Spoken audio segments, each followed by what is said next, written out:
Ho, ho, ho, once again. We're back. Part Oh my 2, god. second round. It's Boxing Day. You're boxing stuff, putting things in boxes, boxing people, whatever associates directly with that. You're doing it. And then you're thinking, oh, I could put on a podcast. Because you obviously watched the one from yesterday, so now you're watching this one today. Definitely, 100%. And we've split it into If you're not, that's easily... okay. No, not okay. That's all right. If you split, it's easy to Oh. split. Easy consumable 6-hour pieces. Beautiful. Not that I know how long this one's going to be, but that's a fair guess.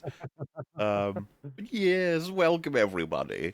We're here to talk about the second half of the critically acclaimed The Penguin television The series. Penguin. Oh, just wonderful.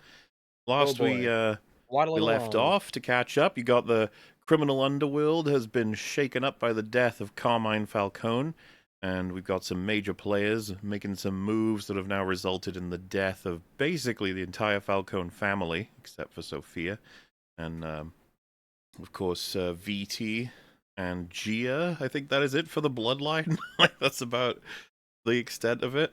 And then Penguin, he's doing his thing. This place here and there, and we've got Maroney's in he's in Blackgate, right? That's the not Arkham Asylum prison in the And world. they are very angry at Penguin at the moment. Yes. He is, Oh, not Penguin. in good standing. So like he's in a really bad place at this point in the story. He's in a lot of trouble. Things He could be is, better. but Things I were really suppose looking up for him, but what was interesting is, of course, his attitude about it. When Vic picked him up, he was like, "All right, let's fucking go. Crisis is an opportunity, okay?" Yeah, he's kind of hype about it, all things considered. Yeah. Which, I guess brings us to continue, because the show is going to drag us over to Mr. Penguin himself, recalibrating, you could say. the big P-Dog. We know. We join back up with him and Vic, and the plum car having been destroyed, or at least damaged. It was still plum functional Maserati. somewhat, but he's not going to allow it to stay Well, even yeah, it was semi-functional. probably functional before he set it on fire. That'll do it sometimes with cars, you know? Yeah. And Being on fire, it's the weakness of most cars. you gotta fix that someday. Maybe those Cybertrucks, are they immune to fire? I'm sure. Probably. Like They're electric probably cars actually extra like the vulnerable. opposite of that. That if they, They, they get on they'll fire, like they explode a city really if you... yeah, they're really hard to put out. So I don't think so. No. Well, he starts. He's reminded, you know. He's thinking about good old Rex Calabrese and his gold Cadillac with white leather seats. It would roll down your street and it made you feel like your block was blessed. Made a kid with a bum leg feel like he could be king. Gotta love these little injections here and there. You keep getting a build up of his background. He's saying it to somebody who is not likely to mock him. No, for this story. not only that, but it would simultaneously tell us a little bit about what his goals are in terms of trying to have influence over people, whether earned or not, and then where he got it from. White leather seats. Yeah. And you might have thought maybe they would carve out this Rex fella only in lines like that, but we do get more on him. More episodes go on. And yeah, I don't know, appearances, very important to us in lots of ways, and I like that they have the aspect of him constantly taking care of how he's dressed, how he's perceived, and the car and the suit and the hair, everything's a part of that. And he says, "You came back, Vic, you put your ass on the line for me. 100 Maseratis couldn't replace that. Oh, this one came pretty damn close. It's you and me now, till the end. And ain't it time we get some goddamn respect?" And Vic says, "Let's fucking go." Which is like, oh shit. He's made his decision. He is. Yeah, he has. He's He had really his locked choice. himself in. He's committed now. He is committed. Yes. Mhm. And that's part of like the excitement aspect, I suppose. Like, there's nothing we can't do. When I was watching this, I do feel like there was, because a lot of, you know, when you're watching a show and you have a lot of, what would be a good way to describe it? Like, when you watch a show and you're not impressed with it and it seems so very normal and standard, you kind of like know what everyone's going to do and what's generally going to happen. In this, I feel like they're willing to take risks and do things that are kind of shocking, a little out of left field. They're willing to commit to stuff. I'm thinking, oh, Vic's story might end here and that he actually leaves. Well, I'm referring to the end of last Right, episode. right. Like, there was a part of me that was like, oh, he might just leave. He might fuck off, and that's Vic's story. That's his character's involvement. He gets in, makes his choice, and then leaves, and now Penguin is without somebody. But the fact that he came back, I was like, oh, it's neat. And it didn't like surprise me, but I was willing for them to entertain both of those being options. So now that we've kind of had him commit to do this decision, I'm like, all right, he's locked in here. I know that as I was watching this show, I was anticipating the release of Arcane Season 2. And of course, Yes. part of the reason to anticipate that in a positive sense is because Arcane Season 1 had what we like to call teeth, meaning it didn't hold back. Where the story had certain things have to happen, it made them happen. It makes you feel like you're watching a very real story, and it can have some great impact with shock. The Penguin, I was more so just like, this seems like a neat TV show, I'm liking it, I can recommend what I've seen so far, but who knows where it'll end up, and, trust issues, we've been over this, but by the time we finish this show, I would say this is apparently, in a spiritual way, where Arcane Season 2's teeth went. This show took it. Yeah, I don't know. Close the door, open a window. I That's don't the know. saying, right? Something like that. Yeah. It is really weird. Who swooped in to be the hero of 2024? It's me, the Penguin. And I'm like, what? Who Like, are all you? right, fine, Get out I of my guess. house. No, actually, you can stay. So, a few crew members turn up. Oz has contacted them, and he says that we're going to be capturing Salvatore's son to use as leverage to recover, essentially, the bliss drugs, the source of them, because they would have stolen it from him. Because of, I mean, I don't need to recount. This thing is it's built on several backstabbings at this point, and it's kind of interesting. They comment on his car, and what a tragedy. And he says, only the good die young, which I think is an interesting line. It is a very interesting line. Because reference to the song. Yes, referencing the song. Yeah. Anyway, moving on from that, they cut us right into the action because this show keeps on fucking moving. You get this wonderful little edit here of he's getting tattoo done, and he's listening to music, and so you get the muffled like sounds that he can't quite make out as anything to worry about, but we get the visual of people getting shot to death and the fucking the blasts of light, different kinds of things, and he's gradually like, what's going on? Then he gets splattered with blood, and he's like, what the fuck? And it's just a nice way to gradually reveal it. I like how we go instantly from, oh, hey, Vic, you're back. We're going to go on all these adventures together. And then instantly they walk in and start murdering and kidnapping a guy. Yeah, what's cool is they show that Vic was actually kind of important. He grabs Vic the guy got down him. and punches him as well. It's what I mean about it's kind of an interesting thing of show don't tell. It's like he told us he's in, and he's shown us he's in. It's like, well, yeah. Exactly. But yeah, and now that that's happened, we can cut straight into Blackgate. Where he's like, I want my mushrooms, and what I find interesting is that they're pretty pissed about this, naturally, but for a reason that's seemingly more so than one might expect. They say there's a code, our son is not a pawn. So one assumes that there is a sense of, like, don't involve or use family members who aren't directly involved already with the whatever dealings are happening, perhaps. Or maybe ones that are just distant and not to do with this thing, which, again, I think Penguin says, what, did I take the wrong Moroni? Is that it? Almost implying, like, whatever. This is the game. Well, he doesn't care. Yeah. He definitely doesn't care, and he knows he can wrench it in to force them to do certain things, which is, of course, why he's very aware of just how much his loved ones can be used to make him do all kinds of shit. But he's got to be careful. I suppose it's noteworthy in this case because if there's, you've got a lot less of the Moronis and the Falcones up to this point, but if there was one impression you got from essentially how Sal runs things, it's that loyalty is very important to him. Yeah. So obviously Penguin just going after his family, it's like, oh shit, yeah, that's gonna get him furious. Like of all the things that you can do, that's gonna make him really angry. And it's just fascinating to me that he's Oz's perspective on this is almost like, what the fuck? Like we're all killing each other. Who cares? Yeah, I stole your son. Whatever. And so there's like this different level of code being used by both. Penguin recognizes it so hard as a vulnerability that he, of course, has faked his mother's death, and maybe will do other things in future as a result of that. But who knows? In any case, but, in terms of like cutting through it, it is like the part where Sal just stands up and he's fucking furious, and then Penguin's like, just put your dick away, all right? Like, yeah.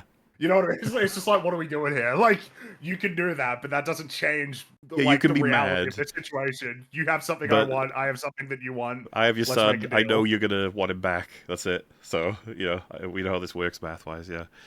And he says for the meetup where they can do the exchange, Nadia can take one guard because he's a gentleman, and she says in Farsi that he's gonna betray them, which. Yeah, probably. And he's like, we will be ready. Meaning, of course, it's like, we'll betray him first. It's like, all right. I guess that's where we're at, you know? And it's also at the point where I think Oz knows they know, and they know Oz knows, and that it's so lacking in any sense of trust that they're basically just going to have to see who can outplay the other better. Yeah, exactly. And, Oz on his way out is organizing the assassination of Salvatore Maroni. Like literally steps away from making this. It's just such he's spinning all these plates, you know, like he's got all of his plates spinning, doesn't he? What a wonderful guy. And yeah, he wants to leave, but the guards are distracted from a news report where the Falcones have been gassed in their own bloody house. How Oh my horrifying. good. Well, they call it an accident. They say on Mm. the TV like, "Oh, what an unfortunate accident that it is that this has occurred." Tragically died. It is a tragic. It's a Hmm. tragic. It's a big tragic. But yeah, so I guess it's an easy segue then for the show to move into having a look-see at Sophia. What's she up to? And one of the first things we see is Gia is being taken by the Brookside Children's Home. She's going to be in the, I guess, the system for orphans now. You orphaned her, Sophia. You feel okay about that? Who knows? Maybe we'll get more I on wonder that. if there'll be scenes later on that sort of explore how she feels about the decision that she's made No, here and its I don't think consequences. so. Only good shows would do that for me. Yeah, that's true. That's true. Police Yeah, chief. I mean, right. In another show, she would disappear and she would no longer be a part of this story. Yeah. Police Chief Bok, the very same from the movie, meets with Sophia. Yes. And he's asking some very normal questions, like why was Sophia Very not in the distinctive building? voice. Oh, very distinctive voice. Yeah, I'm Very assuming distinctive voice. he's probably got some throat thing of some kind. But he didn't. His voice wasn't as impactful in that way for me in the movie because I don't think he gets as many lines, or they're like said in a more. I'm trying to think. He was in the scene where Batman wakes up, right, in the police station, and isn't he the one that's like, Gordon, let us, blah blah blah. I can't remember how many speaking lines he actually gets, but obviously this sequence he gets a lot, back and forth with Sophia. And yeah, one of the first questions that he's obviously going to ask is, why weren't you gassed too? What's going on, huh? What's your excuse? And she says there was an argument between Uncle Luca and cousin Johnny, and Carla asked her to take Gia outside to keep her away from it. Something about Luca's wife, Tina, which is a nice little way of using the actual affair to plant a believable idea of an argument that would have happened as a result, and that she took a child out of the room so that she wouldn't have to listen to it. It's just like... Well, and also that in terms of Johnny, right? Like it's who she's deliberately left alive. It's like, where is he? It's like, yeah, it's kind of, she was this was a bit of a plan, really. She did think this one through. He's clever. And she says, I don't know where VT is. Didn't come back inside till this morning, and that's when she... And this, again, is a testament to Miliotti's acting. She says she didn't come back until the morning, and that's when I saw the bodies. And she does this, like, very feigned, I'm so upset, but really I'm not. Like, she's... the way I would interpret it is, one, you take it the direction of she's deliberately showing a bit of, like, I fucking hated them to even the police chief, but it's also, it could just be that she's not a good actress in universe, you know? And so she's not actually able to sufficiently fake Which is the emotions. which in the meta is an interesting thing to think about. It's like, I need you to act like you're a bad actor. Yeah. It's cool shit. That's what I mean about Action. she has so many different modes. And he says, this thing is awfully suspicious, don't you think? So it kind of switches the sort of the tone of the conversation instantly. I mean, everybody would look at this situation and be like, so you killed them all? It's like, no. You're kind of a dick. And she says, is it common for the chief of police to respond to house calls? We're quite a ways from the city. I hope you didn't come to my home to throw my family's death in my face. And he says, it's a new era in Gotham. The mayor-elect's got a mandate to put an end to the scum of this city. I'm assuming broadly across the story of the Batman films, we're going to see a cleanup of corruption and criminals, just like in the Nolan movies eventually. And we have to start out with it being pretty bad. But look, we've wiped out most of the Falcones. That's good, right? Great. They're all scum. We hate them all. They're bad people. Except for, I don't know, maybe Gia. She's going to start up a new Falcone family. It's going to be great. But yeah, like I said, I don't think anyone believes it's a complete accident, but there's not a lot anyone can do about it. That's funny to think about in the orphanage. We just have a B plot where she builds up a mob with kids in the orphanage. Falcones. Yeah, they do like candy is their sort of currency that they're moving around and instead of drugs and stuff. Oh yeah, sugar. Yeah, where instead of cutting like cocaine and stuff, it's just blocks of sugar. Yeah. So with that new approach to squashing corruption, there's this in a way would just be good news, I guess, for I imagine the police department. And she says, I assume you're here to see it yourself. Your boys are gonna go for beers later, maybe swap photos of my dead relatives, or you're gonna sell them to the Gazette to make up for all those lost kickbacks. And he just says, we're doing our due diligence. We're doing it. The Batman covered a lot of this crazy corruption shit going on with the Falcones, the renewal fund, all of that, and it's all been crushed and exposed. So, with the help of the Riddler, what a good guy. Bum, bum, bum, bum. And Sophia.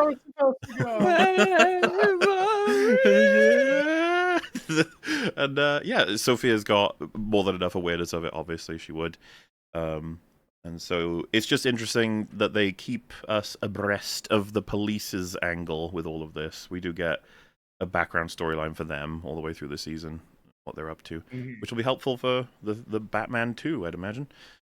And it's an interesting conversation, I think, because it starts as the obvious, like it's a cop trying to figure out what happened with a victim, but they both know each other so well that it becomes essentially just two players in the game, kind of subtextually discussing what this means for the future, which is kind of fun. Like, neither of them are actually treating this the way that their roles are.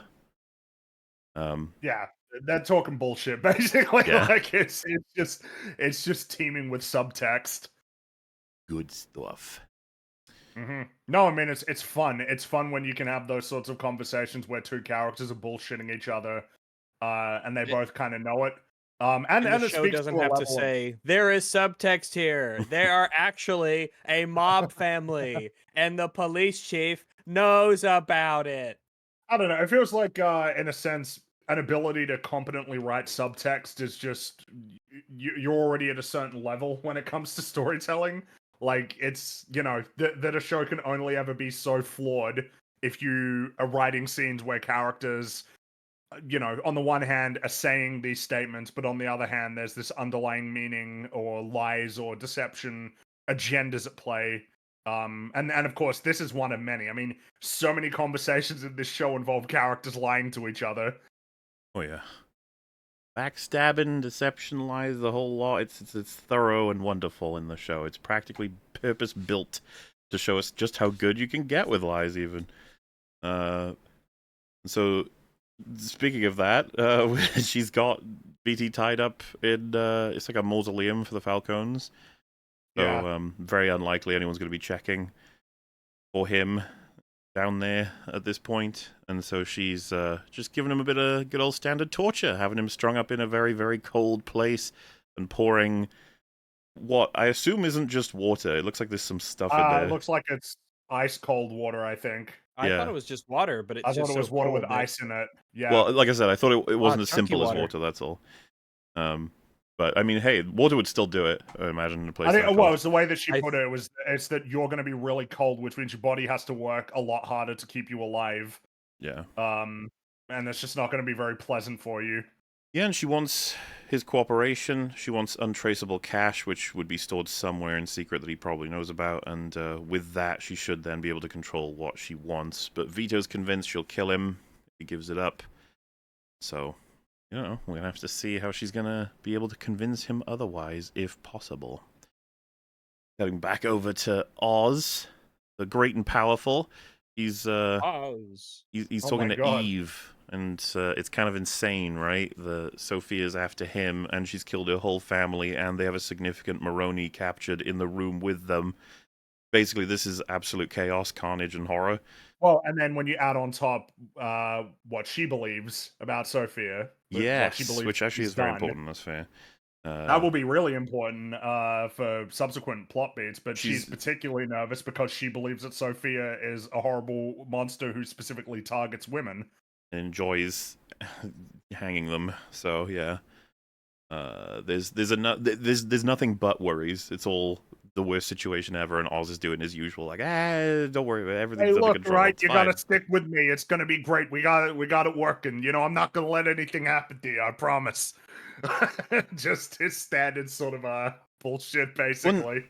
You know, it works well enough on her, and then his men are not looking particularly happy with all this, and he says, none of these fucks were friends of ours. They never made us. Luca Falcone didn't even know your fucking names. So who you missing? Viti? Milos? Guy wore lifts in his shoes. We all knew it.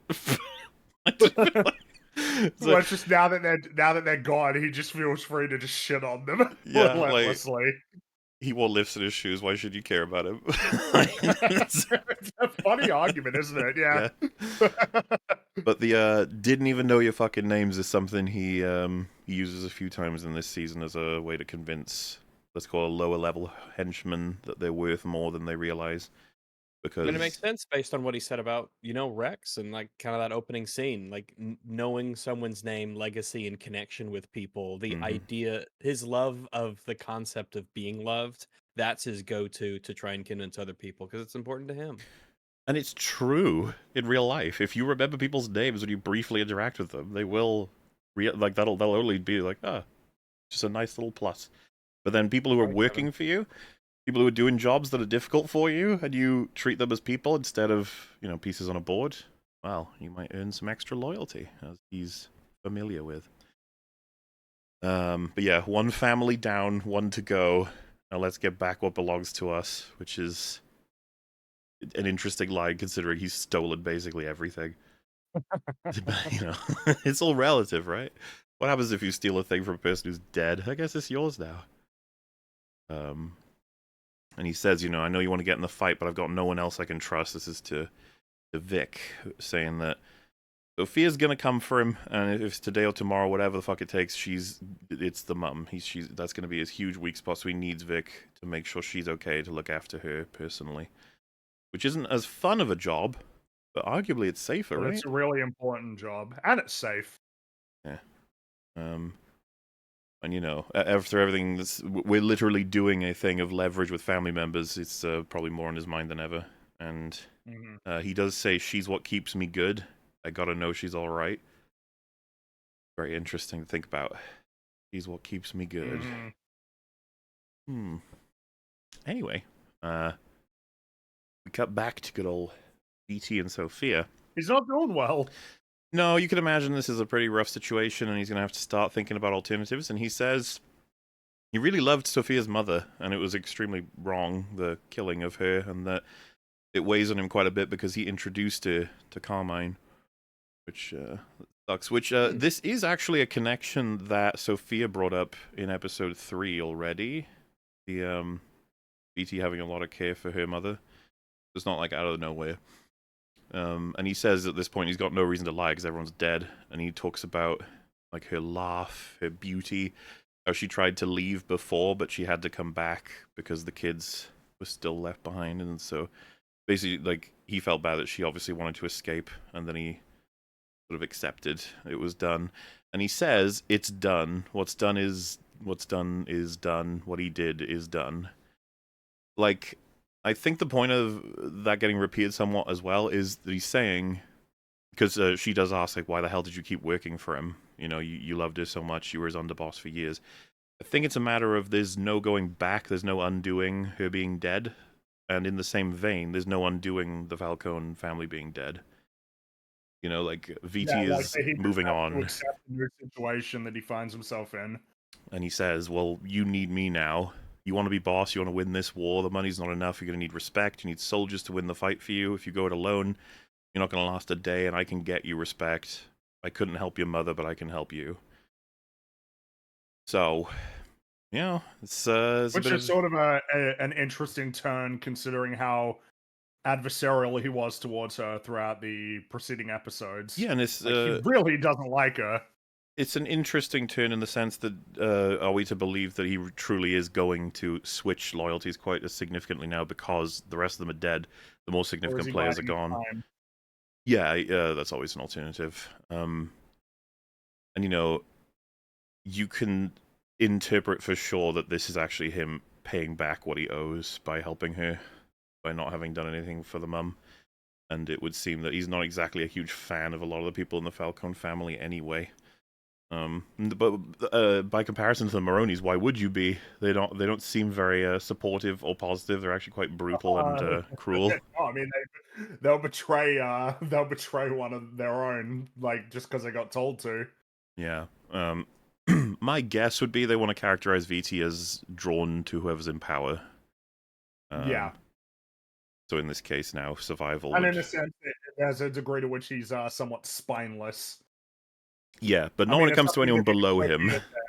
Like that she was saying during this scene, like, you're not that strong, like, you know, like, who are we kidding here in terms of your ability to endure this? The thing is, right, either he dies or he negotiates a motivation to her, and then he gives her the location of the money as proof, and then she lets him go. So it's like his offer is made more substantive by doing that, and that's like basically his only chance at staying alive. Pretty much. So he's done what he can. He's played every hand possible. And that's that. Let's see how it turns out. Victor pops over to Oz's mum's place, Francis, and sees that she's been cooking without remembering she's cooking, and she's just stuck in her room looking at a box of heirlooms. And Victor has to remind her that, you know, who he is, because she doesn't quite see people as they are sometimes. And she's... So as soon as he says it, she switches pretty quick. Yeah, this is part of what I think should be, you know, celebrated about the actress. She very much has to play different versions of herself as well. And, you know, it's nailed quite a bit. And they're quite sensitive portrayals, too. You got to get this stuff close to right. They're very awkward to do. But she's essentially seeing family that are long dead. So it's... which you got a glimpse of during the earlier, the first time that in the that Penguin visited her. Yeah. She's in the bathtub. Injured herself as well. And upon finding out the Falcones have been wiped out, she's pretty happy about the news. She doesn't believe it at first, but Victor keeps saying that it was Oz for sure. Definitely Oz is the one that did it, which, like, well, I guess she's not going to find out any different, so... And yeah, she's basically fully convinced, like, he's gonna need our help going forward. It's like, sure, let's go, Francis. But I do like how Victor does lie to her. I think that if this was, he's like, he didn't seem like the type when we first met him, but now he's legitimately going out of his way to make a choice for the sake of Oz. I think it's because he's already seen her. He knows how much her respect means to him, and he's doing this as like an earnest, kind gesture, as something he thinks Oz would like. The attack on Salvator goes ahead. We don't see the result. Well, the guy makes the big mistake, which is that he declares himself before he's finished the job, and it's like, yeah, you and this is Clancy Brown. He's a big guy. He is a big guy. A big strong fella. He made the same mistake as that guy in the non-canonical ending of Grand Theft Auto 4, where he declared himself to Nico before pulling the trigger. Does get Again, in the stabbed though. non-canonical ending, he does get stabbed. So you are, but of course, when you watch that scene, it's like, oh, he's surviving. Well, they did He show us is, a body, so yeah. He's yeah. Well, probably it's just also- that they showed him fighting back. So of course he'll be injured, but he's making it out of this situation. Mhm. So we get the meat. Oz turns up with Nadia's son, and he's clearly covered in some kind of liquid. Curious. I'm sure it's just water. Nadia, as expected. Yeah. As soon as he came out and he was drenched, I was like, oh, I think that's went not swimming. water. I think that's some other substance. Actually, that was Mhm. definitely the impression I got as soon as he walked out. Well, and Oz is wearing gloves too, like trying not to get Yeah. anything on him. It's like, and she, as expected, betrays Oz. Bunch of men appear at a higher level and start shooting. Oz and his guy counter by shooting. And I will say this was a bit weak, IMO. Yeah, a little there's plot nothing here. armory, a Well, little... it's a wasted opportunity. For you could have had something cool Well, in terms of how they outplay each our other. guys had the high ground. They had the Yeah, high they ground, just and it come was out just and they got Penguin and shot his buddy. instantly. Yeah, Like, hiding alright, well, behind that- like a that's very happened. narrow beam, a What very you narrow want, steel beam. as cheesy as it could be, you want like a bunch of men who are ready in plain sight hiding or something from her, but then Oz's men are behind all of them and take them out before they Yeah. could. You're just like, oh shit, counter, Yeah, a countered. double Because in cross. this case, it really is just like, damn, good thing those guys didn't aim so well. Yeah. Well, Otherwise- there's guys who are otherwise just they would've behind won. Oz that appear, and he just turns and shoots them, and they're dead. Yeah, It's I like, got some. okay. So, Right. Mhm. Sure, you very skillfully eliminated them. yeah. That's fortunate that they all missed you and you just shot them better. But Well, good thing he brought this guy with him as well. Like Penguin's guy did yeah, a really he good job. does. He disarmed the guy that was next to him and took out like 3 dudes. Legendary henchman. Yeah. So, with that sorted, Penguin gets out a lighter and drops it on the trail and fucking burns Nadia and his son together in a pretty brutal moment. He just watches it. Not a pleasant way to go. I'm not exactly sure how to describe his expression as well. You just gotta look at it. You just gotta see it. It's a very fascinating expression. Yeah, I can get it clean on screen. It's I'm not sure how to describe it other than like it's a weird sort of mixture of like satisfaction with himself, maybe a little bit horrified by what he's done, because it is Probably really a little bit in grim. there, yeah. It feels like it's a few different emotions sort of all mixed together in one. So unnecessary. Could have just shot them. But burning to death, just screams for ages. It's not one of the most preferred ways to go. However, it does set off the fire extinguisher system, and that hits the mushrooms, which they've already established a while ago are very sensitive to any changes in room temperature or just the environment in general. So Yeah. not good news. And once they've escaped, we discover that basically all the mushrooms have been fucked up by this, except for the ones a couple of in the buckets. them that were in a big. Yeah, that's right. So yeah, not good news because that sets him back a decent bit, and he gets a call from his would-be assassin in Blackgate. And he's like, "Hey, tell me something good." And you just have Clancy Brown being like, I don't know why. "Like he's dead, you little bitch." There's always funny things that happen where it's like, "Hey, tell me something good," and then it's the bad guy. Or in some stories, the good guy talking to the bad guys, right? Just letting them know that their plan's been ruined. It's just like a very funny sort of exchange. I think, But, yeah, because Oz does it back to, I want to say Sophia at some point in this season as well. The like call of, is the job done? And it's like, the job isn't done at all. Yeah. But the thing is that Oz has something of an Uno reverse card to pull. Little bit, yeah. In this situation. It's weird. I guess I'm just trying to just a second before I say this. I want to make sure that our canonical timeline is okay for me to say this. But that we had this in Die Hard. Yes, we did have it in I mean, Die Hard it that we happens- it previously happens covered. It happens all the time in Die Hard, where whether it's Hans or Simon or just any number of the bad guys who pop up, and then fucking John McClane, like, attention, Nils is dead. Just it's always very entertaining, especially when you just get the look on their face. It's such an important thing as the look on the character's face when they realize that John has sabotaged their plan. Yep.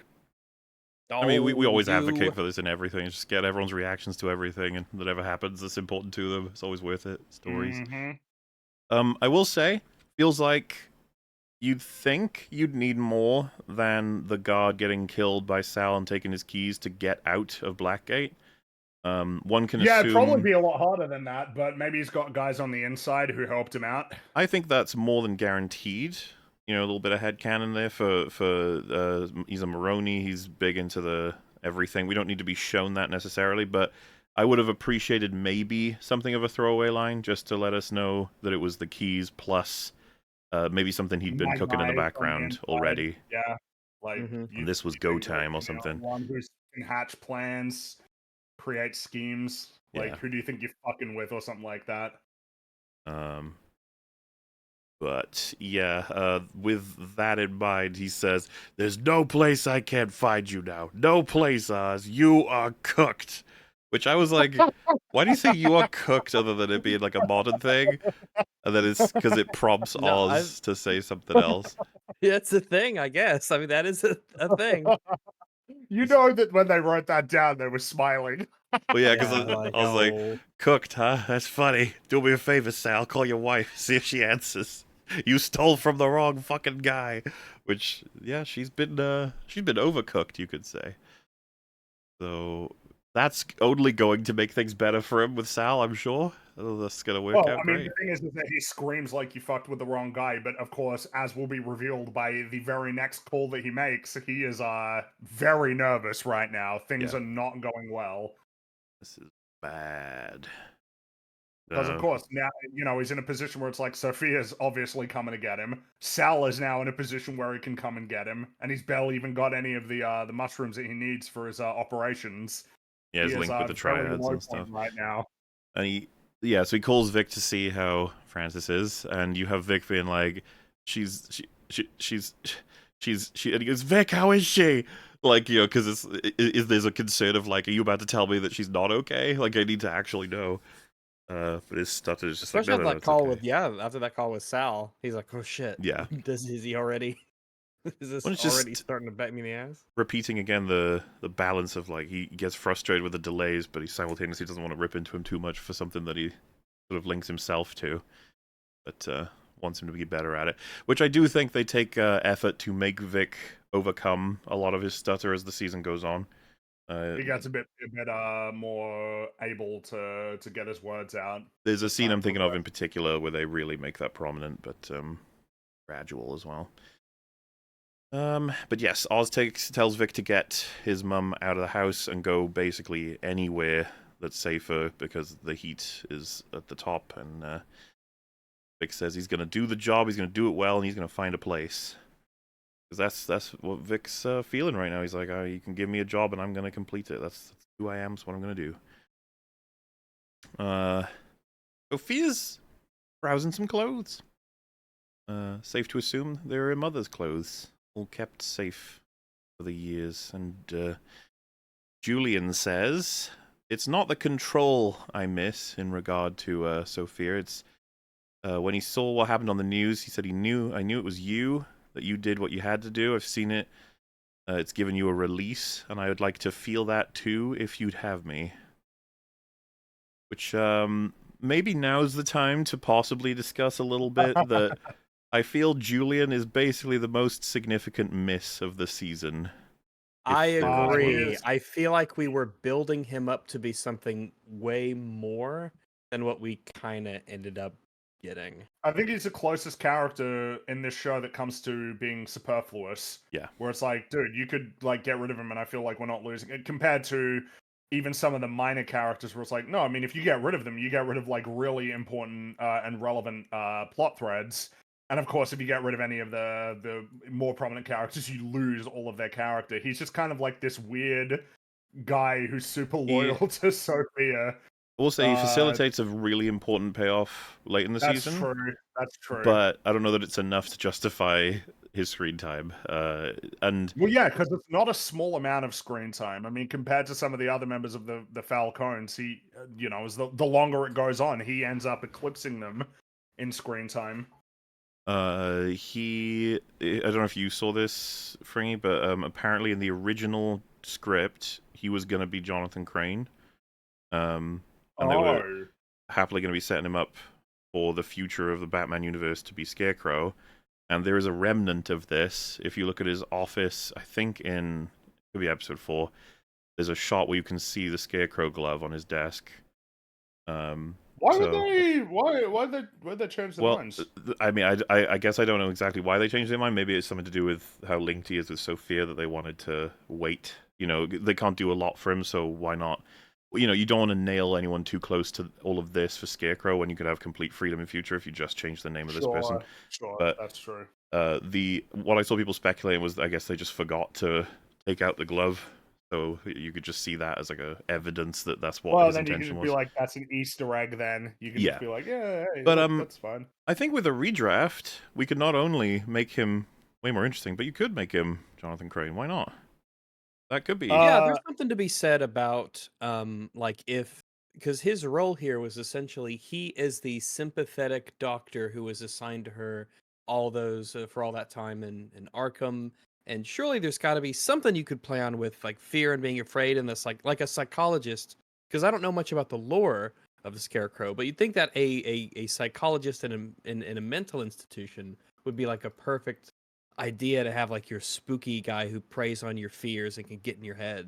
When you got the angle with the drugs that are being used, which is probably another remnant of what they were doing with him, lots of experimentation and all that horrifying this, that, and the other thing, and just yeah, you can put all the pieces. He can be nice and creepy. You can even make the sequences with the hallucinations and stuff much creepier in terms of how he's involved in them.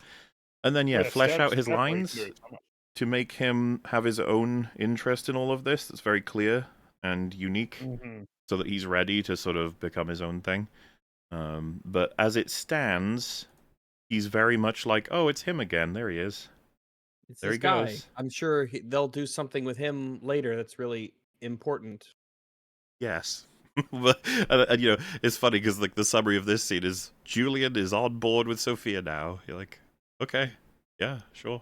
He's going to be helping her. I figured he would be. I think he would be based on his introduction scene with her on the couch having that like massive panic attack and how close he was able to get to her to calm her down. Like he understood the weird wavelength that she seemed to be operating on. And that shared vulnerability is often something that links people together. I think the show's argument would be that Sophia thinks he misses his relationship with her in Arkham, and that he's trying to convince her, no, I want to see you be free. I want to see you get your revenge. And it's like, see, there you go. And you're like, okay. Are you familiar with the movie White Heat? No. White Heat's a 1949 like kind of like gangstery kind of movie where James Cagney plays this gangster mobster criminal guy, and oddly enough, he really loves his ma. It's like the famous ending line, like, "Look at me, I'm on top of the world," and he's in fire and everything like that. But James Cagney meets a guy in prison, and they become really friends and trust each other because James Cagney's character has this terrible pain that he gets in his head, and this other prisoner kind of like knows how to make that pain go away. So when James Cagney is very vulnerable, which is a big deal in his role as like a mobster kind of guy, it shows this kind of trust that's established between the two because this guy can take care of me when I'm vulnerable, when he could fuck me over, but he didn't. So even going as far back as 1949 to this famous movie, yeah, you have already that kind of that thing you could set up and draw upon here for the Penguin, and they don't. Certainly not in a way that's very compelling, that's all. Anyway, she's now wearing, again, clothing that's a bit more confident and revealing and showcasing pretty hardcore all of the scarring again that I guess would be regularly redone because she still has her nightmares where she's scratching at her own throat. But I assume those would become lesser and lesser the more she's able to, let's call it, realize her ultimate dreams and goals and rectify the damage that this family did to her. So VT quiets everyone down. Nice. This is a family meeting, but of course most of the family members are dead. These are more so like the heads of the henchmen, I would guess. The significant leadership of just all the soldier folks. And VT's obviously more familiar with all of that to be able to collect them up. She tells him she gassed the family, not the expected opening line. VT's clearly uncomfortable as fuck. He's like, why? You know, we're trying to gain leverage. I guess we're going to just tell them we killed everybody. And she says she hated them for what they did to her and her mother, and that the men in the room are always overlooked as expendable, and that the war with the Maronis is pointless and it's coming to an end. That's an interesting play that she did not share with VT. And so he obviously wants to try and smooth it over and maybe direct her somewhere different. And so he starts to speak about how this is insane. And before he could say anything else, she killed him. And I would assume pretty symbolically basically being like, we have everything now. We don't need the old god. They're all gone. Poor VT. Poor actor, too. He gets killed in a lot of stuff. But he does a good job. So it's hello, goodbye, I suppose. I remembered between the two parts is that he was in Man of Steel. That's right. He was one of the Daily Planet guys. Yeah, and he put his life on the line to save a whole bunch of people. And then at the end, he's like, they made fun of him. Let's how about we go on a date? And then they're like, lol, why would we do that? It's like, okay. It actually pissed me off. It actually pissed me the fuck off that they did that. It's not fair and it ain't right. It ain't right. It ain't right, damn it. You could have entertained one date. Oh, he's just looking to have a meal. He put his life on the line to save you. He was willing to maybe sacrifice himself to save you. And you made fun of him.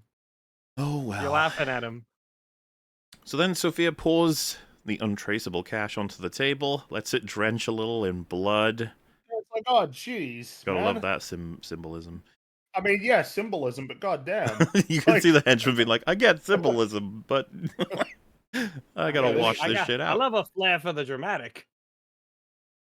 But yeah, Falcone's pretty much done. She says she's a Gigante. That's her mother's maiden name, and she's going to run the family that way. Fuck the Falcones. Hey. Which, they were called the Falcones in the Nolan trilogy, right? Which is just a different way to pronounce the same word. Well, the plural, whenever you have Italians, the plural, you add, like you don't, for instance, macaroni, it's more than one macaron, right? Well, if you just took one of them out, it's a macaron. But but I'm referring to the fact that he would be Carmine Falcone rather than Carmine Falcone. I know, everything I said was absolutely horseshit. I was just fucking. Well, but you could, in theory, there's lots of ways to pronounce it, it's kind of the point I'm making, but it's interesting for Batman fans to track this shit along with, like, Raish and Raz is another one of just... just when the names get changed for no apparent reason. Or pronunciation, is there a reason? Is it like a legal thing, or is it a rights thing, or... I don't know, they just call him Raz Al Ghul. I don't know if there was a story behind it, but his name is Raish Al Ghul. That's his name. They call him Raz. Don't know how it happens. Yeah.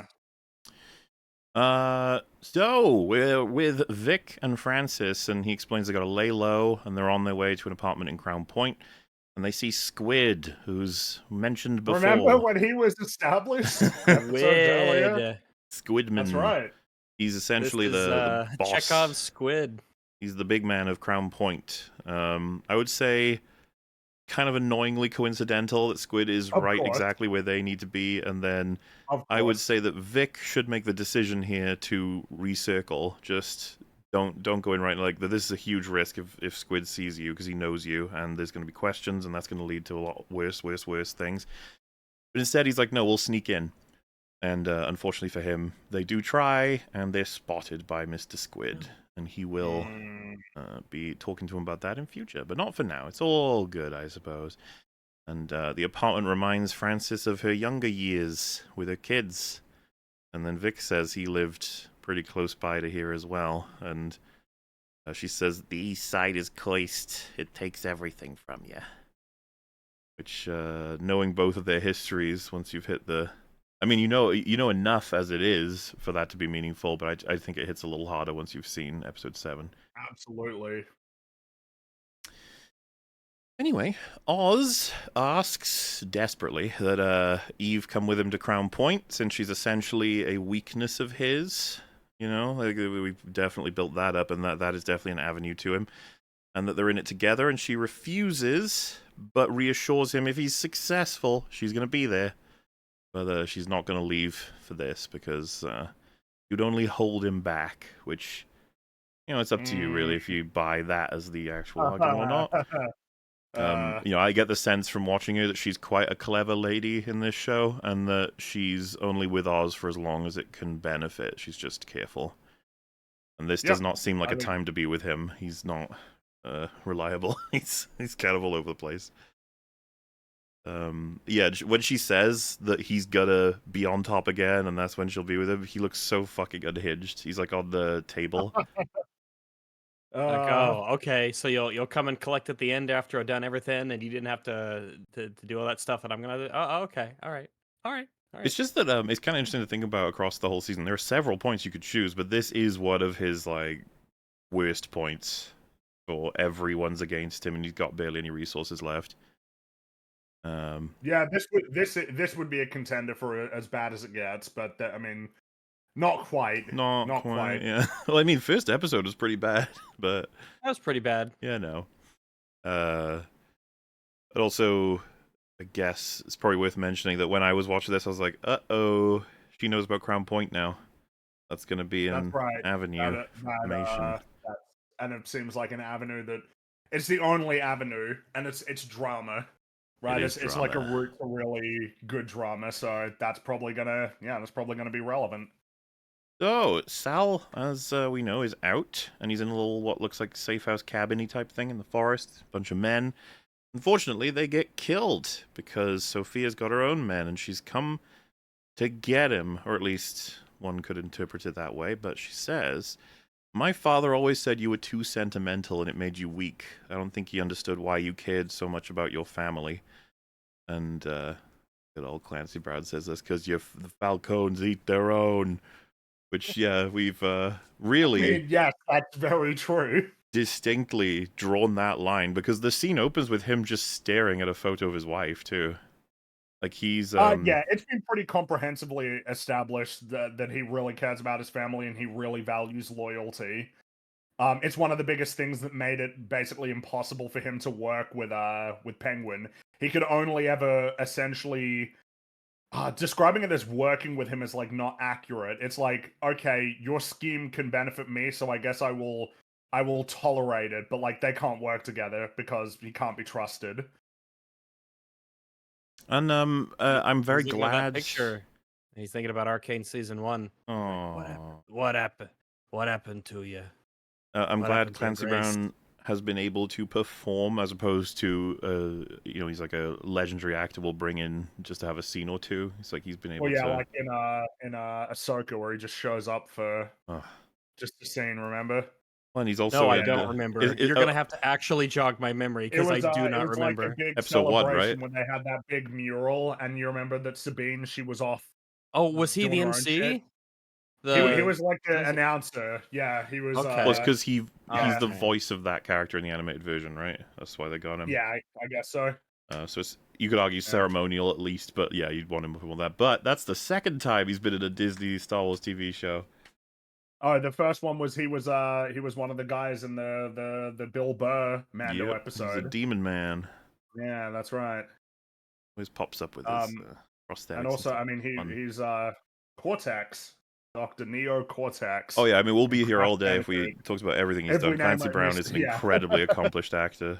With one of his best roles possibly being Mr. Krabs, but it's certainly up to you. I mean, I think that's a fair choice. Oh, okay. I mean, that's a fair choice. He's brilliant. It's got to be among the most iconic. Yeah. It would be, yeah. But yeah, you got Highlander as well. a lot of people know him from. Anyway, because he's been going for fucking ages. And I hope Yeah, he continues to go for ages. I sure hope so. Anyway, Sophia explains that Oz is basically at the point of being responsible for having destroyed them both, that the war between the families can end because there's no more Falcones. The Gigantes and the Maronis can destroy Oz, and that can be that. Really interesting to consider that Oz has been desperately manipulating everything, backstabbing, doing all this kind of shit, and now he's actually managed to do enough damage that the remains of the two families are joining to destroy him personally.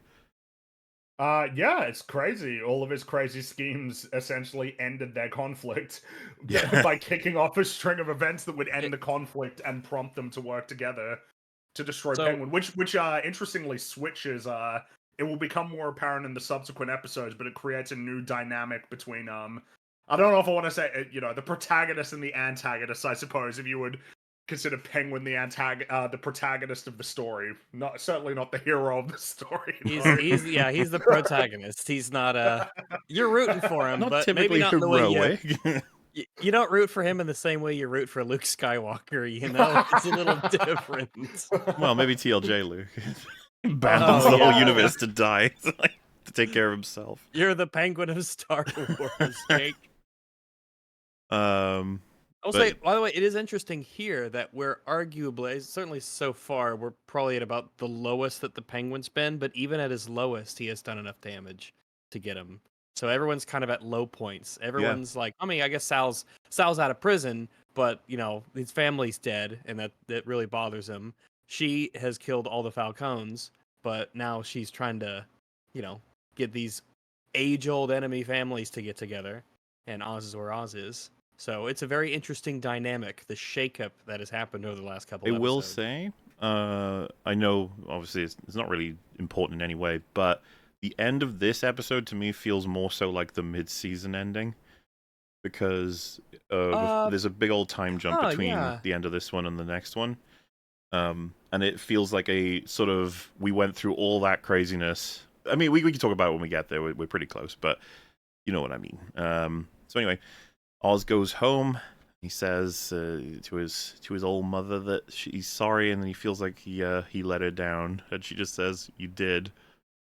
It's like, oh. And she says, "Such big dreams, like your father." And he says, "No, I ain't like him. I can fix this." And I can't sell it as well as Colin Farrell and Deirdre O'Connell can, obviously, but these two nail a sense that they're mother and son. It's you can tell he's so desperate to ensure she's not going to say things like "you're a failure" or that there's any proof that he hasn't done everything to provide for her. And even like the whole aspect of it, not just a son, but that like he is so vulnerable when he's with her, like little boy type situation rather than just simply a son. And it's nailed as far as I'm concerned. And she says, "Taking me back here, you're throwing it in my face, what I lost." And he says, "I lost him too." And she says, "What kind of man can't take care of his own mother?" And then forces him off. Like, all he's doing is just holding on to her, right? And then she's like, "Get off, get off, get off." It's just like, oof. When you learn the context, Yes. will change how you This, perceive this. on a because, first run, can give you a sense that simply like, oh man, she's so cruel to him. Like, he's still trying, even though, but holy fuck, this is completely different when you know more context. That's right.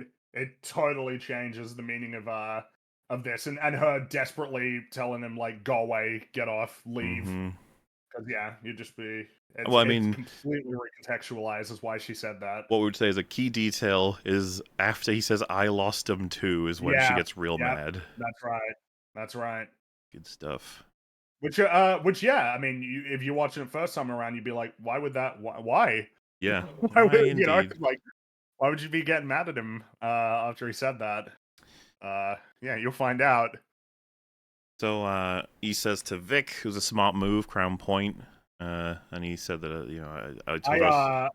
It's kind of funny. I view it as like, I mean, it's not a bad move, but like, wouldn't getting the fuck out of Gotham be like the best? You'd think, especially just give them enough money to survive and then cycle more money to them when needed. Go to Metropolis or better yet, go to like go to Wyoming or something. Go to like Yeah. Nebraska or Wyoming. Kansas. Go really far. Yeah, just really far away. When I agree. nobody is around. And I think they should have thrown it in as a possibility. And then Oz is like, I don't want my ma that far away. Yeah, you know? like he still wants to be in a position where he can see her Yeah, and that know would be that she's easy. nearby. Yeah, no, like I said, I don't think it's a bad idea. I just don't think it's the best idea. Not for evading a possible result, which, yeah. And he says that he's always wanted to get his mum a penthouse, the best view in the city. Which, holy shit, what an important statement. Yes. It's what's known as foreshadowing. And Vic says, what happened to your brothers? And Oz says, the city took them, just like it took your family. There's nothing I could... I was too weak. What Again, a line. This is a line that you're given more reason to think about after you find out the story. Cutting himself off when saying there's nothing I could do. Like, even he couldn't bring himself to say that. and this guy is full of shit. He is like a brazen liar, and he can't even say that himself. What a show that he says I was too weak, and I can sit and think about that for a while. Like, what does that mean? What is he thinking about when he says that? Too weak. Anyway, Oz then realizes that the underground has been flooded a whole bunch, but the place where he used to sort of play and mess around, it's the underground tunnels, and it actually sort of has drained out a decent amount now that it can actually be workable. You can get in there, and he was thinking, these tunnels, they go all over and under Gotham. There'd actually be a pretty good network to remain hidden and also get your operation going in and out. And they're kind of a perfect place for mushrooms to grow. So, and you hear that and you're like, man, like that would probably be really useful if it wasn't already being used, which it almost certainly would be. well, it's The idea is that it not being all of used by this stuff- Batman? Yeah, like there's no way that this much real estate in a city like this that's just like usable is empty. I think the show wants to argue they were fucked by the flooding, and that only recently is it drained somewhat enough that you can make use of it. I think that, and there's a lot of tunnels, but even then, yeah, it's the thing for this for me is going to be there's a huge network of tunnels. They're occupying a section, and they'll likely have guards, maybe restrictions on different parts of it, but this is only going to work for so long. This is not going to last. Well, yeah, because I mean, obviously, with this is revealed in episode 6. They get a pretty extensive operation that they establish here that works really well for them for some amount of time. The thing is, I think the people at Crown Point would have discovered this real quick. Probably. I mean, it's just a huge amount of like space in a very densely populated city. And there doesn't seem to be any real barriers to why people wouldn't be there. You need to construct some sort of a reason why. And they haven't really. It's just sort of he just kind of goes in. He knocks off a lock and they walk in, and that's kind of it. Like I said, I think they wanted us to think that it was like inaccessible up till recently. And because of I guess that's the thing is the conclusion that after the Riddler did a shit that it's now made accessible? Wouldn't it the opposite be the case? I guess if the seawall has been rebuilt and there's just a draining process happening throughout the city, I don't know. But this is pretty deep underground. You'd think this would be filled. Yeah. Especially because Crown Point was one of the major places hit with the flooding. And this is underneath Crown Point. Yeah. So I don't know exactly how that works. I'm not a sewer person, okay? I don't know how exactly they all work out, but like a lawyer. Yeah. So what I quite liked as well is that he says, "This fucking place calling me home." I was like, are we just trying the best to get some more penguiny? It feels penguiny that he's down here, right? Like, but yeah. It is reasonable a way they could do. They're not going to go Daddy DeVito, but they will, have their references where they can. No, he needs actual real penguins around to give him a funeral just in case. Oh my god. You love that part. We're laughing, but I actually love that part. Yeah, that part actually gets me. that his penguins actually care about him. Like, that for the whole of his life, nobody liked him. He was tossed away, discarded. But that his penguins were like his only true family. It's like, dude, Hey, that's when he died, they threw a parade. It wasn't much, but it was the gesture, that the no, penguins. that's They, what I mean. It's like it's Batman Returns is that's a really good movie, guys. Just in case you wait, need a reminder. were you gonna say it's the best Batman movie? I'm just saying it's a really good movie. Oh, Okay. okay. There's nothing wrong yeah. with saying it's your favorite, if that's true. I think I've said it's my favorite a couple of times. It's I really my love favorite. it. I adore Catwoman Well, in that film. Catwoman. Yeah, Catwoman. Holy shit. Such a great character. Anyway, that Yeah, no, enough wraps about up Batman Returns. episode 5. And like I said, it's like everything has been, we've just narrowly escaped. It's all been destroyed and ruined, and the two families have taken enormous hits as well, Maroni's and Falcone's. And that by the end of it, we see the plan to unite and rebuild on the mob boss sort of side, and then on Oz's side, we've got a whole operation that we can build now from a new place that we found. Like I said, to me, feels more like a mid-season finale of holy shit. Which is no problem in terms of pace, but we do indeed have 3 left. What in the world could happen next? Because, good God, the story just keeps moving. It won't stop this moving. is definitely a things are set in motion episode. You gotta love it. I certainly do. Though, I don't know, just for reference of, like, if there was such a thing as a scale, probably say that's the weakest of the episodes so far. But that doesn't mean it's not very strong. Mostly, yeah. yeah, mostly not because there's a couple little things, the burning, the ambush burning, the coincidence with Squid, a couple little things like Just that. little bits that could be but, tightened up, that's all. I mean, the fact that this is the weakest it gets. It's almost why I'm highlighting Hey. it is to say how strong 1, 2, 3, 4 were. Like, we're talking tight as a drum sort of shit. That, to be considered worse than them is really not that much of a criticism. But that, hey, it's hard to be an 11 out of 10 TV show, okay? We can't all be Band of Brothers. We try. Everyone tries.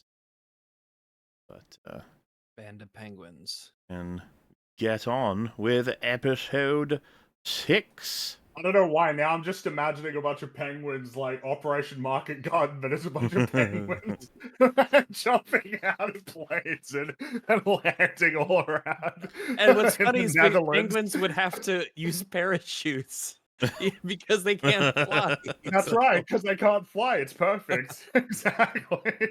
That'd be funny. He was like, "I need you to get me an army of birds for a night for an operation." And I'm then just imagining penguins. now, What just the like fuck? a giant company of. I'm sorry, penguins boss. They running only around. had penguins. I had to give you I'm just penguins. imagining it's the Battle of the Bulge, but it's just penguins running around. Like, you need artillery. Like, watch out for that. Oh, I'm man. just saying, Oddman, if you want to make $1 bazillion, you could create this. Yeah, I'm just... What, a World War II movie, but it's The penguins. penguins, yeah. Oh, and then you learn about the great grandfather of Feathers.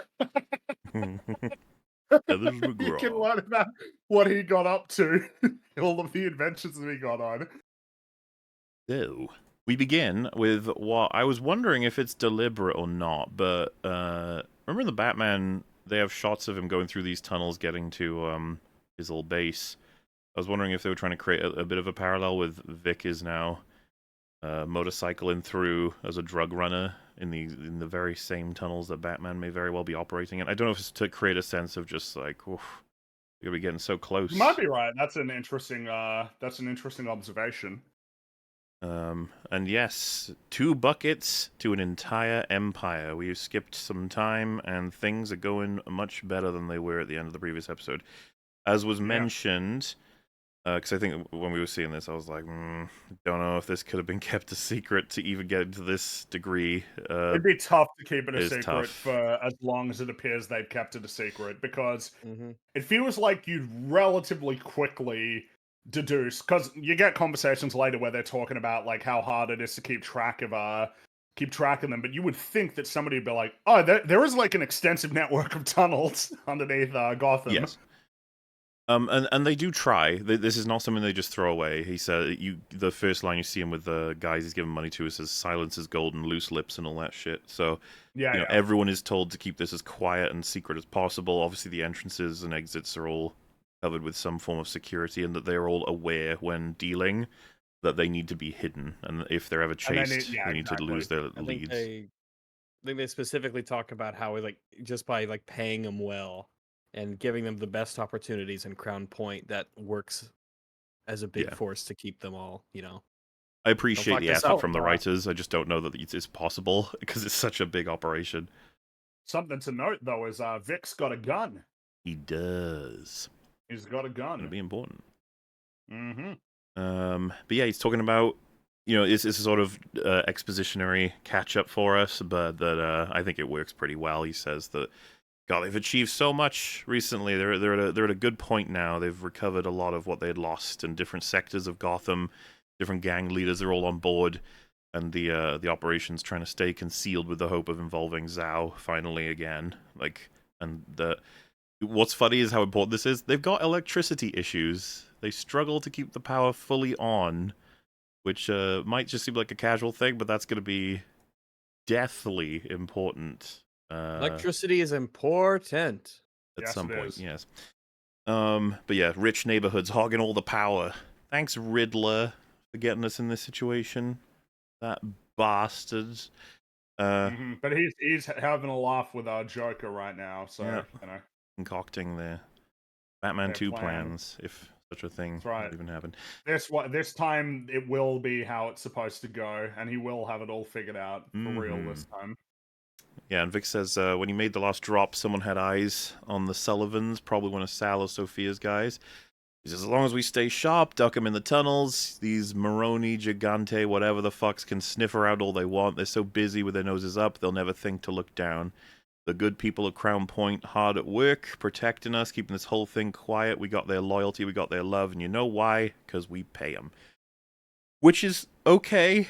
Like, I give a thumbs up. I'm like, thank you for that. I appreciate it, right and wise. But Crown Point would now be fully aware, and there are, as we know, members of Crown Point that don't even know this is going on yet, who are...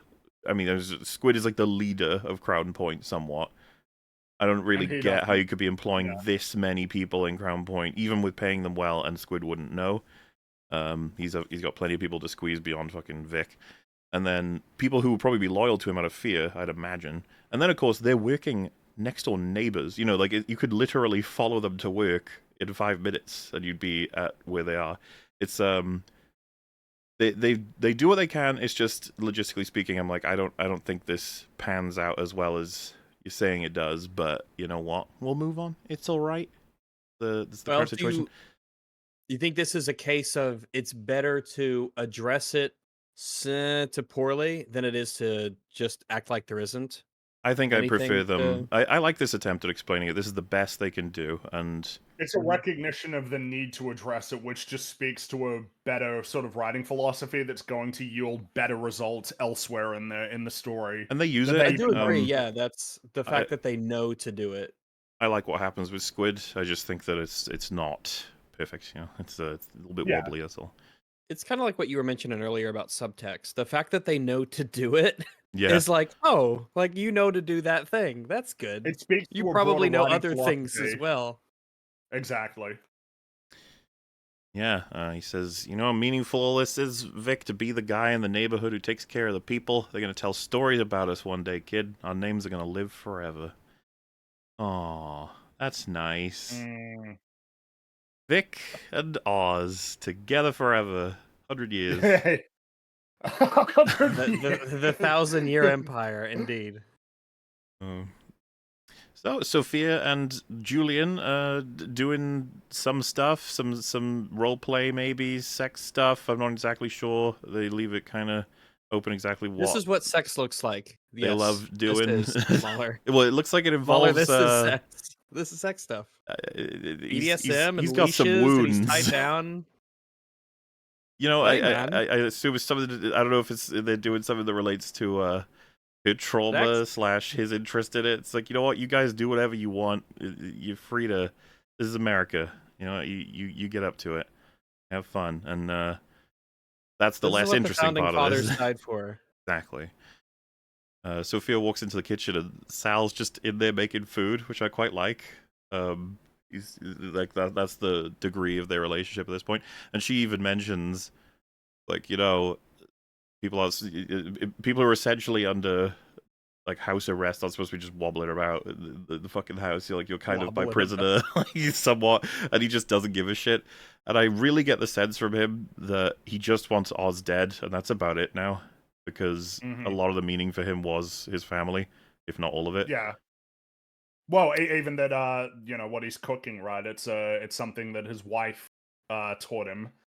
Yes. Like, yeah, he is, and I mean, of course, he learned her language as well. Like, he was very invested in his family, and now that that's gone, it's like, well, what's the thing that's driving him essentially, other than getting revenge? It's really sad and so efficient to say, Nadia showed me a family recipe so I could pass them down. In just that amount of words, Yeah. you have the full... Like, that's just sad. That's really fucking Pass them sad. down to, Yeah, I mean, the entirety of his story is pretty grim, all things considered. Oh, it's even the little details as well, just throughout it when he sits down, he even does like I don't know, like a prayer or just something. He just utters a short phrase before sitting down to eat. It's just like you see that his family was just so important to him, and, Well, Penguin took it Yes, in the this- most brutal way possible as well. he like has to stop when he says like Taj preferred it with what was it, with the sour cream Yogurt, I on think it? he says. Yogurt, yeah. Mhm.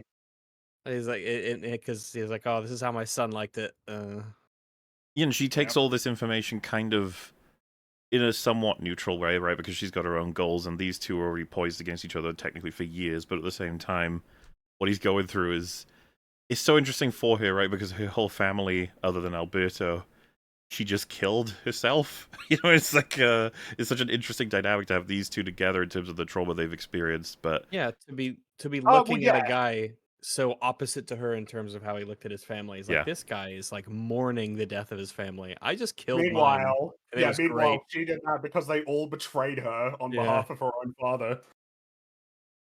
and yeah, she gets stuck in as she has done throughout the season in terms of getting really into her food. And she says Taj was right. It's very good with yogurt, and he has quite a reaction to it. Again, just I'm glad they gave a chance for him to do some acting instead of just appearing for his name alone. And he's really not in the show much. No. His total runtime is that he gets is pretty short. We are running out of Salvatore Moroni already, but we've still got some little highlights left. Yeah. But I think they've made a strong effort here to show us why these two can already bind as a team pretty quickly. And obviously we've had a time skip. I think that's the purpose of this, is to show, like, this isn't arbitrary. We didn't just toss them together. There is something that puts them together. And then, of course, their shared absolute hatred of Oz is going to be pretty good for bonding. And yeah, they decide Hooray. that with everything that's happened, it's kind of fucking annoying that the Bliss is still being dealt and Oz is clearly succeeding, even though they can't find him. So they decide, we're going to make it very clear, if you associate or deal with Oz, there's going to be a fucking response. Which is like, what's that going to mean? We're going to find out. Anyway, Oz is trying to make sure the power's working, but the generator goes out. How frustrating. And she, Francis, is far from happy. But, Oz is just trying to explain things are going to work out. It's going to be great. It's going to work out. And she then sort of starts to drift a bit and says, like it or not, they're your boys. They're fucking freezing. Like, Ma, what you talking about? She says if you can't get the heat back on, she's going to go to Rex. He'll get it done.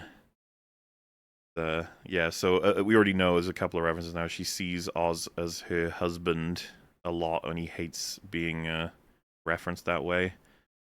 We don't get a lot of information on his dad, but not the kind of connection he wants being made.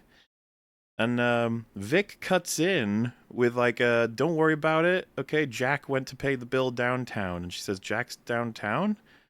And he's like, yeah, he's trying to sort of play into the fantasy, but that give her an answer to help her smooth it out. And, Oz sees this happening. He's like, stop, you're making it worse. Like, don't talk about my brother. You got no right.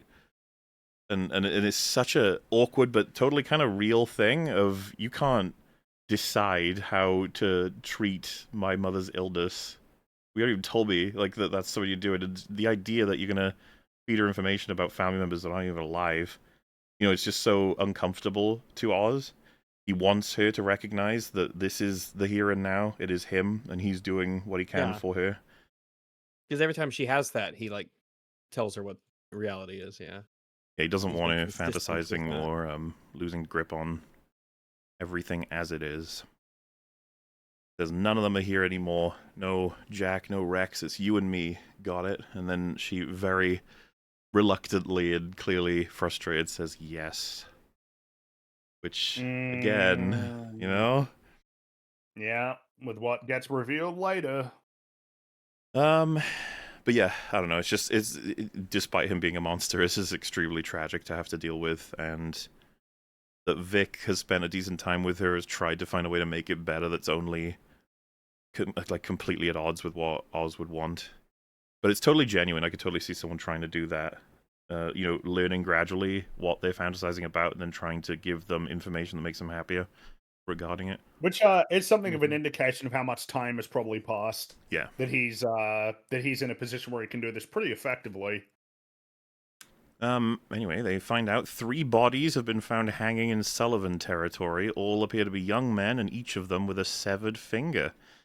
So that would be the Hangman and the Maroney signature, thanks to the Alberto stuff, which I think is really interesting. That's their way of telling them that 1, it's this is because you associate with Oz, and 2, this is the combination of the 2 families.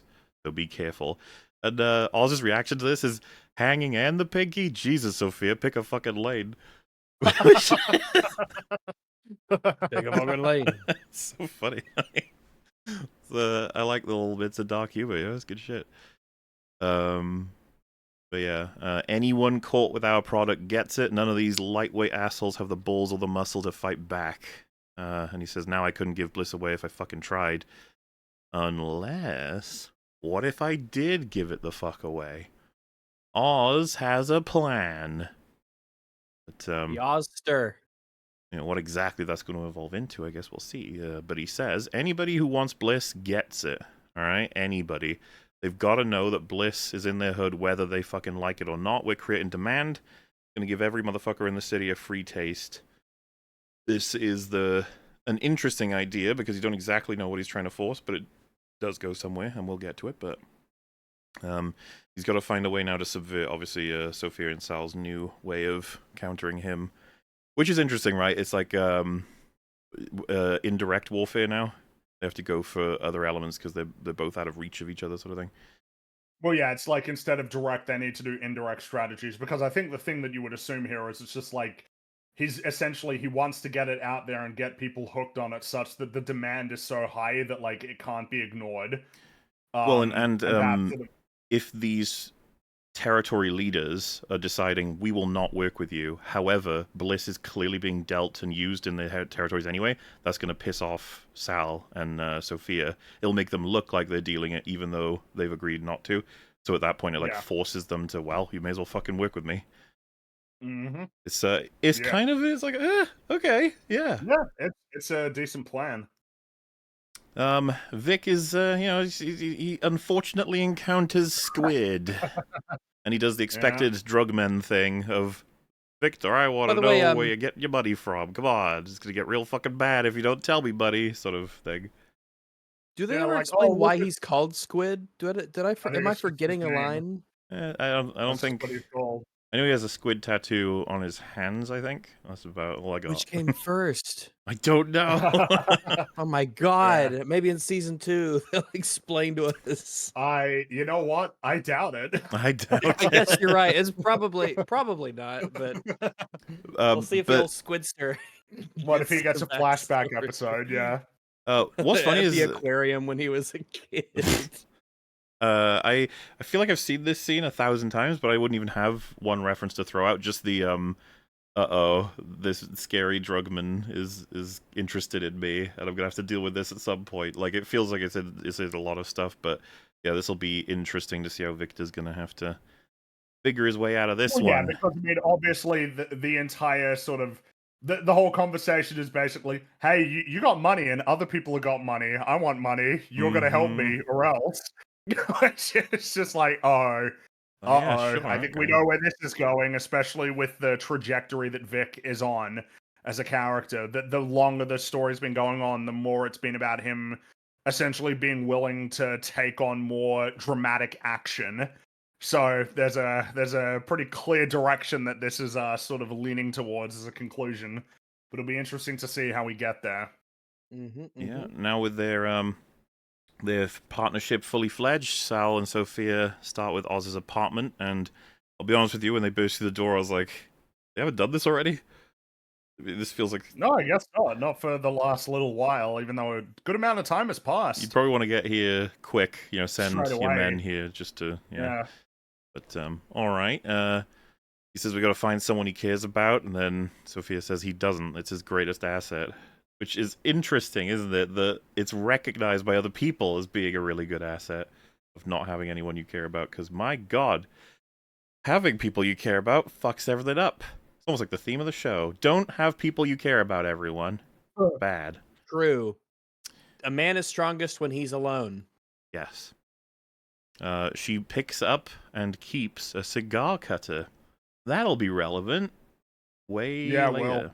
I'm so I'm not say poisoned, but I'm so influenced by like movies and stuff that I don't even know what that is. That's just the finger chopper to me because That's funny. because of movies and everything. Is like I don't even know why do people have a finger chopper just accessible to them? Why would you ever have one of those but it around? doubles up as a cigar thing. It's like, you could use your finger chopper on cigars, you know? You're like, oh, cool. I like Sal turns on the fireplace and just looks at it. She looks over and she goes, I know. And it's actually something that is in episode 3. She turned it on herself and said it was tacky. I just like the idea that Sal also thinks that. It's just like this, It is the fake funny, fireplace thing. It's like, eh. I don't think they're tacky though. They can be quite nice. I think they can be quite homey. My folks have one in the living room. Yeah. It's one of those Amish ones where it's like a little fake fireplace. And you turn it on and it kind of radiates heat a bit. The cats love to sit on top of it. Oh. They're pretty neat. I'll vouch for them. I would say that Sal and Sophia are wrong, and they are the villains of this show. True. Oh Like, my God. the further they search, by the way, it looks like they're not pulling up much results, and Sal says, he takes everything from me, and he's got nothing. Nothing. It's like losing it a bit. I have to enjoy it. And she passes him a golf club, and this is like, go nuts. And he's like, yay! And just starts smashing shit.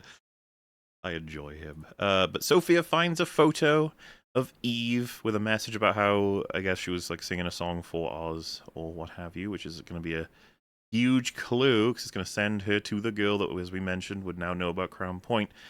And I actually think this is a bit unfortunate on the writer's part. I don't know why Oz would ever have left something so crazy incriminating in that apartment when he knew he needs to be very, very careful. I don't know why they would have her find that there and then when, if you remember in episode 3, when they're setting up with the girls to do all the drugs, there's actually a moment where Eve kisses Oz, and they have this very deliberate shot of Sophia watching them. And I was like, that's the perfect setup. Like that alone could be enough. She could be like, I know what she looks like, or I know that Oz has a preferred lady, and so she's going to ask around. And that sets you up then to get you to exactly where she ends up going. You don't need this, finding the picture, but it's so blatantly like, wow, you fucked up. You left She's a picture of drawing- someone you care about in a drawer in your house. Drawing the connections. Yeah. And, you know, she could even, because would they know what Sophia looks like? Could she pretend to be someone who's, like, signing up? Maybe? And then be like, I want to work, I want to, you know, who do I talk to who'd be interested in Oz? You know, like, she could try some subterfuge or a little bit of deception to get the information she wants carefully, but she could also do it just the same way that she ends up doing it. But, yeah, I don't know. I always thought it was strange, because I felt like they'd set it up already. But maybe they felt like it wasn't enough. Or maybe they felt like that was in conjunction with this, that she sees the photo, and then she's like, oh, I recognize that lady, there we go. Anyway, back over with the house. Oz is discovering his mum's been in the bath for way too long, and she's having an episode of sorts. He says, Ma, the water's fucking freezing. How long have you been in here? And I did repeat it, showing you, Fringy. I felt like this is one of the few moments you can really hear Colin Farrell rather than specifically the accent. But I wouldn't call it a criticism of dropping the accent. It more so feels that he's when he's more vulnerable or scared, like legitimately, he actually drops into less of the strength of like the mob guy accent and more into like a little boy. Which, in this case, I recognize it as Colin Farrell's voice, but in reality, of course, you can, in universe, say that that's just his actual, more scared voice. Yeah.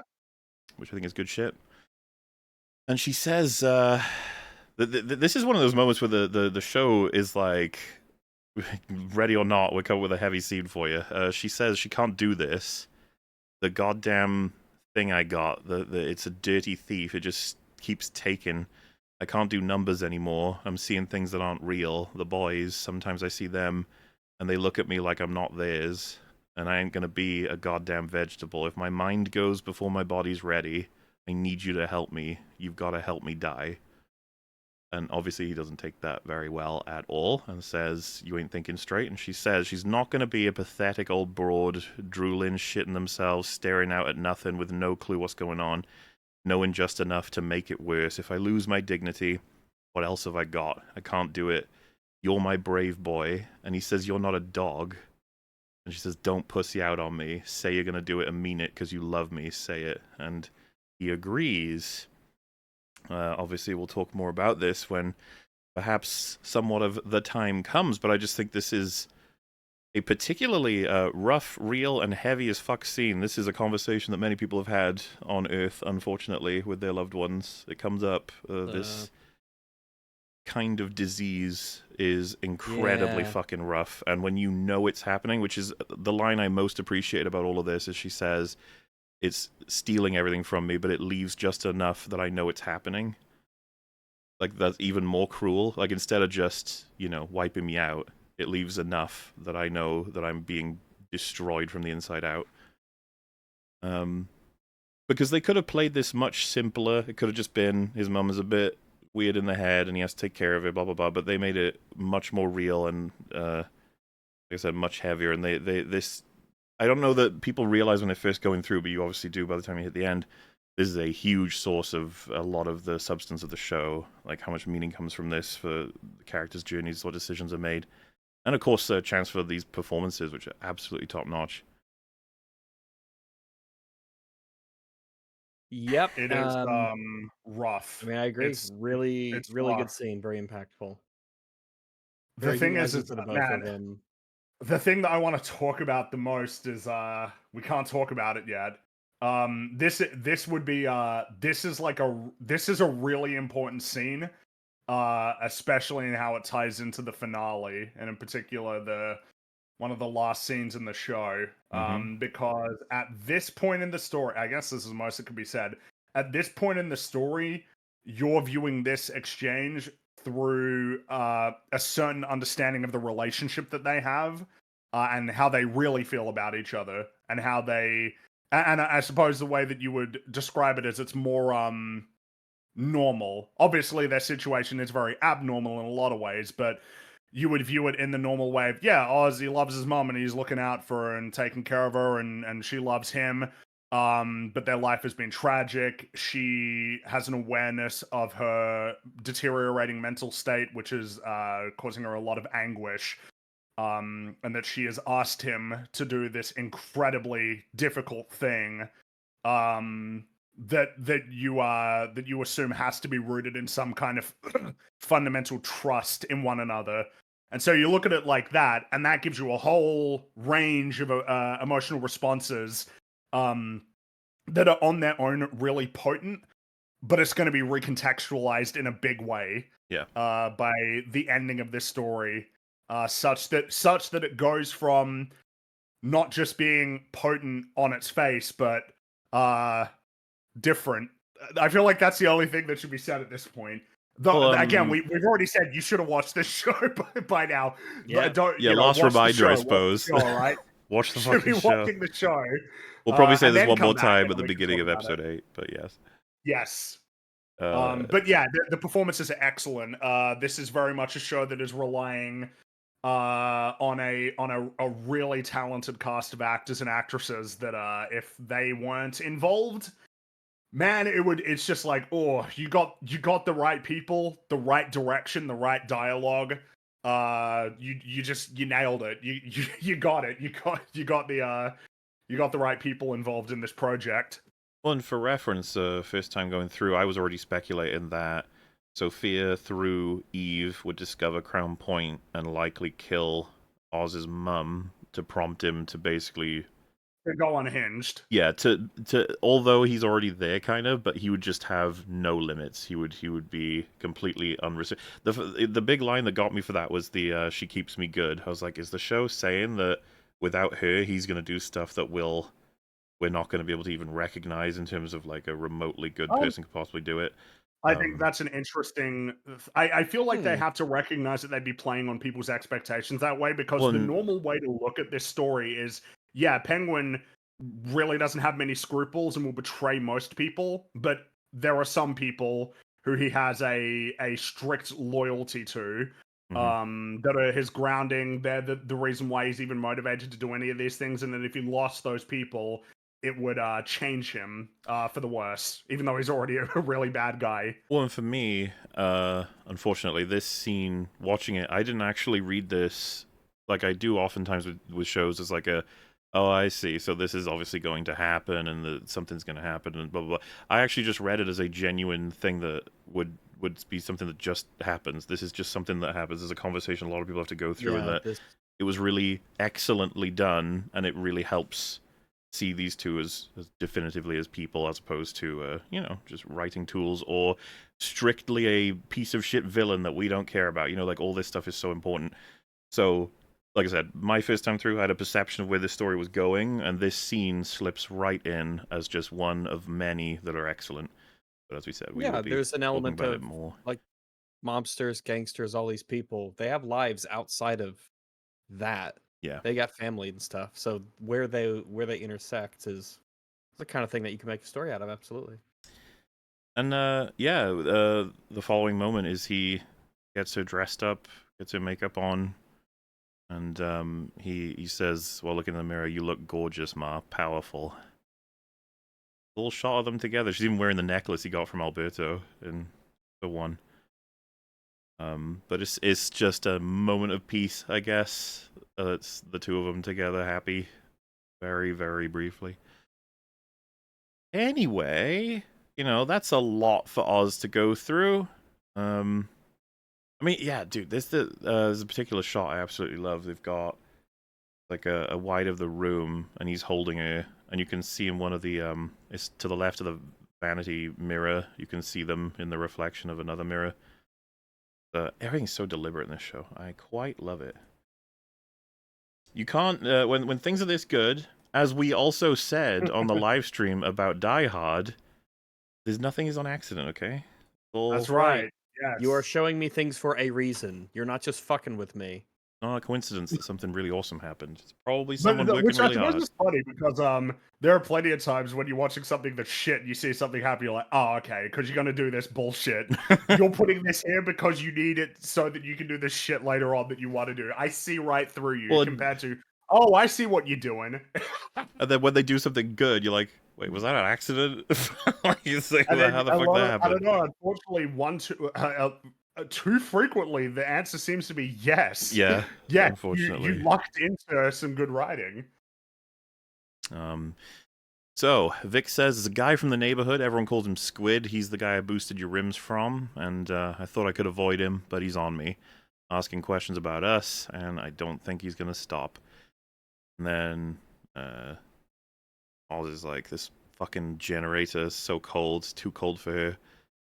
And you know what? They don't even know what she's got. First it was Parkinson's, and it was Alzheimer's, and now they're talking about something called Lewy body. What the fuck even is that?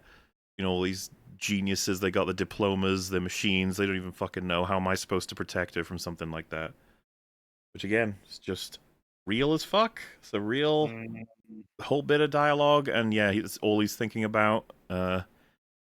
And I don't know, man. I just feel like I said, just enhances the entire genuinity of the show. That's a word I didn't just make up. Sure. Genuinery, maybe. Genosity.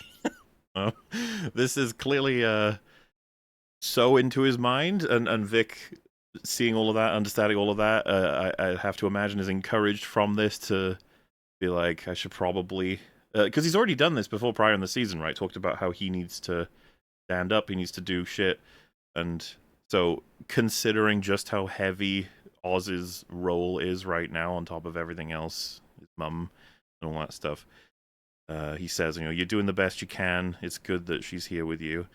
And Oz says, what were you saying before? Have we got a problem? He says, no, it's good. It's all good.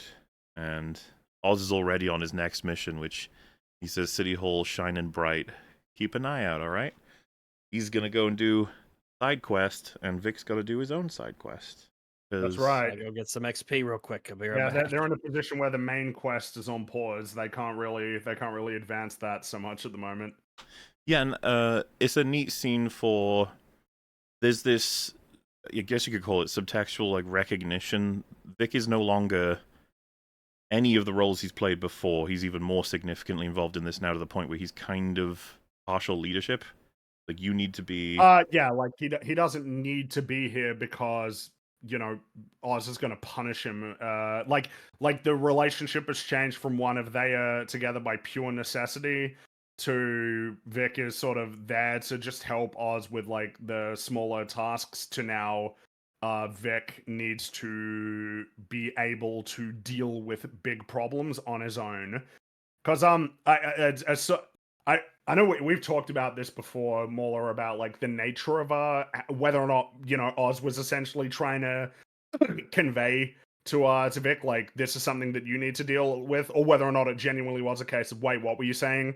And then Vic, know, either way, still making the choice of no, it's okay, I'll handle it, I've got it. I mean, either way, Which is really important. And I guess it's fun that it's open to interpretation. Vic's storyline is really interesting, and yeah, this is a huge moment of what he's dealing with is kind of difficult. Squid is the leader of the gang here in Crown Point. He's threatening him significantly. Like, so what are you gonna do? And it's like, what would Oz do? What can I do? Instead of being like, Oz, solve the problem, it's like, well, I've been in this long enough now that I know it's like that there's certain things I can do, and we're gonna have to see how that plays out.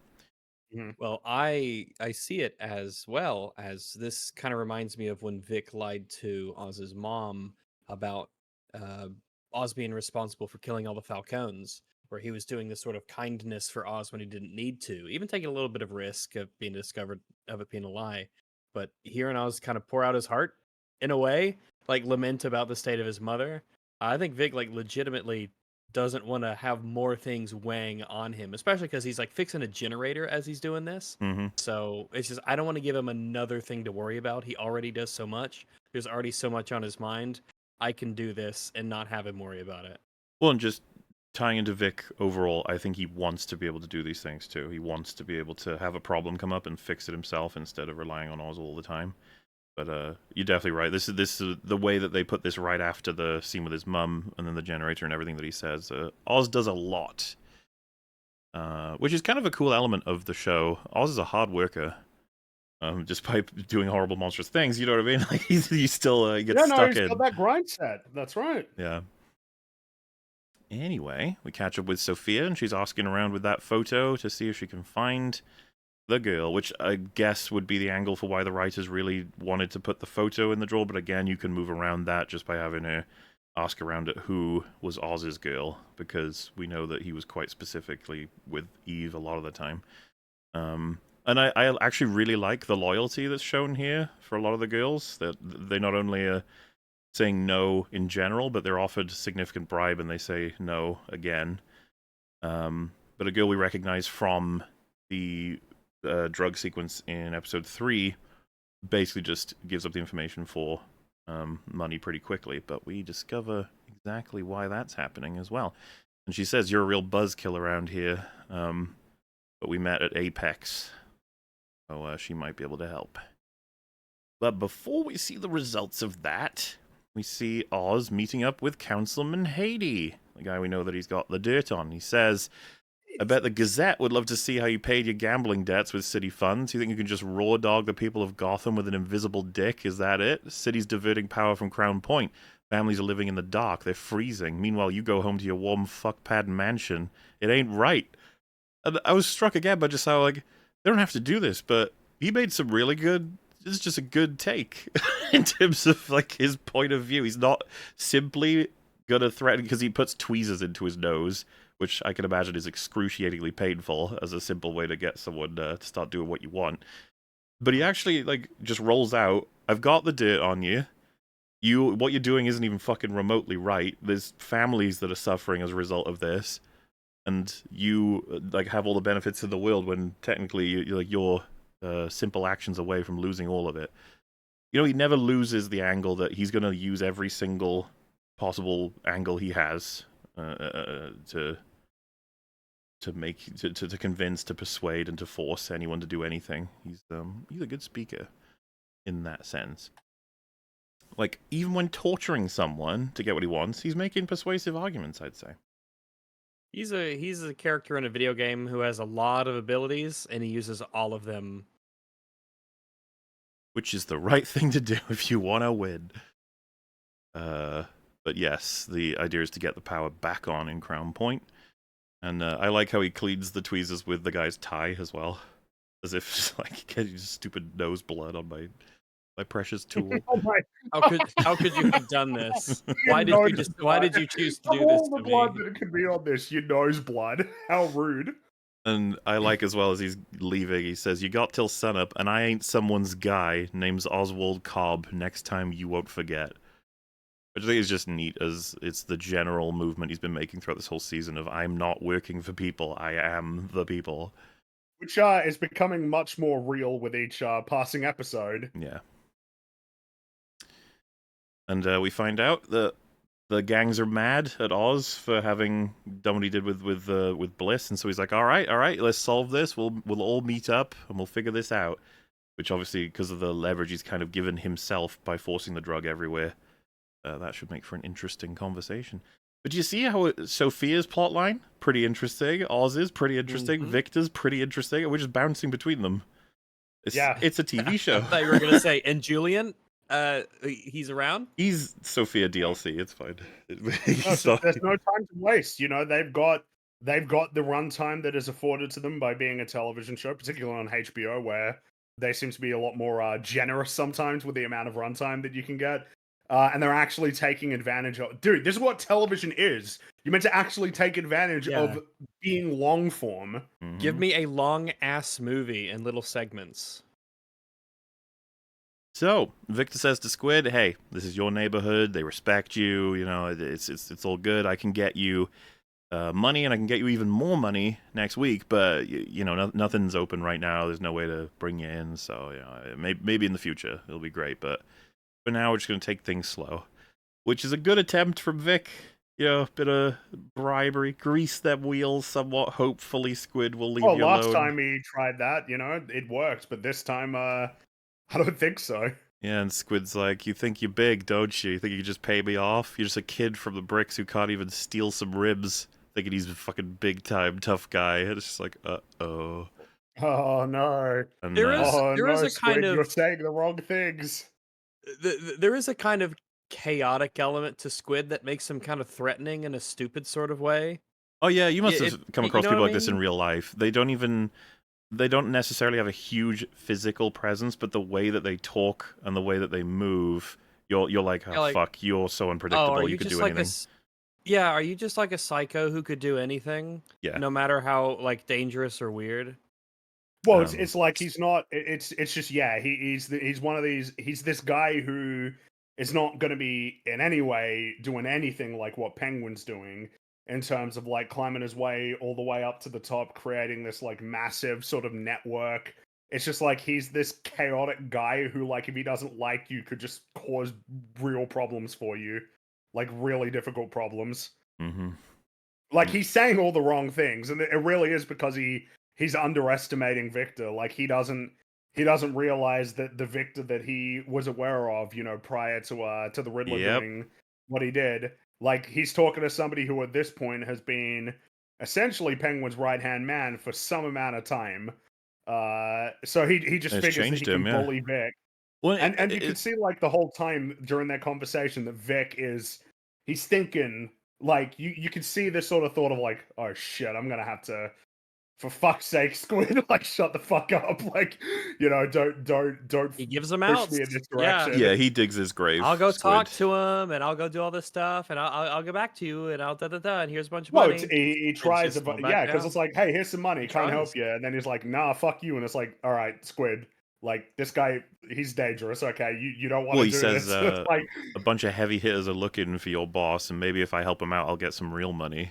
which, So, what's it gonna be? yeah, that's Don't oh say man, that. yeah, Don't it's just say the case of, that. like, it's like that guy in Homecoming with Vulture is like, oh, can you afford to fire me with all the things I know? And it's like, oh, whoops, Don't say that. whoops, you shouldn't have said that. And then yeah, What if I put you in a position where you have to kill me right now? It's like, oh, I don't know, man. That's what we call a Well, yeah, gamble. that's kind of the thing, right? It's like the nature of Squid being dangerous is not that he's smart. He's not. Like, this was stupid. It's just that he's like willing to have a fight. He's willing to cause problems. He's When he thinks he willing has more to, leverage than he has, ultimately. As you yes, said, like, he's got a perception of Vic that's not accurate, unfortunately. inaccurate now because of all the time that's passed, and yeah, it's not going to work out so well for him. No, because Victor's like, all right, I'll take you to my boss. This is what's going to have to happen, I suppose. You're right. He's on the way. Here we go. Ah, boom. And shoots him in the neck. In the neck. And So it's rough. it's not clean. It's a gnarly wound, and he starts bleeding out slowly. Well, and poor Vic, right? He's not dealing with this exceptionally well, which is exactly what you'd expect, because he's not done Yep. something like that before. And he says, "Why'd you make me do that, you fuck?" Which is like, yeah, I probably feel like that. I'd probably be like, this was you. This wasn't me. I had to do what I had to do. Which is kind of... Wasn't that what in The Walking Dead with Shane? Isn't that what Rick says? Yeah, I think so. I haven't seen that in Like, ages. this was you, not me. You did this to us. It's like, all right. But I mean, yeah, it's that this is recognized for what it is, which is that this is one of the most important things that's happened in Vic's life. This is like one of the most consequential decisions he's made. It's a line that has been crossed, and all of the emotional turmoil that comes along with it. Right? It's like, yeah, it's a big it's, moment, and yeah. he made the decision. Mm-hmm. Bad So, call. now with that scene done, we're on to another real strong scene. Sophia, the door is open to Eve, and she says, "You don't seem surprised to see me." And she says, "I told Roxy to send you up. Saves a headache, less women involved, and she gets to make easy money." Feels So, noteworthy that you see her with her like normal real hair in this scene, rather than the wig that she's always wearing when she's with Oz. yes, and she's in very casual clothes, which gets commented on as Yeah. well. We're going to figure out the reason for that pretty soon. But I just think it was cool and clever of her to use Sophia needing to get up here to make some money for the girls, and to simultaneously have one of them agree to get paid for it quickly so that no one's going to get hurt, you know? Like, Sophia doesn't need to get desperate or anything. So it's just, again, lots of little pieces that make Eve come across as quite a clever character. But Sophia spends the opening here talking about her relationship with Oz, Eve's relationship with her, and she's avoiding talking about, like, it's she clearly wants to get to the root of what Oz means to her, and vice versa. Like, you could tell Sophia's genuinely interested just to know more because of how much she fucking hates him. And I'd say, like, there's truth in a lot of what she's getting at, but there's a very difficult issue that needs to be resolved here. If these two have completely different amounts of information without right. quite realizing it. Well, it makes for a really interesting conversation. We talked about it when we talked about the first 4 episodes, that when there is an asymmetry of information between characters, that can just make a scene really interesting. In this case, yeah, to be clear, they're both intelligent, competent women who think they've got all the pieces to basically condemn the other. yes, exactly. Which makes for really strong drama. So Sophia says, "Can't be love what you two have, but it must be nice." And Eve says, "You were born into opportunity. You can afford to think in black and white. What I've got with Oz, it's not just one thing. It's, you know, he's a liar, he's a narcissist, he's a killer, but everyone's got their own shit, and you've certainly got yours." So, you know, like starting with basically like, you have no idea what my relationship means with him, and you're like kind of completely unaware of how anything works with real people. You're from a horrifying family that just will kill people arbitrarily for your own gain. And you're the hangman, so, you know, like, what do you have to say about meaningful relationships? Sort of marks the second time also where Sophie is dealing with someone who has a completely different like social dynamic with the people around her. When it was Sal, and you know the incredible sorrow he has over losing his family and how that contrasts with Sophie. And now you have Eve here, who has sort of like a family in a way that she clearly takes care of, and you have her back. And Sophie's like, "Dang, another one. My life sucks." Well, yeah, there's Sophia. one thing that, Sophia. there's one thing that Eve, if you could point to like one trait that she has, it's that she's looking out for her girls, like no matter what, they are her number one priority. Any sort of relationship she has with Oz is secondary to that, and that's like her principal concern. Which means that this is like the worst person from her perspective that she could be talking to right now. And for those paying nice and close attention, when Eve starts labeling the girls' names, she says Nancy Hoffman, Yolanda Jones.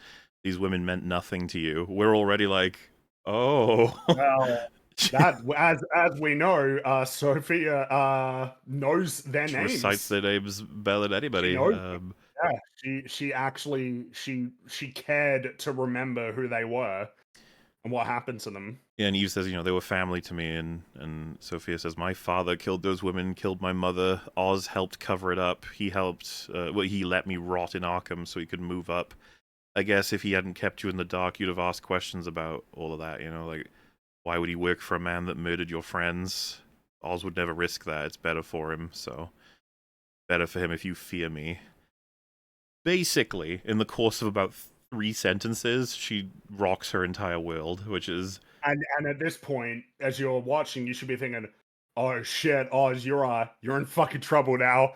You're in serious trouble here." Like, It's catching up to Eve you has just been yet again. provided with a really good reason to betray you. A really good Well, yeah, because reason. she's A not... really good reason that I can believe based on how she has behaved to the girl she cares about. She's not even fully, like, believes her. She says that Oz felt bad for Sophia, that she was sick. And then Sophia says, if I was sick, you would have been dead at the door. Like, as in sick enough to, you know, just kill women as brutally as she's been said to. And so you can tell Eve's processing a lot of this information. One, of course, being like, you've just bought a story that, you know, you've just been told by what? Oz? And then, of course, there's aspects to the story that benefit him significantly to not tell you, because you'd never be with him if you knew that he was killing, or rather supported the killing of the people you care about and everything. And so it's just starting to, like, everything's starting to slot into place for her. And I think Eve in this scene was drawing strength in being the good guy that's essentially going to be killed by a psycho. You know, she's like, well, this is the result, but, you know, at least my girls are protected, that sort of thing. But now she's realizing, if there's a bad guy in this room, probably Eve. it's not Sophia. Well, yeah, because it's when we talk about the information asymmetry, Eve is involved in Alberto's demise. Well, so not the way it goes, I think it's such brilliantly written. She's like, after all of this, she understands that you're not the hangman, okay, and I was lied to by Oz. Like, all right, okay, so Wait, are you still here to kill me? Like, she basically is like, you are here to kill me, though. And then Sophia says, you were his alibi. You knew. And it's like, Mhm. fuck. And then Eve says, not at first, but yeah. Because, yeah, you can't escape that. You're cornered. What an interesting change It of is the a power crazy dynamic. flip, exactly. That one person is in the situation believing confidently, I'm like the hero here, like I'm the good guy, and then a realization of like, okay, no, I'm not. Everything that I thought about this situation, how it was going to play out, and who I was dealing with is wrong, and in fact, I've wronged this person, without just cause. It's really sort of a fascinating. I can only imagine like what the writers were thinking as they were crafting this scene, like what their I don't know, like their guiding idea for this as a conversation for these two characters and what they could do with them. Yeah. It's really fun Nothing gets to wasted watch. here. No, this is just quality writing, is what this is, and it's all been established over the prior episodes. All of the groundwork that was laid for these characters, obviously a lot more for Sophia, but still for Eve, who is comparatively a minor character, still laying Yeah, down all of this it all adds groundwork to up. enable this. And this is important because the sense that you get as the scene progresses is Eve is now being provided really good reason to betray Oz. Like she knows where he is, and why would she protect him anymore? Yeah, Why would she he's feel got the compelled reason. to I believe protect him? she'd take advantage of If it. anything, does she feel like she ought to share that information because that might be the right thing Well, to do? before that, she's having like a clearly you could Bit see of a she's crisis. tearing up, because she's Yeah. now realizing like, yeah, you've got no reason not to kill me, and to be honest with you, I understand, sort of thing. It's like, Mm. well, that means I'm just fucked. And she says, "So when you're done here, can just leave my girls alone?" And then Sophia's like, "That's why you asked me up to save them from the hangman." Just again more stings of just like that's how that happened. That's why that's happening that way. And then she says, "But that's not who you are, right?" Which might be my favorite moment in the whole conversation because Sophia's now been dragged into choosing to spare or kill this woman for arguably very much justifiable reasons from her point of view. But if But she it does it, adds that to the just legacy of leads the hangman to exactly. do so. Yeah. So that was fucking clever, Eve. Good job. That But was, the thing is, it's that was true. It's not just clever. Like yeah. like I think Sophia finds that compelling. It's like, so are you going to kill me and be the person that you're so desperately trying to tell me you're not? Obviously she could make counters about there's a difference when you have different motives to kill a person, but it doesn't really mean a whole lot compared to just having killed a woman in front of you. It's the brutality of it, and who's going to believe the nuances of this story when she's found, other than the hangman Yeah, got no, her? you have to understand. Eve was Eve was involved Yeah, in Penguin's elaborate scheme to get control over this specific operation that Alberto was setting up. It's like, all right, okay, sure. and the writers do such a fucking good job of resolving the scene, because it's not as simple as she's like, oh, okay, I don't want to kill you. She says, your people protected you. They wouldn't even give you up. Eve says, yeah, that cuts both ways. They got my back, I've got theirs. And Sophia says, well, whatever I was born into, I'll never have that. And so, and takes, like, stops aiming the gun at her. And the take I would have on this is that she's sparing her for the sheer, like, respect she has for this situation that they have. Like, they're a family who love each other and would die for each other. That's something that Sophia would have loved to have had, never had, and that her family were monsters. And so I don't think she's willing to destroy what they have here, which is something that she always wanted. Like, Yeah, which of course is interesting considering the decision that she did make with her family and the innocent involved in that. exactly, it was all going to keep coming up because Sophia's excellently written, but Mhm. uh, a group of girls who are essentially just a team of prostitutes have Mhm. more of a loving connection, care, and a meaningful relationship that Sophia would be desperate to have with basically anybody, but can't. That's a big deal with Sophia's whole angle. It's not just her family. She feels like she can't trust anybody in the world, basically. Because her relationship with Julian is definitely not being portrayed as healthy. Not like some kind of like trustworthy husband-wife it's some situation. weird unhinged, Yeah. like But creepy thing. yeah, the idea that she spares her because she can't bring herself to destroy what they've got here, which what a scene. And before it even ends, on her way out, Eve says, "Crown Point by the zoo, you deserve your shot." But where you got that information, and Sophia says it's going to stay between us. And you even see she's wearing a grey shirt, and you can see the droplets from her tears have hit her shirt. I just thought that was like, it's not even a good detail in as much as it's a consequence of the actress crying and wearing a grey shirt. But the fact that I could see it, I just appreciate it. It's like, yeah, that was some good shit. That whole sequence. That's some heavy Very work that was good. done. Very tense. It was like, oh shit, and you know, this is in one of those shows. Someone could absolutely die here, and fuck, it could be either of them. Probably not Sophie, but still, it's like, man, they're willing to act. They're willing to kill Eve here.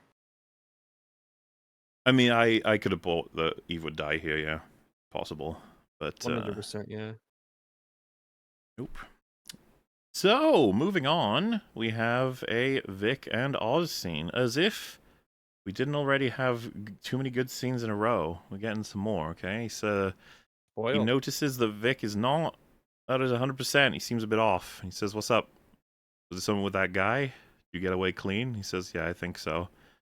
And Oz is smart enough to figure out from what he told him earlier and from how he looks right now that he's probably had to kill somebody, and it's, done away with their problem. And the Vic is feeling pretty down, pretty low, pretty stressed, pretty anxious, etc. And Oz sees that as an opportunity to be like, "I know what you need right now." And he says, "Don't look down. Meet me here. You've done the right thing. Protected who you care about. You're strong. And it gets easier. Just dump those clothes, get yourself cleaned up, get something to eat, rest, and, I'm going to need you tomorrow, and I don't want you to be like a puddle of water, so you hear me? Take care of yourself," sort of thing. I can't do justice to the scene itself because I'd say half of it is the dialogue, half of it is the fucking performances. It's you get a strong sense of Colin Farrell basically taking care of his henchman exactly in the way that he needs right now. He recognizes what he's done and essentially provides him support. It's kind of cool to watch.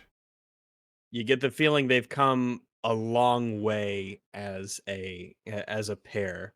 These scenes like this make you think way back to episode 1 when they first met, when Oz almost killed him. Yeah. And you're like, wow, this is what it has become. This is, and we still got so much more to go, but this is already where they're at. And it's so well developed, and it makes you appreciate the whole thing. You want to see where it goes, what they're both willing to do.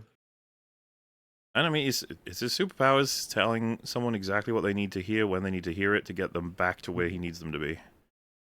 Yep, charisma is a powerful thing, and Oz has been written excellently to make me believe 100% that's his superpower.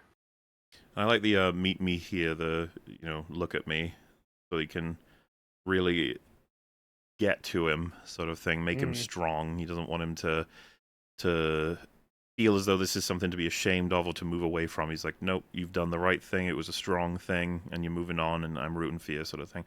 Which, interesting, right? As a comparison to how he was with his mum when he was struggling to look at her in episode 1 until she told him what he had done was the right thing. It was a good thing. And he meant to do it, sort of stuff. I like this show. It's kind of neat. It was a really good show.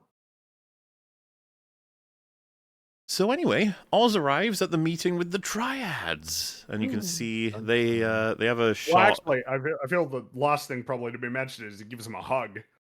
He does. This is kind of what I meant about Oz the gives him a supportive hug. element. It's it almost feels unusual, but I guess Oz is the kind of guy that's like, this is what you need, and you're gonna get it, and you're gonna be so fucking great at moving on, He gives him the full set, like the hands on his face sort of thing. Like, you've got this. It's all, that's what I mean by it's all so very supportive. To the point, and the show does this throughout. Sneaky little show. kind of makes you forget sometimes who Oz is. Yeah, it does. 'Cause Oz you're is a like, "Oh, fucker." man, yeah, he's taken Vic is under his wing. He's looking out for him because he likes Vic, and he wants him to succeed." And you're like, "Yeah, yeah, okay." Yeah. But they're still the story's not over yet. Mm-hmm. But yeah, we get a couple shots of when he's arriving to speak with the groups, the triads, the different crews and stuff that are running all of the districts, where they're holding their guns in a way that seems quite ready to kill him. In a way, you know, they're not just they're like This is on the yet verge another of situation where he's yeah. got to talk himself out of a really bad spot. So he starts with passing them beers, and you have Zhao be like, "You vouch for this man," and he's like, "That's right, Zhao, he did, and you're gonna thank him for it." I just like that. It's like, don't reply to him. He said it like Trump. Yeah, I was like, what is he? these are terrific beers. The But best I mean, beers. I think it's a good move to establish. They've done this a couple of times. I probably should have pointed it out more, but there's specifically one person among all of these different groups that's been mentioned and involved more than others, and it'd be Link, the guy called Link, not to be confused with the Link from the Zelda series. Not Very no, different. they're not the same. He doesn't wear a green But maybe he costume. should. I mean, Maybe. you know. But the fact that Zhao said you vouched for him, meaning Link is coming through for Oz more so than most people, is actually going to be pivotal. Like that Link is more invested in Oz than most people are, and that he's been dealing with him longer than most people have. Anyway, Oz talks about how everyone kind of fucking hates each other, but that they're almost encouraged to be that way because ultimately the Maronis, and he says the Gigantes now because the Falcones are out, want it that way. They don't care about them.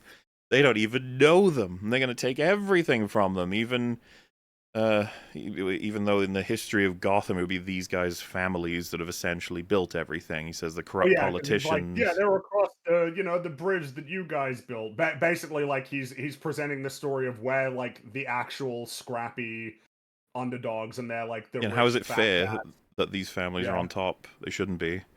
And he says the corrupt politicians, city hall members, they're all breaking bread just a mile from here because they know together they can't be beaten. He says Bliss is strong, but they need to be united. Sal and Sophia, they're the old guard, and they can be taken down. And it's kind of an interesting prospect because, yeah, there's so few members of the Maronis plus Falcones now that it feels feasible that they could take them on. And there's really no reason other than tradition that they are in power. Like, why not? The view that like, well, yeah, I mean, but they're like the people who are in charge, and we're the guys who essentially have to exist. We have to be subordinate to them, pretty much. And even though it's like, Oz he's the one who's got the product. Yeah, and it out of all of them, it's Zhao that's the hardest to convince. Apparently, he says this man's a fool. He betrays everyone he works with. Sophia, Alberto. There's no code. There's no class. The Penguin is a bargain basement hustler. And I'm very glad they had someone point that out because it's gotten a little funny in terms of the backstabbing. Like, if anyone's tracking the backstabbing, it's been insane. And so that makes it much harder for Oz to claw back the momentum he's gunning for. But can the writers solve it? We've seen them do it several times. Can they do it again? So Oz says, in obviously reaction to Zhao saying he has no code, that he does have a code, and it's essentially that of fighting to prove what he's worth, just like everyone here, and that he did betray the Falcones and the Maronis, but so fucking what? Why should he and them by extension live underneath those people anymore? He did what was necessary, and he's here now, essentially putting his life on the line for this mission that offers them more than they could ever have, or that they ever have had. And just listening to him talk, I'm just like, you motherfucker. That's like a good argument. Well, and something that's really interesting as well is that just throughout this, you get a couple of looks between the lieutenants. You get a couple of looks between the right-hand men. Yeah. Like Link looks over to one of the other guys, which is kind of an important. There's been a noticeable amount of emphasis on the people standing behind the leaders. But you're right. I mean, like what Oz has presented a story, and you even listen to us like, yeah, the underdogs, woohoo, yeah. That's the And key, it's like, right? dude, Is this is he Oz. a backstabber through and through, or is he backstabbing very specifically in a way that's benefiting all of you guys, and he's putting his life on the line for you guys? He's got to get that, you know. And it's just like, like, Yeah. so okay, and yeah, with an uproarable story such as that, because that's what he does. He fucking storifies everything, narrativizes. That's narrow words. I'm making up too many today, but that's how he finds a way to convince almost anything for everybody, and they have to I signal. love the way that they signal that they agree, which is just opening the can. Yeah, It's great. They just Very Breaking open the the salt can. of beer. the earth Like, kind of stuff. Yeah. we're in. I love it. It's so fun and creative. And Link does not open his until Zhao does, which is interesting because he does it so quickly after Zhao. It's safe to assume he was on board. He just Yeah. had to symbolically wait for his boss to do it first. Yeah. I think is good stuff. But yes, Good, seriously, good establishing something that will be this important. was a tough, and they've had loads of these. This is a tough problem to solve for the writers, and I think they nailed it. You really got to look through and just speculate on what could he possibly argue, what would work, what would these guys need to hear, what actually matches with reality, of course, because he always lies with the truth. And it's difficult to keep such a fucking pathological liar, like, to continue, because there's only so many lies you can tell, right, before you'll fall apart. You don't want to end up like Boogie, where you can't say anything anymore. Yeah, and then you keep just Or you can't say like, anything you contradict anymore. yourself. You just lock yourself in a corner. Yeah. So the power comes back on in Crown Point, and Vic Man, dances. everything's going well for Yeah, he's Penguin. really repaired a lot of it. And we've seen it's all go good. And Frances is so happy. The music is playing. She dances with Vic. I can only describe as it's a really sweet scene. And then, unfortunately, we pan to see Sophia has arrived. And I don't know, it's actually just a testament, I think, to how well written all of this is, and how, like, in this entire encounter, it's constructed on such a character level that I care about all three of those people, but I understand that they're probably gonna have to kill each other. You know what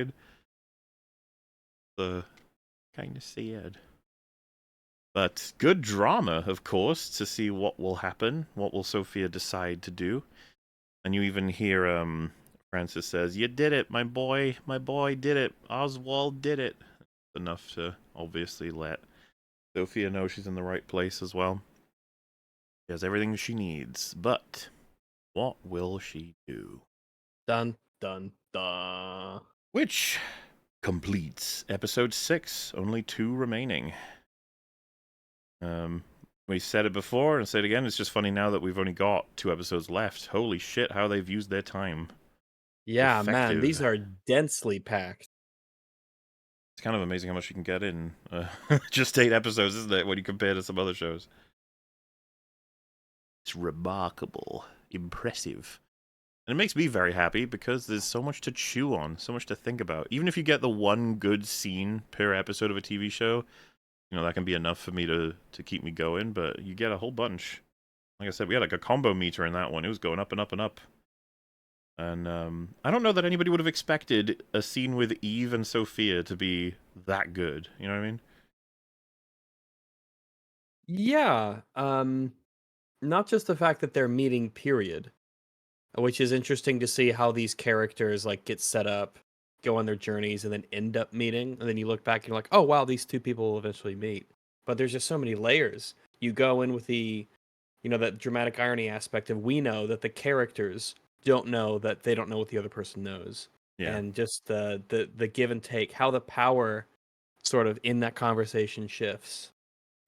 It's just you're never, there's never a plot line or a character that you're not that you're not glad to see. Because a lot of these kinds of shows that are very dense and there's a lot of different plot lines and stuff. They have the weak one. Oh, this is the weak character doing the weak story with a weak thing that I don't really care about. You don't really have this in the show. They do a really good Certainly job of not making each for POV. Like Julian, if he's the weakest character, he still doesn't get like the Julian scenes that are all boring and shit or something. It's like, no. Well, they're all they're always essentially with Sophia, or part of something else. So even then, is just I feel like our complaint with him is certainly mine is that I just feel like he's underdeveloped. Oh yeah, Like that's what I was gonna say. That's why I described him as Sophia DLC. He's like he's not significant enough to be a problem. It's just it seems like a opportunity missed, you know. yeah, But that takes us to episode 7, the hallowed episode. I will say 7 and 8 are both kind of, lucky number 7. you know, like oh shit, Mhm. in a good way. But we begin with the flashback to end all flashback. Oh well, I guess you know the beginning of it, but we get pieces throughout, as one can expect from. I mean, this would be one of the shows I'd probably point to say making some of the best use of flashbacks. There are others as well. They're a common device in storytelling, but my god, so These ones are just good. really good. So, we're back with Oz as a little boy, and Francis, his mum, is working on, I think, we can just assume it's like accounting of some kind. Obviously, what she was referencing when she was talking about how she can't even work with numbers anymore is that was her primary job when she was working more thoroughly, because these numbers end up going to Rex, actually, I think. That's probably the connection she had. Which, you know, it's a sad aspect that would have been what her, like, worth was defined by, and part of the disease has made it so that she can't even work with numbers anymore. Regardless, Oz wants to play with her, do some stuff, and she's like, nah, too busy doing stuff, leave me alone, sort of thing. But his brothers come in and start messing around, and she is almost looking like she's going to punish them for their tomfoolery, but instead turns to playing with them, which clearly annoys Oz. Like, not very fair. I wanted to play, and you're playing with them. Wow. Which, with a show like this, and the time we have left, you have to imagine they're showing us this on purpose. What could we possibly derive from this little scene having happened? Who can say? Who can know? I will say, though, choice of casting for the young versions of the Mum and for Oz, holy shit. You did a good job totally there. believable. Totally believable. It's casting directors, you know, they're an important part of a lot of jobs. I'll say we've mentioned it before, but is there a better casted project than the Lord of the Rings trilogy? Like, holy shit, you guys found all of the best people for all of those roles that will forever be iconic, I'd imagine. But anyway, she says those that work's going to Rex, and Jack will deliver them. It makes it explicit that Oz is not going to, and you can sort of see that she wants to afford a better coat for one of the youngest son, and there's this sense that things are not as good as they could be, but simultaneously, so like you kind of got an aspect that Oz wants to make life better, and he wants to be seen as someone who is definitely ready for that kind of responsibility as well, but simultaneously recognizes that he is not the favored son. Maybe not even the favored, like the least favored son. But you know, from the little information we have, it seems more like an attention-related thing, and that, of course, the most impactful and important son that she's going to have to put responsibilities on is going to be the eldest. So it feels like a very standard, maybe misinterpretation on young Oz's mind of exactly what the relationship is between his mum and himself, and then his mum and the other sons. But this is work that's being done very quickly, and it's going to play into some significant events. But yeah, they head out to deliver that information, and we see Rex, the man himself, who's been mentioned so many times. Mentioned a lot Rex. up to this point. He's doing some standard mob fella work. Collecting, I think, is like a standard sort of, you gotta give my money. Pay protection money, yeah. Yeah. Well, my money. And you can see Oz is quite taken with him and his car that he sees. He goes by here in real life. He's also mentioned before, right? He's sees him as quite an icon. And Rex pays but he's for the. not the one who's allowed to interact with him. No, his brother Jack is the one that's going to hand the information over, and he's going to pay for it. And Oz is going to be paying close attention to all of those interactions because it's what he wants. Which again, like we've got minutes here, and they are stacking all of this very quickly to be like, do you get what we're doing? It's like, yeah, I think so. I think I understand. Because again, it's funny how with a show this dense, you'd think that they're going to be able to achieve, plenty while also playing these scenes a little slower. But the fact is, we've got a shit ton to do in these last 2 episodes, and they don't waste any time. But upon learning about the money, Benny, the youngest, he wanted to go to the arcade. Makes a lot of sense. He wants to play Double Dragon. Jack, the eldest, wants it to go to the mum. And that idea makes Oz sigh, which is quite interesting, considering his investment in taking care of his mum. Is clearly a big difference between the boys, and that Oz, I think, is quite obviously interested in having money himself, is kind of the angle. Make himself feel more powerful, make himself feel more significant. Rather than making the responsible choice, which is to give it to their mom. Yeah, which I think, again, nothing happens on accident in this. To have the 3 boys, different reactions to it, and the youngest one wants to play video games makes a lot of sense, and the oldest one has the responsibility Oz is a gamer, all right? No, he's not the one that That's wants why to we play love him. games. No, he doesn't want to play the game. I thought, No, Benny does. okay, I got him. Okay, well, Oz is the villain, so I guess it makes sense. Well, then you don't want to play video games. Yes, if you're not a gamer, then you're a villain. If you're a gamer, you're a hero. What's interesting is they further discuss Mr. Rex, who we've only heard good things about from Oz, and Jack says he thinks he's not a good person, and he gets his money in dubious ways. And Oz is like, well, whatever, yeah, he's a gangster. And he says it like it's He knows, a cool yeah. thing and a good thing, and that a thing there's nothing wrong with that sort of thing. So he's so ready for this life, which is like, oh, yeah, I guess I could see that would be the case from an earlier age. And, you know what? Time for some wholesome fun. The kids are going to play a game of hide and seek. That'll be wonderful. And yeah, it's a classic. They somewhat apparently break the rules. They hide just outside of the main station. At least that's what Oz was expecting them to do. And so he's kind of annoyed. They've gone down a little passage, a little ladder that leads them to another part. And so he's got to, as part of the rules of the game, shine the light in their face with his torch. So it's like... That's how you win, and that's not very nice, is it? Because he's got his leg issues, and so trying to climb down a ladder in a place like this, and obviously that gives him a sense of, you know what, you guys are fucking assholes. Like, you did this on purpose just to fuck with me and to, have to highlight my difficulties instead of allowing us to just have a fun game. He didn't even seem 100% into it in the first place. But what's interesting is that sort of angle, that they did this maliciously or cruelly, and that he almost slips on the ladder and he says, screw this, screw you fucking guys, like, doing this to me.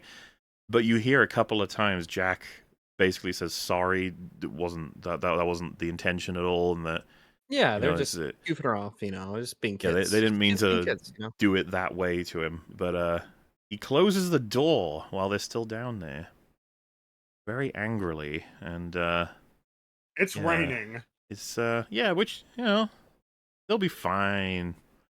Oz he comes back home. He tells his mum the brothers went to the movies using the money Rex gave them, and that he came home because he wanted to be with her.